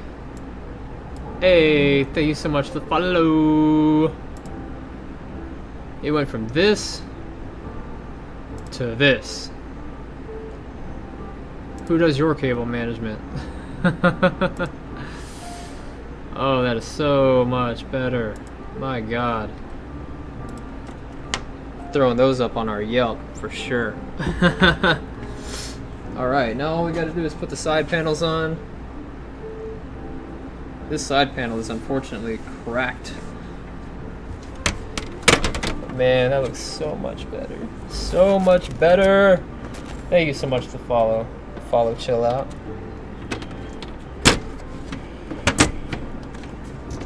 I've been building computers for 20 years now. I include all the rebuilds that I have to do. So when I say I've built 600, it's because I've built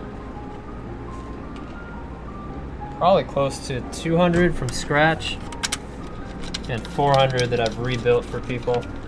Complete teardowns, hollowing out the case, or doing a motherboard swap. Motherboard swaps and cable management absolutely count as a build. There is zero reason not to include those. Alright, let's get the computer off.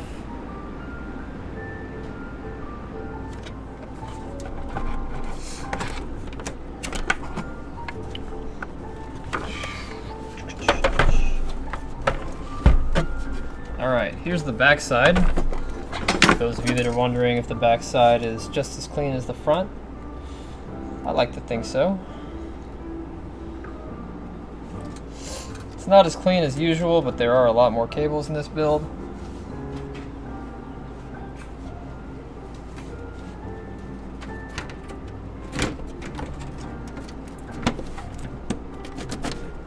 And voila! We fit the back on perfectly. We got all the security hangers in place where they belong.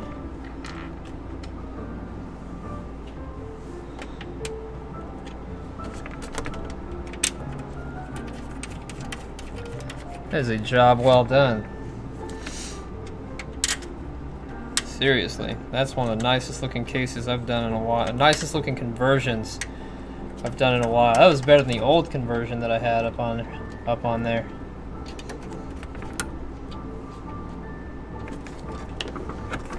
Okay. Yep. Nice. Alright guys, be right back.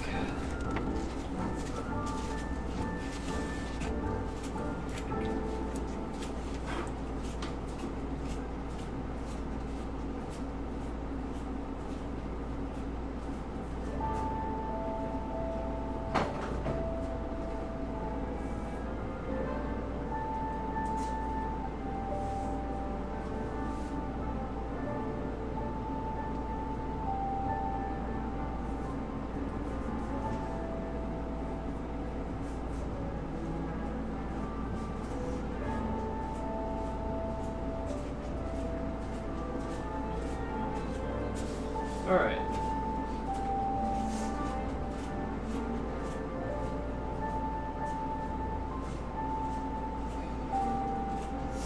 So the last thing I want to look at today, since we're pretty much done and Brittany said she was going to go look at something, this is not a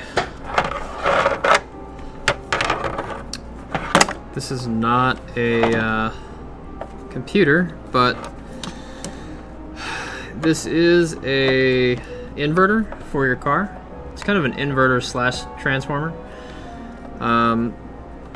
This takes the 12 volt from your car, converts it into 5 volt for your phones, and then it transforms from 12 volt into 120 volt so that you can use your standard size plugs and stuff. Now, this worked for one trip back from Texas and stopped working. I thought originally that the fuse was going to be inside, but this is actually a blade fuse right here, and you just hold it up to the light, and if you can see through the blade fuse,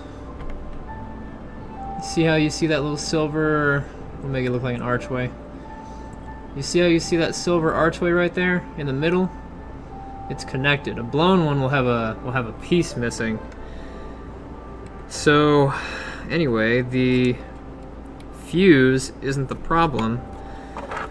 It's got to be in the head here. So these aren't typically made to be disassembled, but since we have the tools and I've disassembled smaller ones before, I'd like to see what the problem is. I thought it was this, which is where the power comes in, not making contact, and these are the ground points right here on the outside. So let's just see if we can take this apart real quick,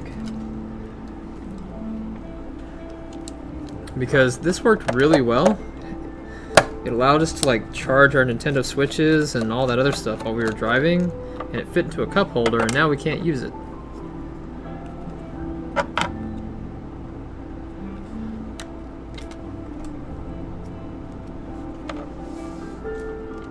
Yeah, so typically there is a fuse in the nose, so that's what I'm thinking is blown. Typically they put the fuse right up in the tip, and it's right behind this wire, but the thing is I pulled this tip apart and I saw raw cabling and didn't see an end to a fuse. So that's why I'm confused.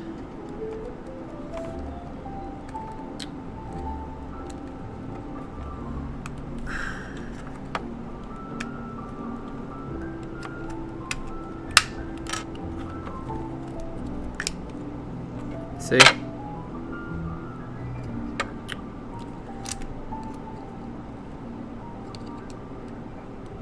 Huh, there's the problem right there. This part came off of the grounding point.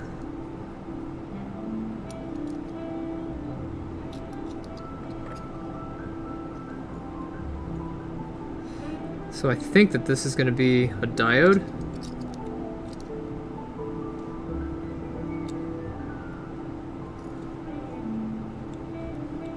But essentially, this black wire is the ground, and the ground comes out, is supposed to touch this part right here to ground itself to the chassis of the car, and it wasn't making contact because they have it like soldered right there, which is stupid.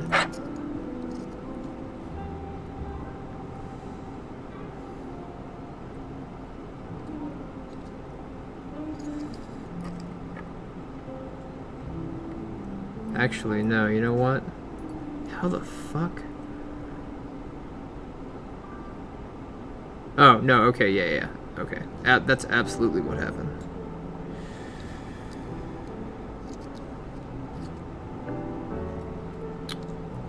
I don't know why they have this giant barrel shape right here, though. So the electricity comes in through the center part. Comes in, this has to be a diode because it's supposed to prevent the electricity from backflowing to prevent damage to the car. So a diode's purpose is to prevent electricity from flowing in the opposite direction. So these are polarized. You have an anode and a cathode, and you're supposed to have them in the correct orientation so that electricity goes one way through your diode and not the other way.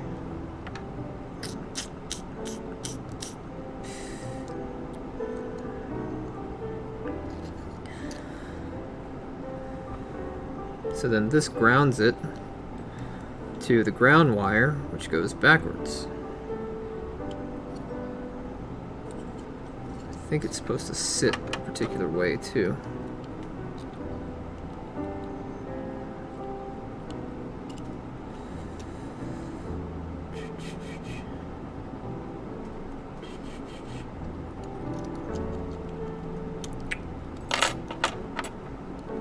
I think it's really dumb how they created this. And then what the fuck is this for? Oh, yeah, okay. I was like, wait a second.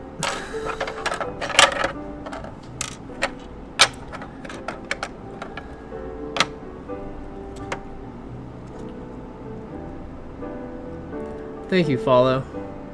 The panels might be the same. They might be manufactured in the exact same way, but one can't sustain the 144 hertz, so it gets sold as a 75. So like all the Intel processors, like the i5s that only have 4 cores, they might actually be a hex core i7 with 2 of the cores disabled. Same with the i3s, they might be i5s that only have 2 working cores. So I wouldn't be surprised if monitor panels were manufactured the same way. But I would be surprised if we were just now finding out about this.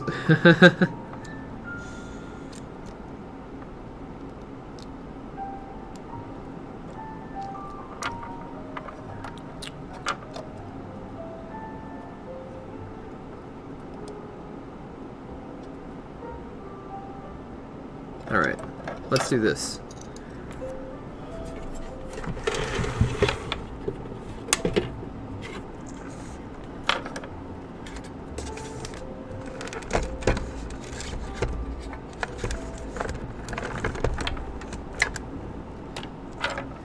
Y'all know what time it is. Yes, it is what it is when we do what we do.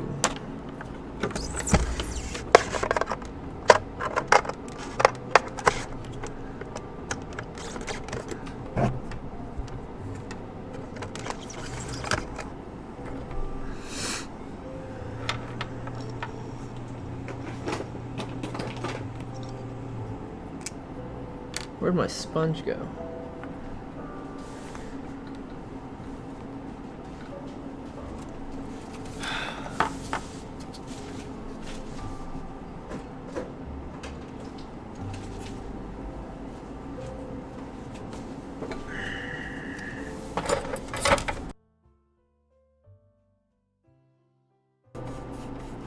The sponge I was looking for was not the sponge I wound up with.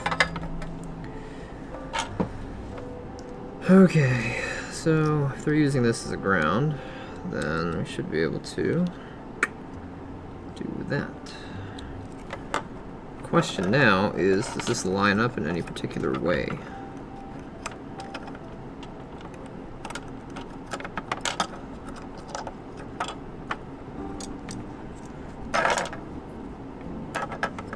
Like, in what manner did they stuff all this in here?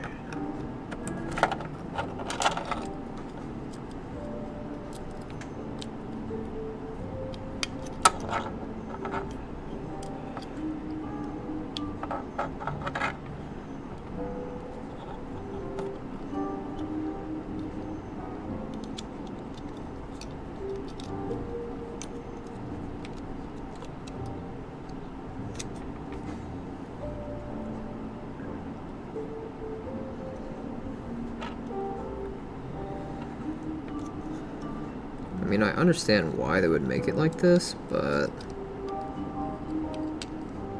I definitely think there was a better approach that didn't involve putting a massive diode right here when they could have put it, well, they put it there because it's within 6 inches of the power source, so that makes sense too.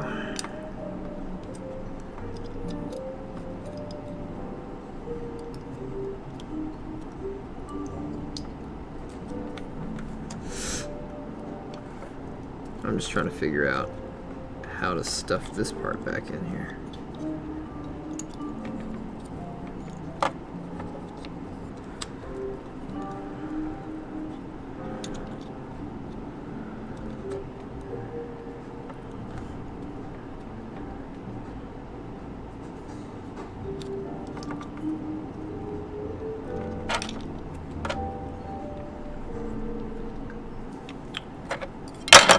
Where did this part go? Right here.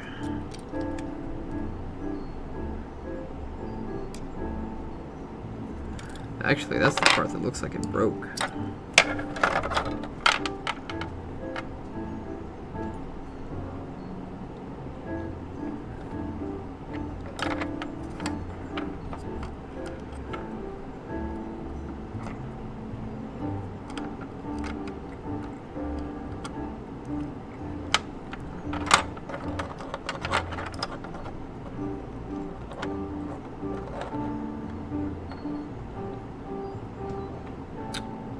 Gotcha. That's what happened. That part came unsoldered right there. Yep. Alright, let's fix it. Then I'll go out to my car and plug it in and tell you guys if it's working or not.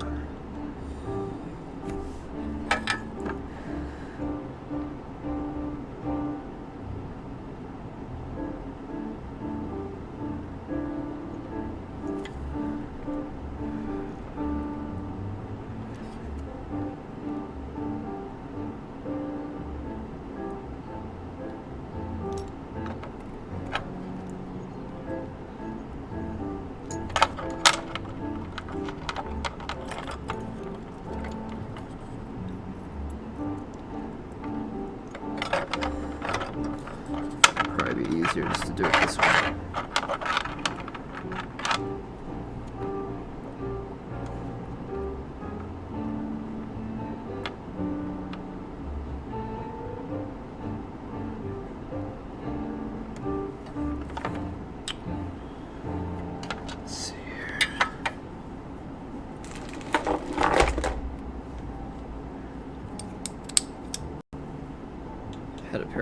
locking pliers somewhere, but I don't remember where I put them.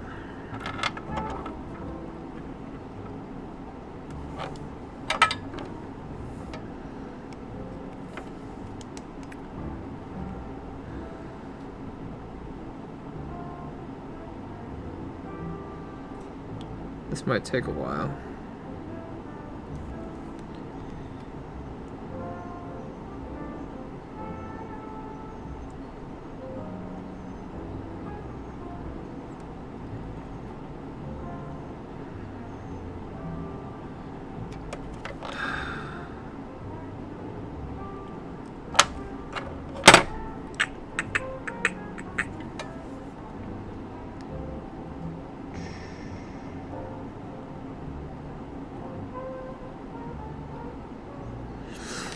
I would say follow that the worst that could happen is that it doesn't work and you send it back.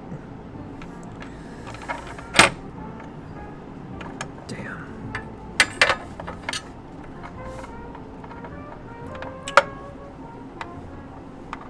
I really need locking pliers.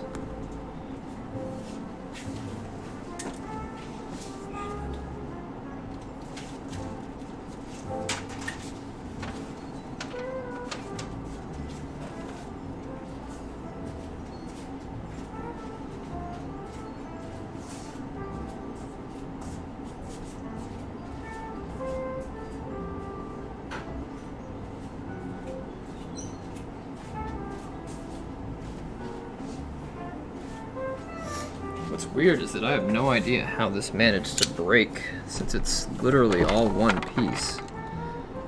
I mean, it doesn't have any user interaction or anything.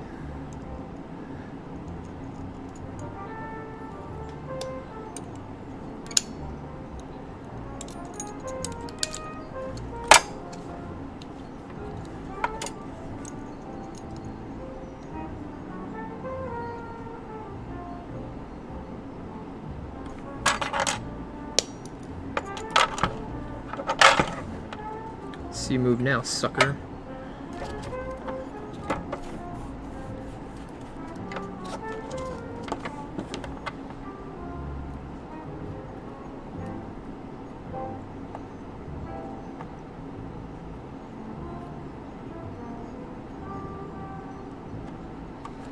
Seriously? I'm gonna have to tin this fucking tip.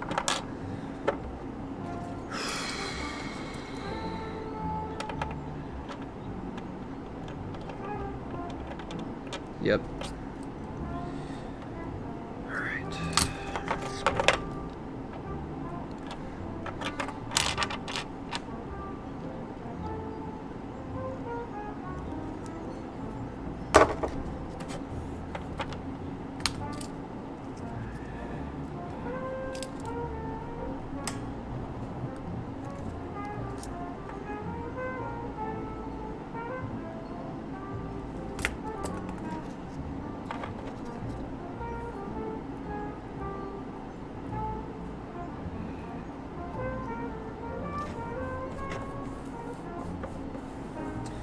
Anytime it's a super shiny metal, chances are you're gonna have to tin it.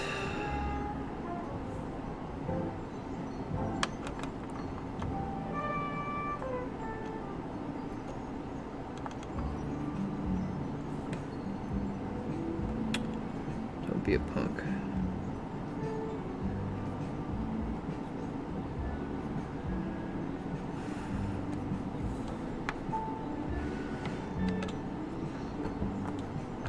Alright, that is a big ass fucking thing of solder. That ain't going anywhere.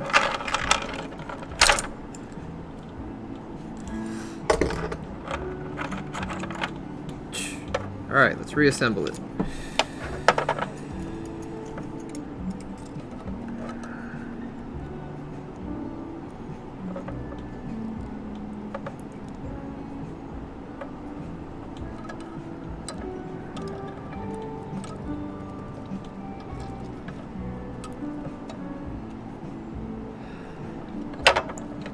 Alright.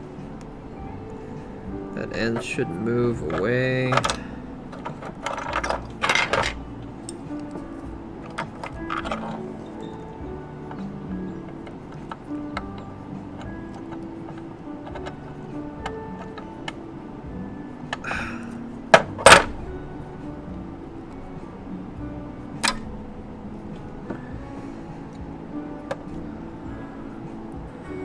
don't know how comfortable I am with it like that.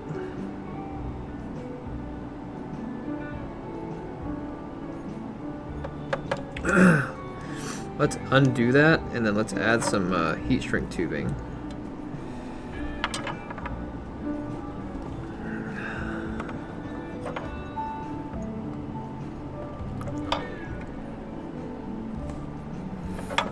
That way my car doesn't catch fire.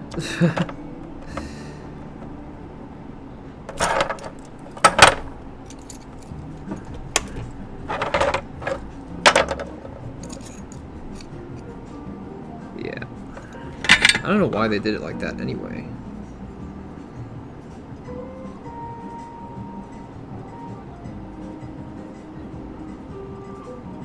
Like, they should have made it straight.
No, I apologize. I'm just not paying that much attention to the chat at the moment.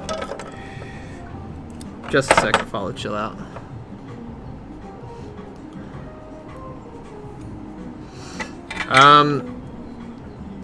So typically that little motherboard controller is going to be able to determine what your screen is capable of, and then it's going to tell the computer, it's going to relay that information to the PC.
Hard to apply pressure with this.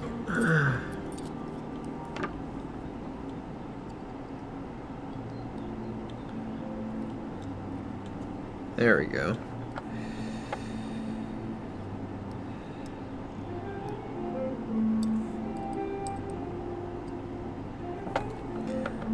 I guess it doesn't really matter.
Alright. Now I'm not worried about it.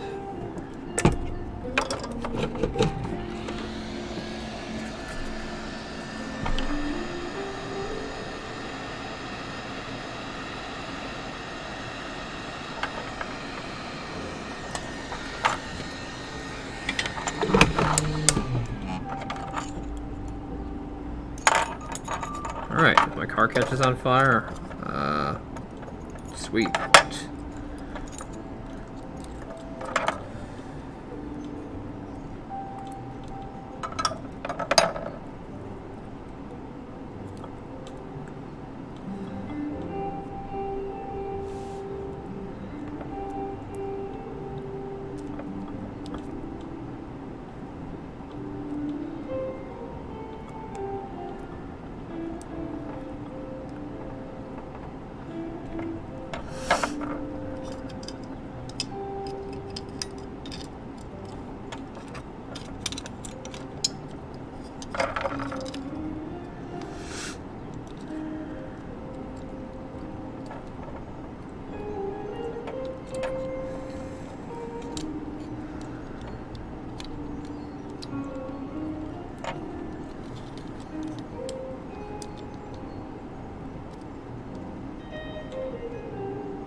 So the hollow barrel, I'm not sure how it went, but I don't think the cables were running through it. I think they were running under it like this.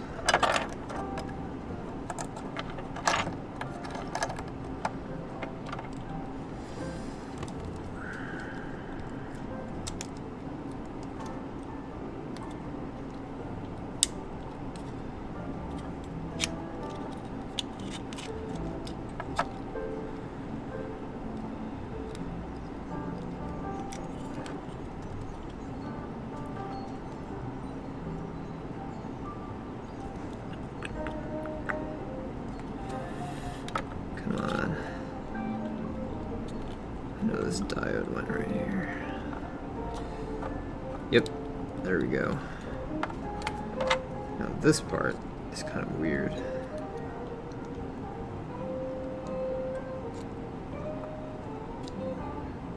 Like, I don't even know how this came off.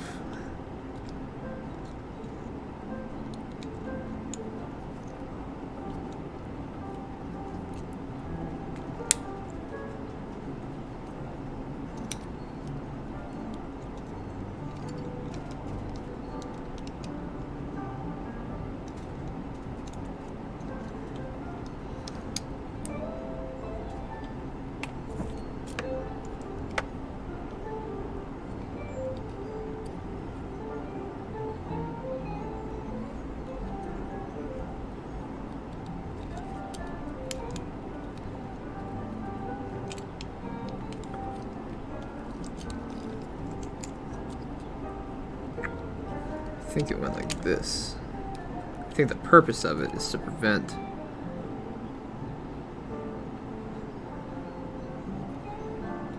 okay, so this gives it a grounding point, and then this is supposed to prevent it from touching that part. So then this part goes down here. Part slides.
Damn, that is some janky ass engineering. Why would they do it like that?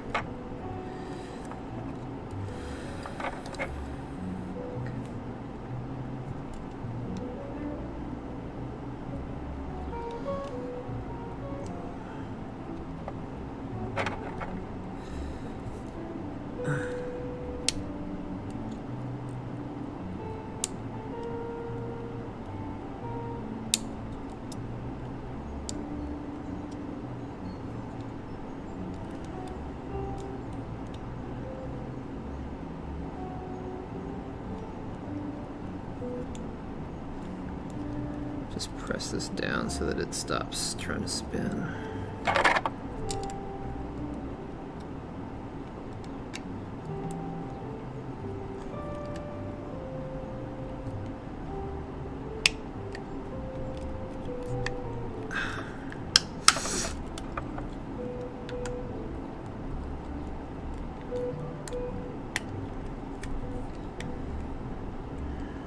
I want it to work.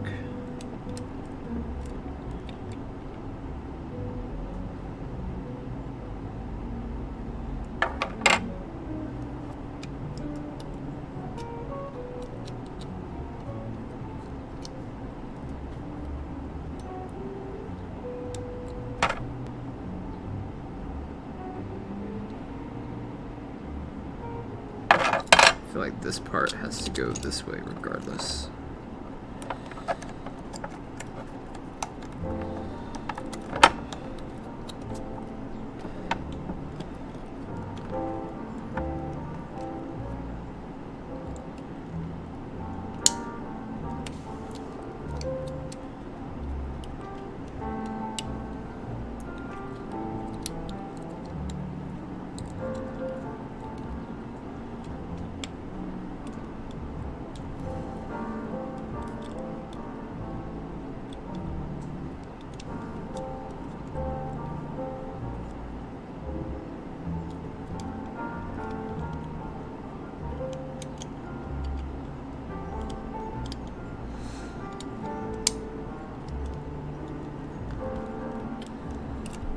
Alright.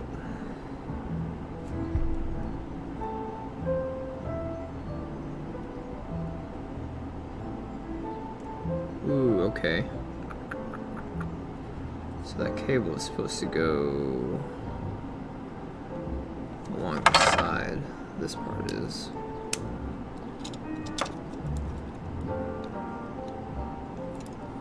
Or maybe it does go on top. Huh. Looks like it's supposed to go on top and then it's supposed to get squished down by that part, but it's just not squishing correctly. Oh, that's what that's for. That barrel is a pass-through for another one, which means that it's supposed to have power also. It's supposed to touch that.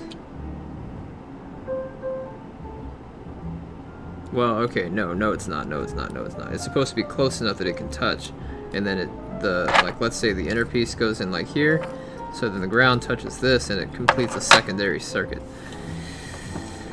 Okay, I know what that plate is for now. I mean, I really don't need that plate. I could just run it without it. That's why that diode is there, and the fuse is in the bottom.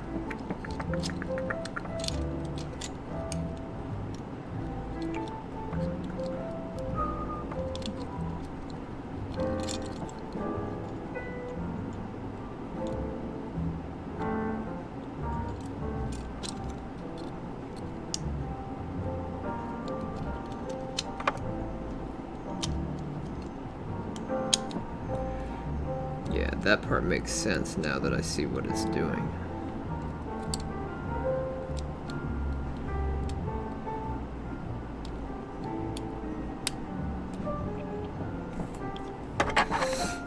All right.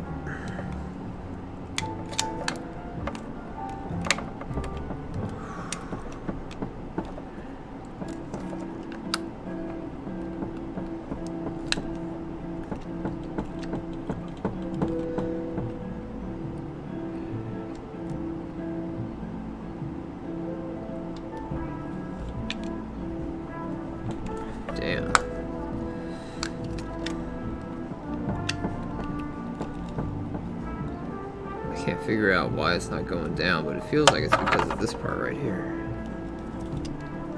I feel like I opened it. There we go.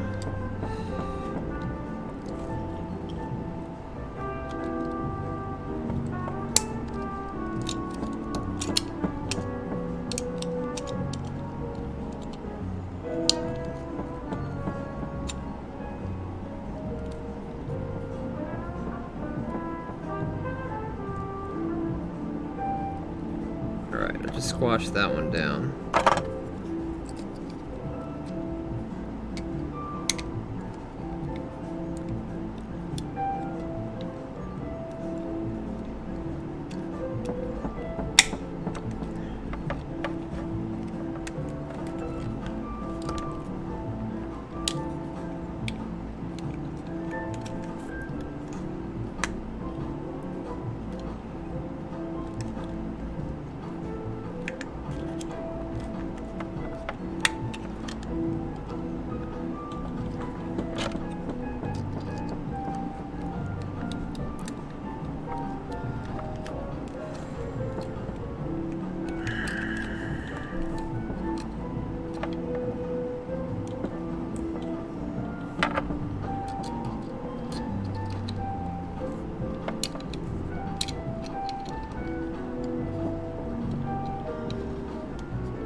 Oh, there we go.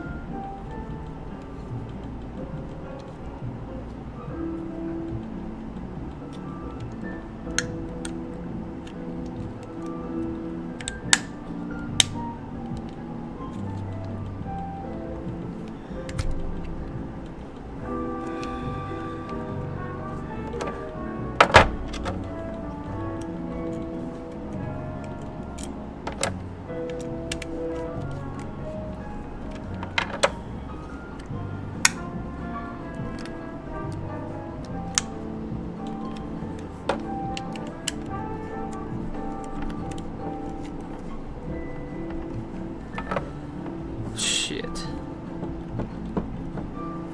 Doesn't work though.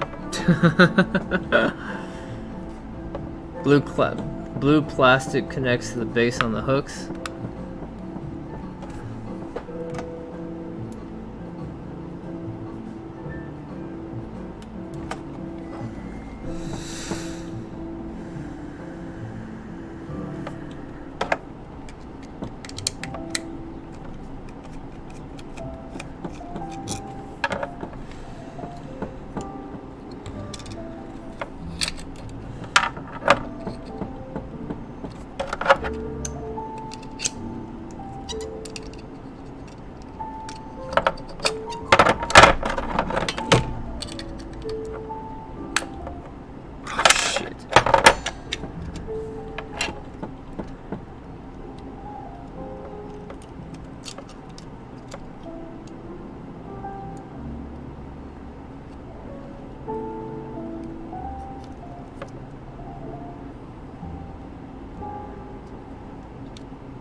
I don't know, man. I think I was pretty close earlier, but now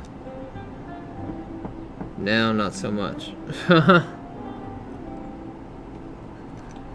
Slide it down to the bottom of the barrel. Oh shit, you're right. It's just a guide.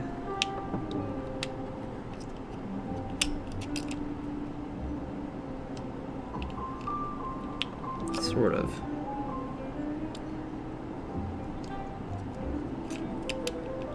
Does it go like this? I think it goes like this.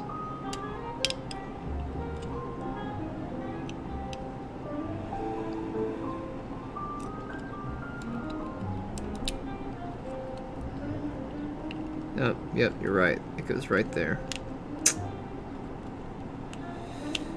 It is a tight fucking squeeze, though.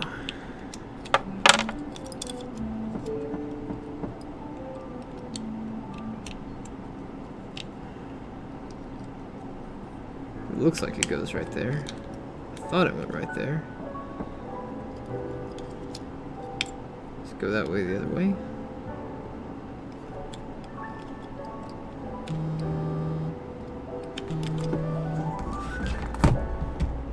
Rad Computers, this is Mark.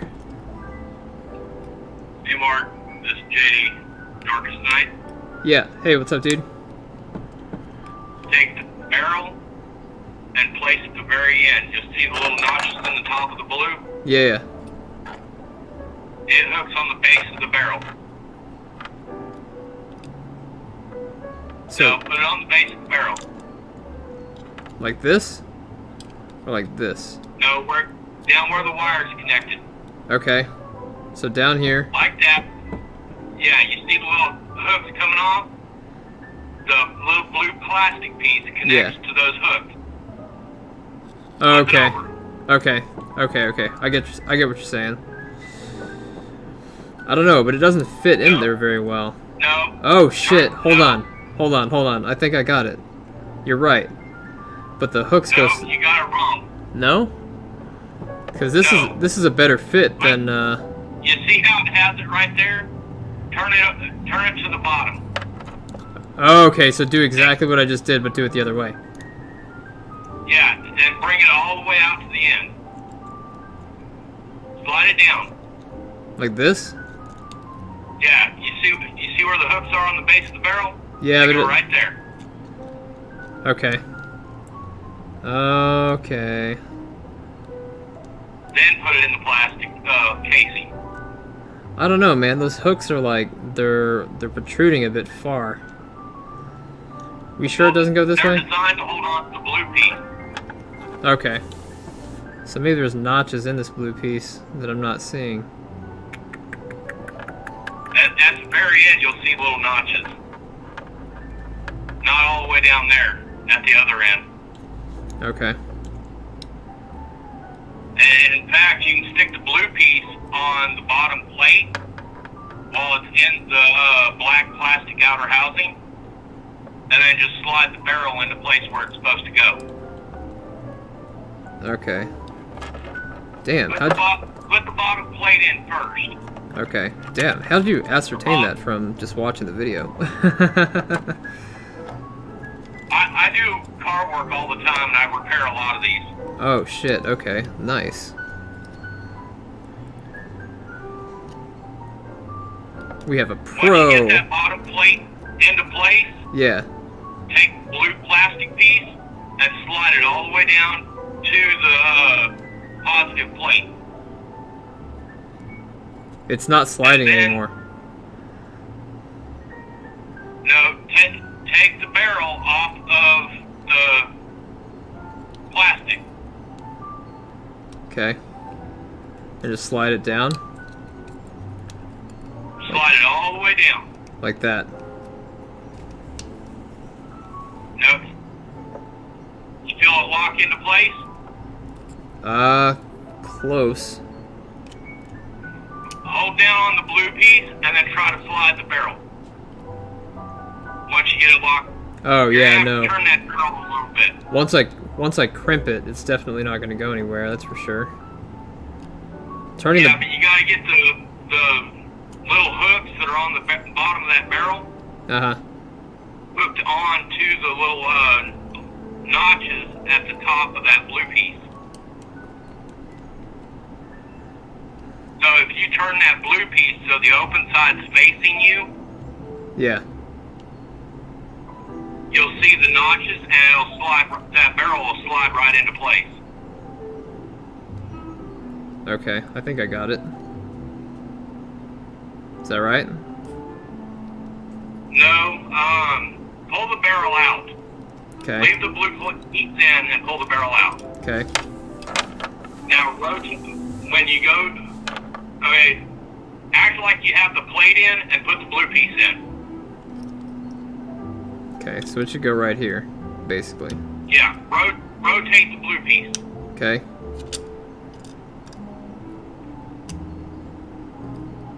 Right like that. Now set the barrel in it. In it? Yeah, you see the hooks on the bottom of the barrel, correct? Yeah, yeah. No, up further. Slide it up. Right here. Yep. Okay. And then the plate goes on the bottom. Okay. That makes sense. Okay. Huh. And that way everything tucks off to the, towards you. Okay. So now I should be able to close it then. But now you see what I was trying to say. Yeah, okay, okay, hold on. Alright, let me... Actually, You gotta tuck the barrel into the blue piece. I think it Into the actually- top notch. I think the way this one's designed, it pushes that blue piece against the thing, because these feet are super wide and there is no notch really that holds it in place. The barrel's sticking out too far out of the top. Oh yeah, you're right. Shit, okay. So you gotta drop it down into those notches. Okay. Alright. And see, that way the blue piece is locked into place when you crimp it down, and the barrel won't come out when you're pulling something out of that lighter area. Okay.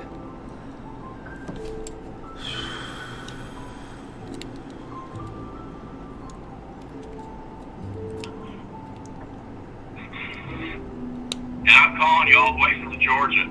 Yeah, I saw. I was like, who the fuck is calling me on a Saturday? Well, I figured if I could help, since you weren't really paying attention to the chat.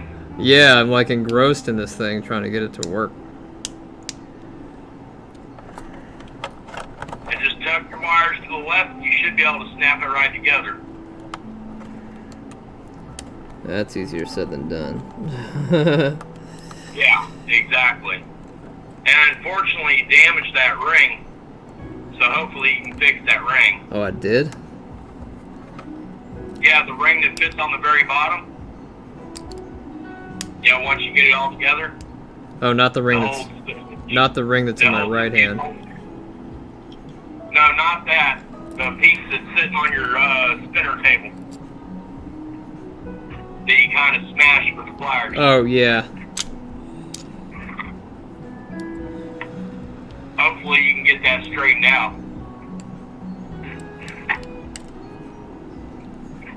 Alright, let me see if I can do this real quick.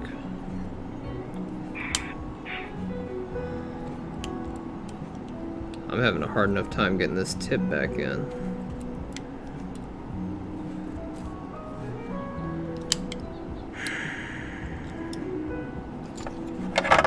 Okay, I see how it needs to go. Let me see if I can take this tiny piece off real quick. You know what would have been easier? What? Is to solder those two wires together and just attach a single wire to it. And move it back? Yeah. And that way it would have been easier and it wouldn't have been so stiff to work with. Yep, I'm starting to realize that now. They had both attached to it, so I was like, I'll just do that, but that seems like a pretty bad idea. Actually, it would have been easier just to hit it with a piece of wire and then solder a piece of wire to the other piece. it might be because I tried moving it so far up the stem, or so close to the base. I was like, well, I want this to have good contact, so let me try to take it off real quick. And And the reason why it came loose is because it had a cold solder joint. Yep. Just the heat of it being in the cigarette lighter plug probably caused it to break loose. That's true, yep. I think that's exactly what happened.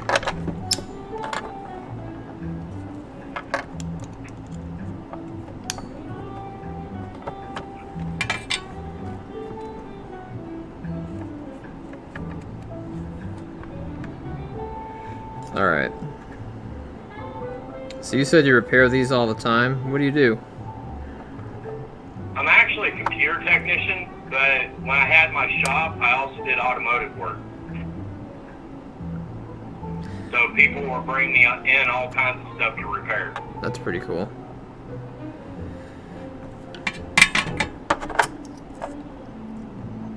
I did car stereo installation, engine rebuilds, the whole 9 yards. I like doing car stereos and car lighting.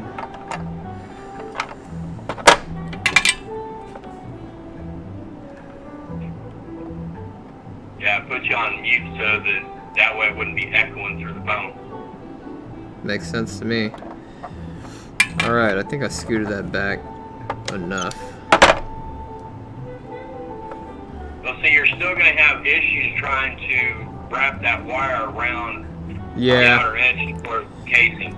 Yeah, but it's not going to be as bad now. The hard part was because the ground wires were so thick that the way that this is assembled, I should have left that small gap there so that I could close it the way that it was closing before, but I didn't do that. Right.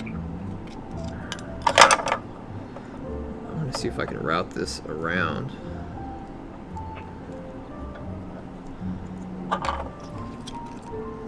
Because you can literally make those two wires shorter and add just a small piece of wire like off of a computer power supply. Yeah. And that way you wouldn't have to try to stuff those two heavy wires around the metal plate.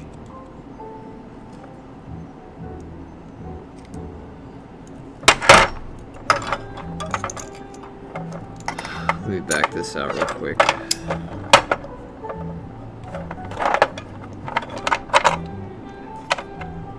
You're probably going to have to cut that heat shrink all the way off. Yeah, that's what I'm noticing.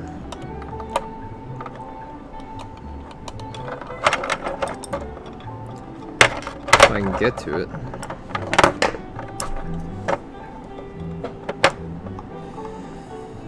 I'd just cut it all off and make that wire shorter to put an extra piece of wire in place. There we go. Hold on, I think I got it now.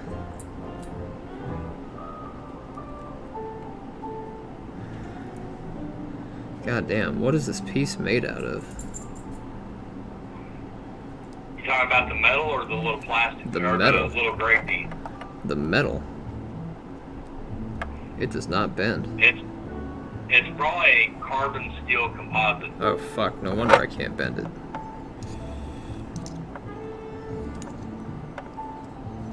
And it's probably got a nickel coat over the top of it.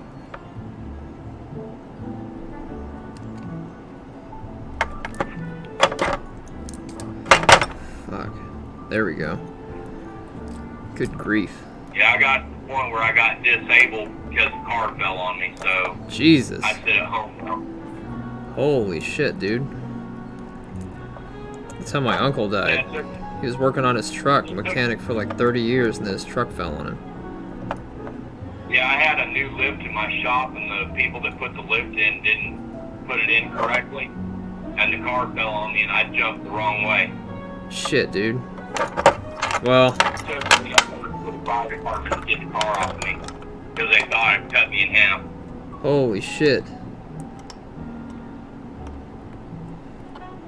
That's nuts, man. No, the way I see it, things happen, you know. Did you sue the company that installed it? Because I would have. Oh yeah, I get paid real well. That's good. Dude, I'm so sorry to hear that. That sucks ass. How about... My medical's pretty much covered for the rest of my life. That's good.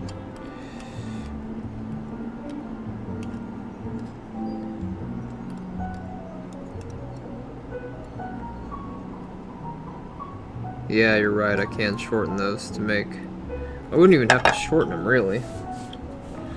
Well, I would cut them down there where the heat shrink in, and then solder them together with a single piece of wire attached to them. Yep. I'm just gonna make a slit to solder it to. That's a good idea.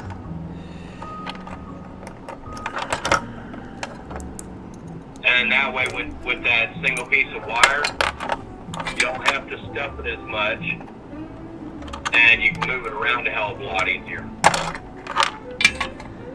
That is a good idea. Alright, so here's the primary lead. Here's the short one. That's probably going to be about a half inch to an inch piece of wire that you're going to be replacing.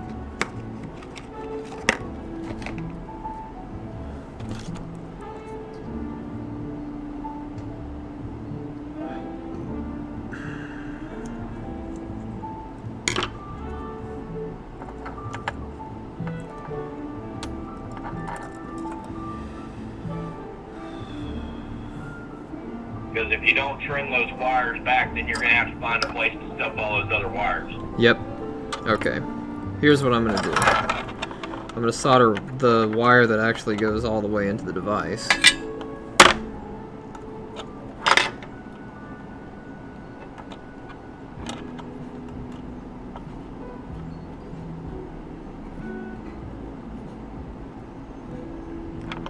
Oh shit.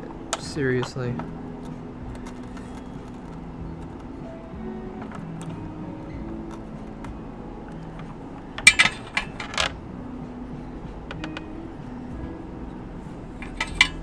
Soldered like shit. Hold on.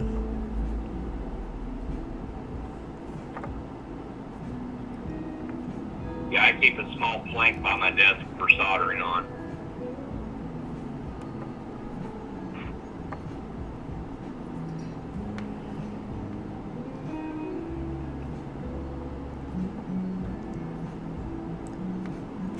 Alright, there we go. So that one will Yeah, go. I keep telling you, I need to go down there and volunteer in your shop. Yeah. Yeah, you keep saying that, and I'm like, well, it'd be easier if I was still in Texas. Other way around. Oh, yeah.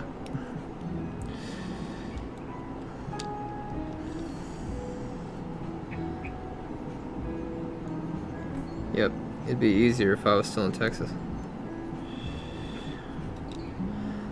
I don't mind either way, but it'd definitely be easier for you if I was still in Texas. It takes me 8 hours to drive from Texas to Georgia, so it'd probably take me a good 12 hours to get to Mesa.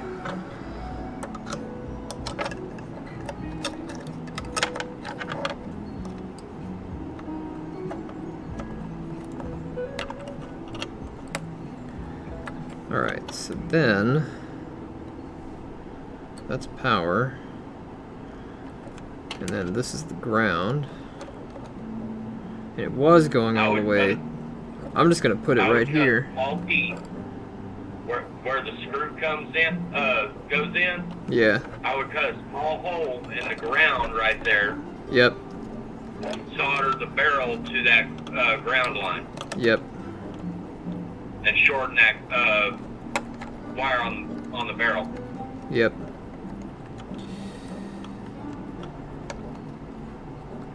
I don't believe that's the way it goes. You're going to have to turn around the blue piece.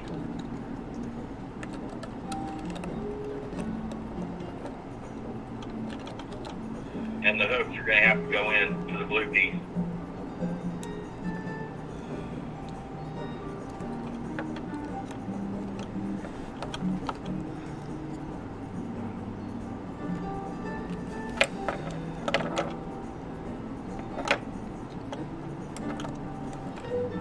Try to rotate it where the wire is over by the screw post.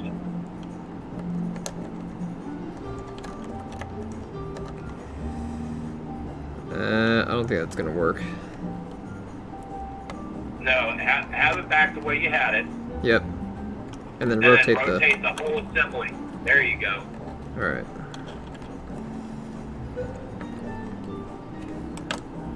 You got the hook past the blue piece, the blue notch. Slide the blue notch back a little bit. Or the blue piece. Turn it towards your monitor a little bit.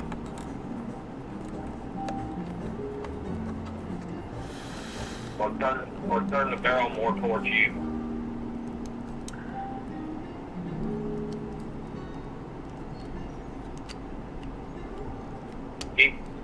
Keep rotating the barrel. No, other way. That's pass. Yeah, whenever I do that, it pops out. Like, there's literally... No.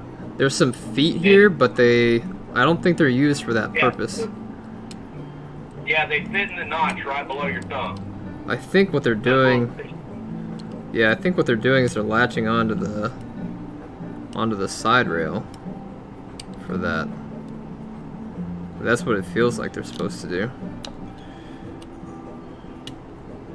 Well, they might do that, but the feet are supposed to be inside those also, I believe.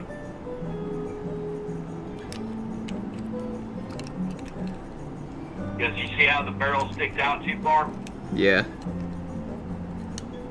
So is the barrel supposed to be, is the barrel supposed to be... I mean, there's a lip on it that's supposed to go on the outside, right? Okay. Right. The wire's supposed to be on the open side of the blue. Okay. Okay? So that means those feet, no, the solid piece goes down to the plate. Okay. Alright? Now, slide the blue piece down on the barrel. Okay. So it's hooked in those top feet. Yep. Still not quite in the feet on the barrel are still not quite in the grooves. Let me try it on the other side. Alright. I have a feeling these are manufactured differently.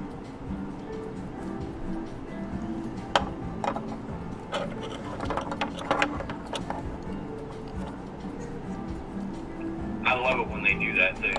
Yeah.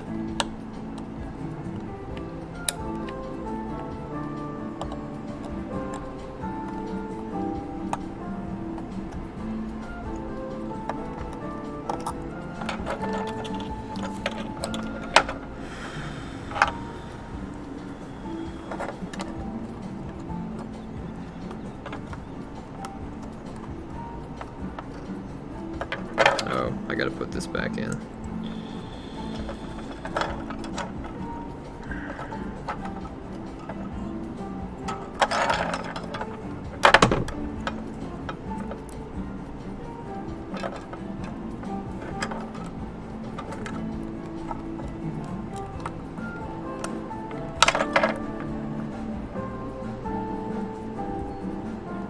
And don't forget to reheat your shrink wrap. Yep.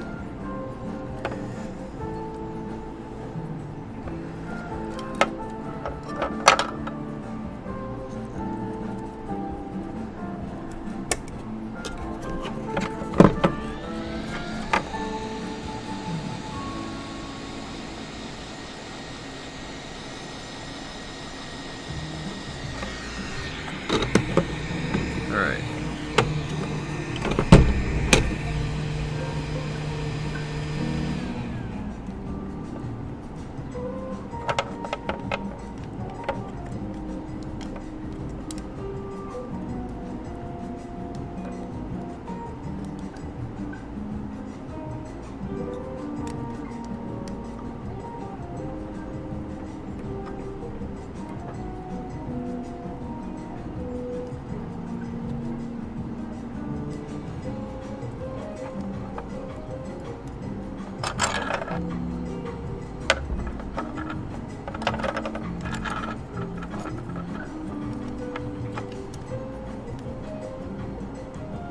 Looks like the rounded piece is supposed to be towards that plastic.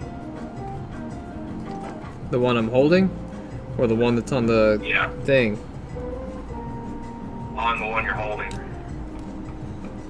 It fit pretty well on the other one too. Yeah, that doesn't sit very well.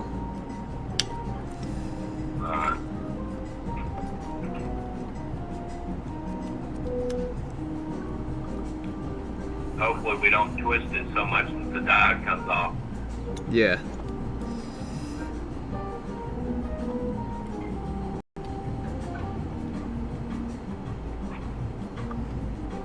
Of course, it could be a rectifier as well. That's true.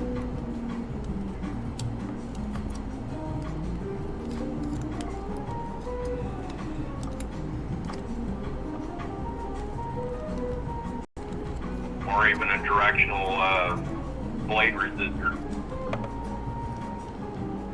Yeah, I was surprised that there wasn't a resistor in here. Well, that could be what's covered underneath that heat shrink.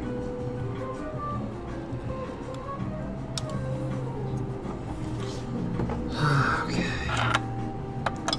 I think it's easier the other way. Yeah.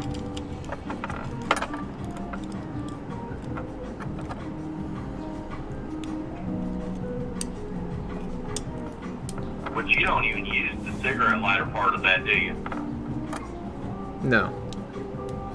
I wouldn't even bother putting it back in then. Yeah.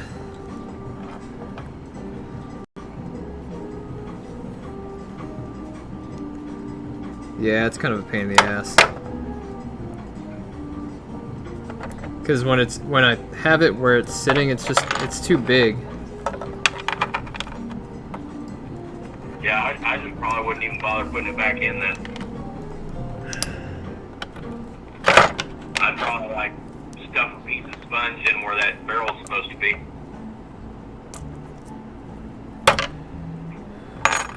And that way you don't have to sit there and force out the wiring either.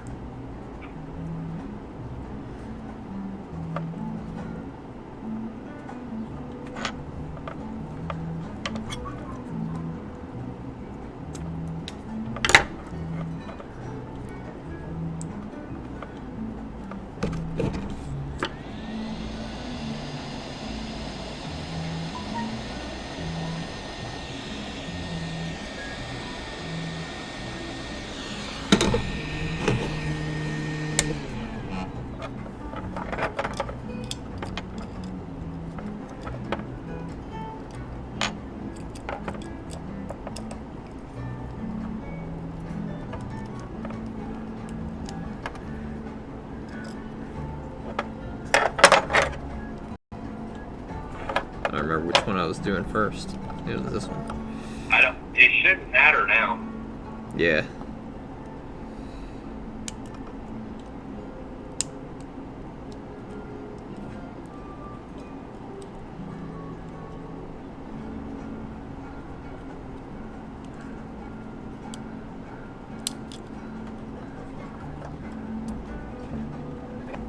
That now you can modify the black plastic case so the wiring just slides right through.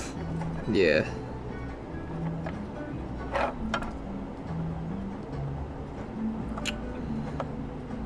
I think that's just too thick right there. It's supposed to go down a little bit.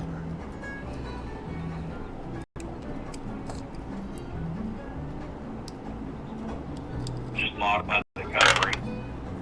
Yeah. I don't have a I don't have You my... have a pair of pliers. Yeah, that's probably best.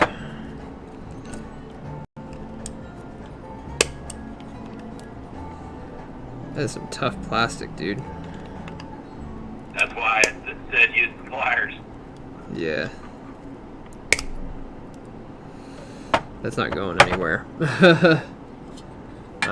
Give me a second. I can clean the tip here in a little bit. I don't know where the tip is to do that. Wow.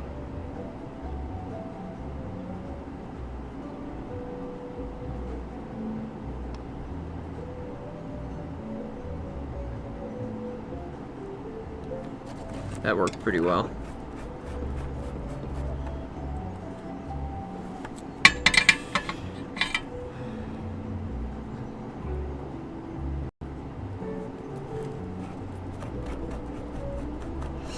Hey, Holtby.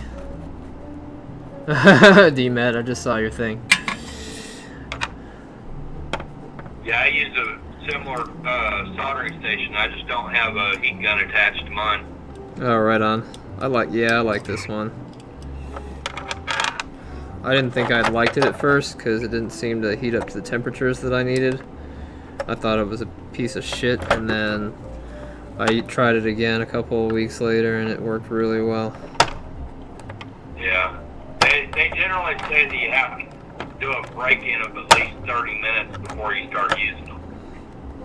Weird. I didn't have to do that with my first one, but that would make sense based on the performance of my second one.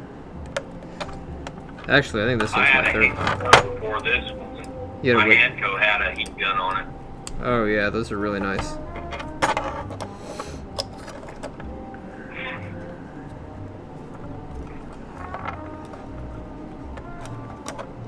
But my Hanco got too old and couldn't find parts for it anymore. Oh, that sucks.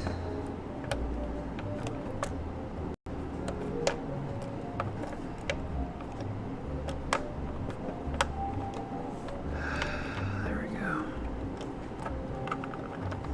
That and I would have had to sit there and buy another soldering iron anyways to do any modifications to it to make something else work.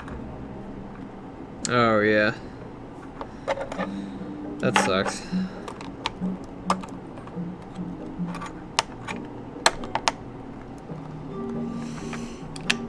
Well, I'm glad you called.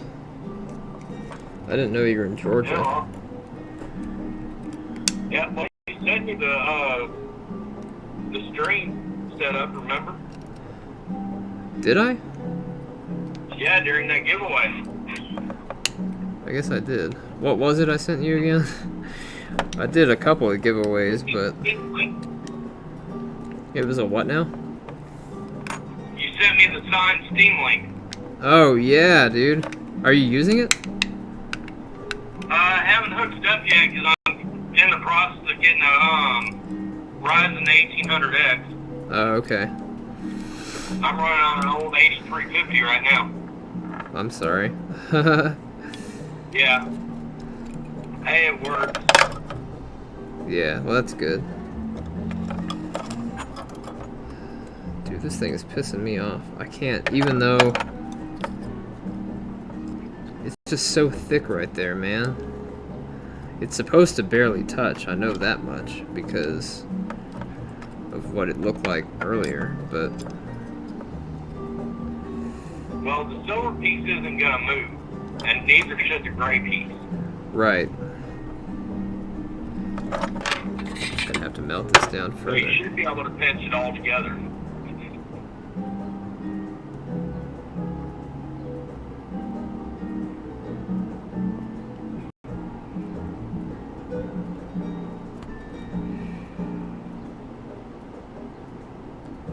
You don't want to make that plastic too thin. I'm just trying to carve out the area where that gray piece is supposed to sit, because it fused together. Yeah. Maybe a Dremel would have worked better.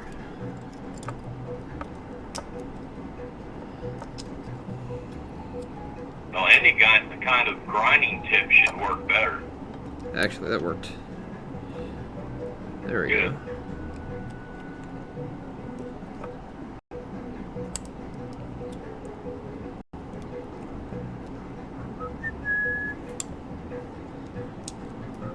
Well, you get this done, you'll be set for another trip. Yeah, really. Well, we're going to California at the end of the month, so that'd be cool. Well, that's not too far to drive. Yeah, no, it's not. I used to live in Yucca Valley right above Palm Springs. Oh, okay. That's a good place. Right down the road from Joshua Tree. I hear that's a good place to visit for tourists. Yeah, it kind of is because they have that big outdoor flea market out there. Then you got skiing right there at Big Bear. Huh. So how long have you lived in Georgia? I've been here off and on for 18 years. Damn. Had to get away from the ex-wife. That sucks.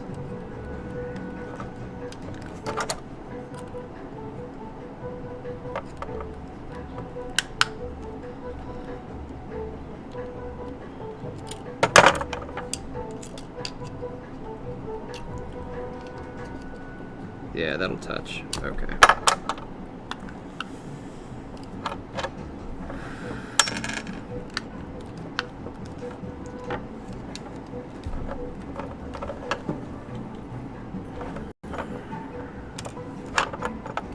Now the fun part's fixing that ring that got smashed. Yep.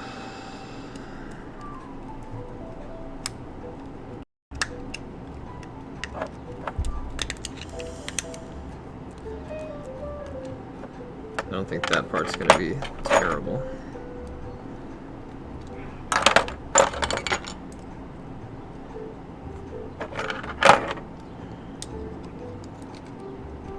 You ever smashed one of these? Yep. Wires and screwdrivers is the only way I can fix one.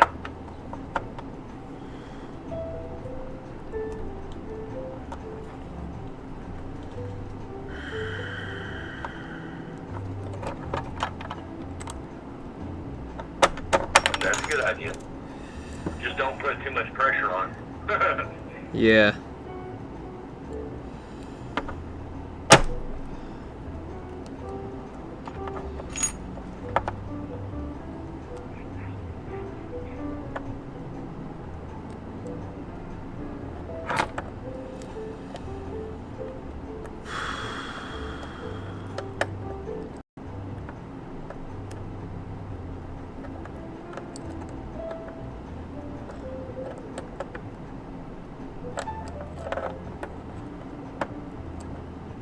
But at least now you have my number.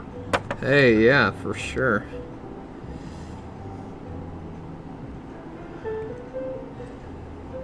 All right. Here we go. And all the food won't fit.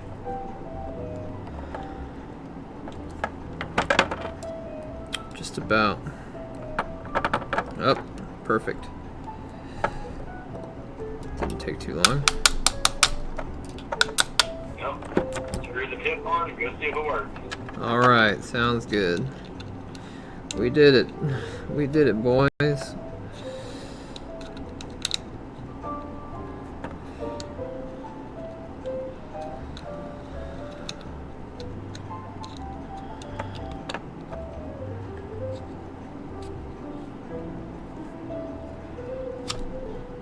If it doesn't go in easy, just use pliers to force it down. Yeah, that's what it's feeling like I'm gonna have to do.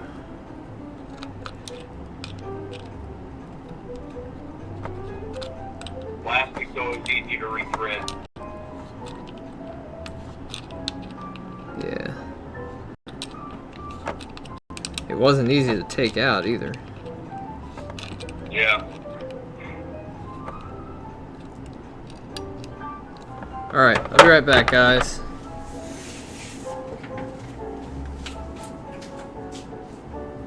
Gotta grab my keys though so I can unlock my car.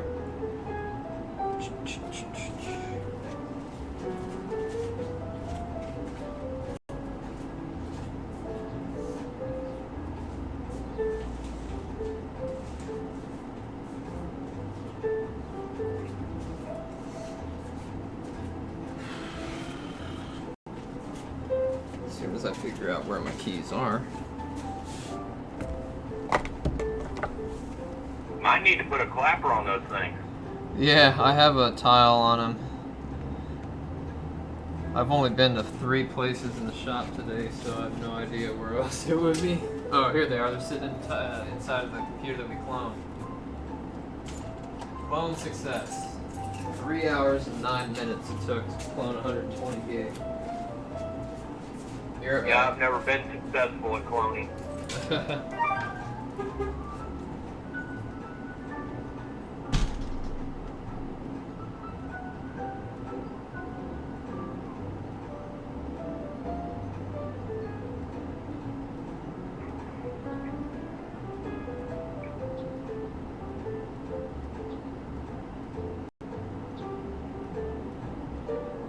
You got it, D-Med.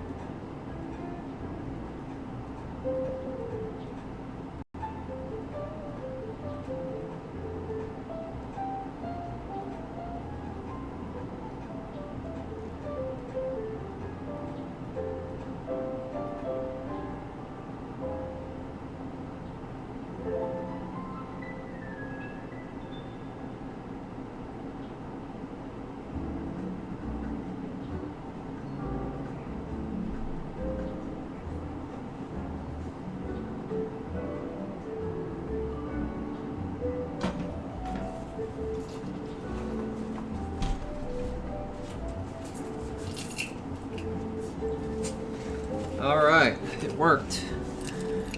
So, we are good to go. And that is the last project for today, people. Thank you, Darkest. Alright, Mark, you have a good one. Alright, man. Thanks for the call. You're great help. Yep. Alright. Yep. If you guys ever want to call and talk to me, there's no secret what the phone number is. You guys know how to get a hold of me. Alright. Well, 7:19. Let's see one last thing real quick. Since the clone is done, it only takes 10 seconds to pop that drive in. Might as well get it over with.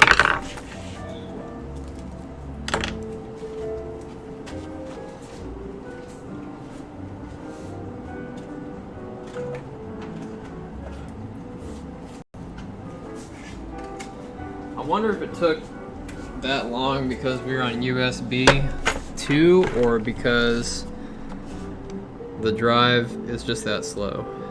I don't know. We'll find out here in a second. Yeah, you do, D-Met. D-Met knows how to get a hold of me like a million ways.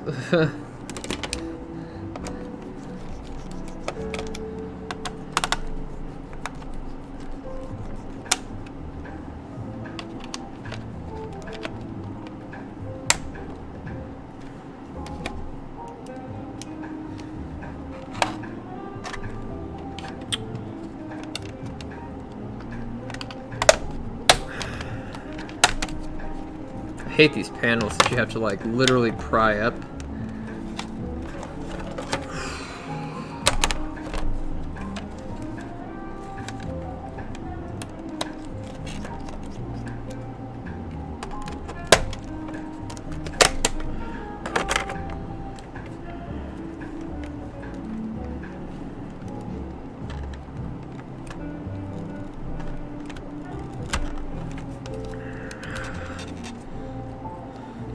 It's 320 gig.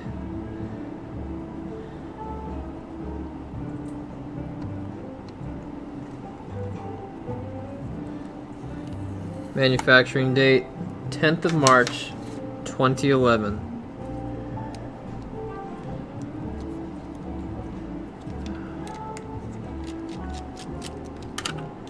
Like how they screw this part on instead of the fucking... Instead of screwing it into the case, they screw it onto the drive.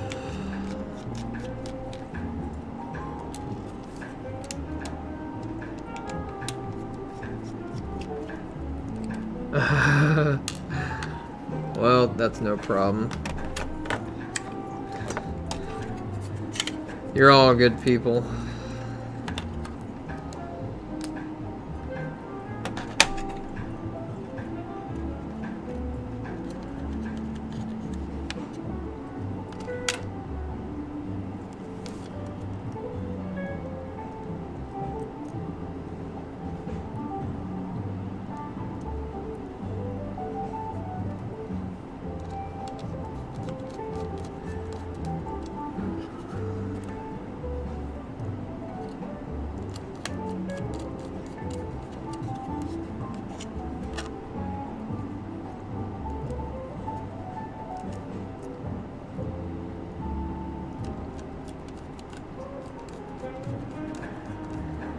Okay.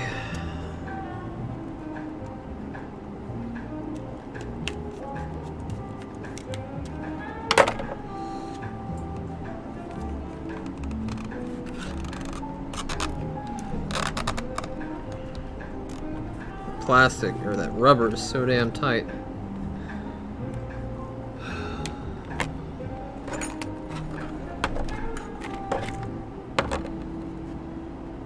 Hey, this RAM isn't pushed down all the way. How much RAM is this anyway? Yeah. He said he barely uses it for anything, he just uses it to write stuff in Microsoft Word. So 4 gigs is okay, I guess, in this instance.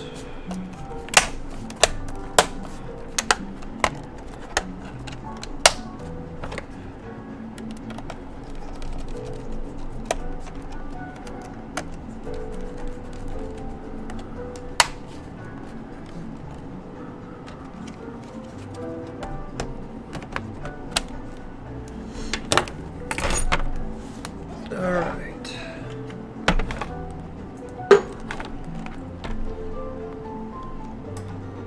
It's a very pretty laptop, even if it is a piece of HP shit. Yeah, that too, but the drive is like 8 years old. Better than 4,200 RPM.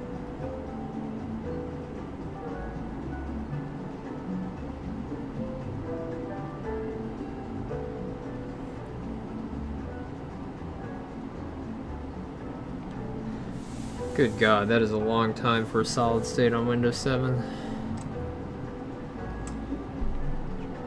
But that was infinitely faster than it was.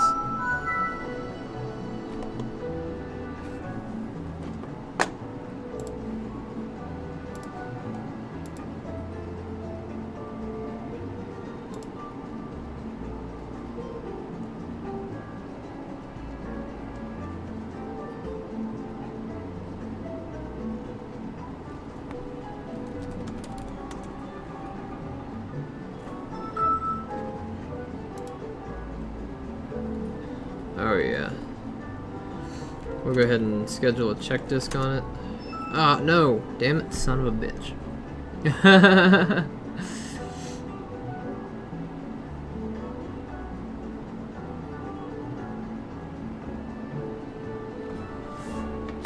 I'll label his drive.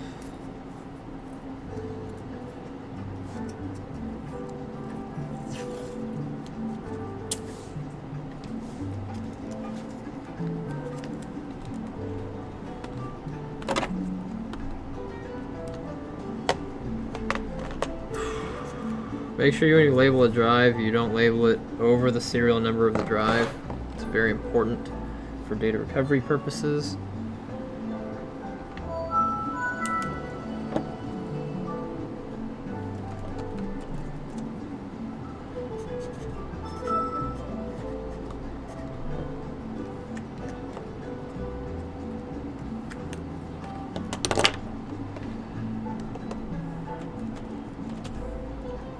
Oops.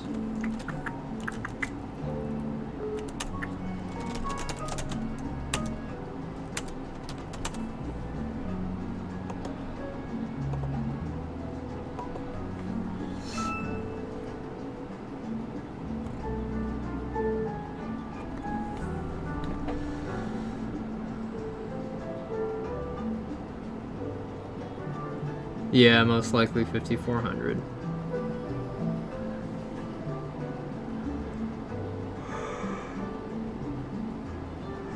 Most likely. You and Darkest are probably right. I think the greens are what, 4200? Sometimes they're 5400, but I don't know why they label them green instead of blue.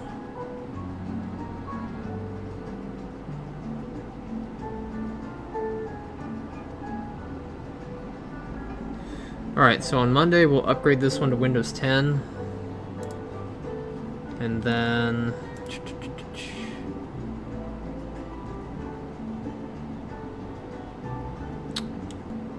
that's pretty much it. We just gotta finish this one. All the other computers in the house are done. We got a Mac that we can play with. We were given a 2011 MacBook or iMac. So we might mess around with that one.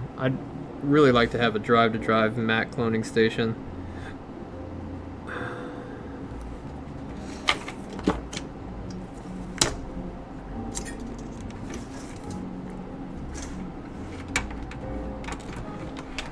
All right.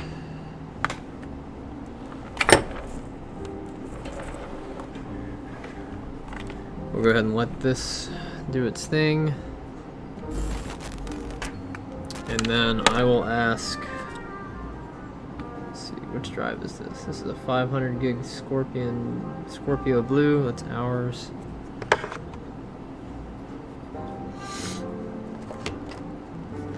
Alright, so that's it, guys. I'm really tired. I'm gonna call Sean and see if he wants me to bring him his iMac today.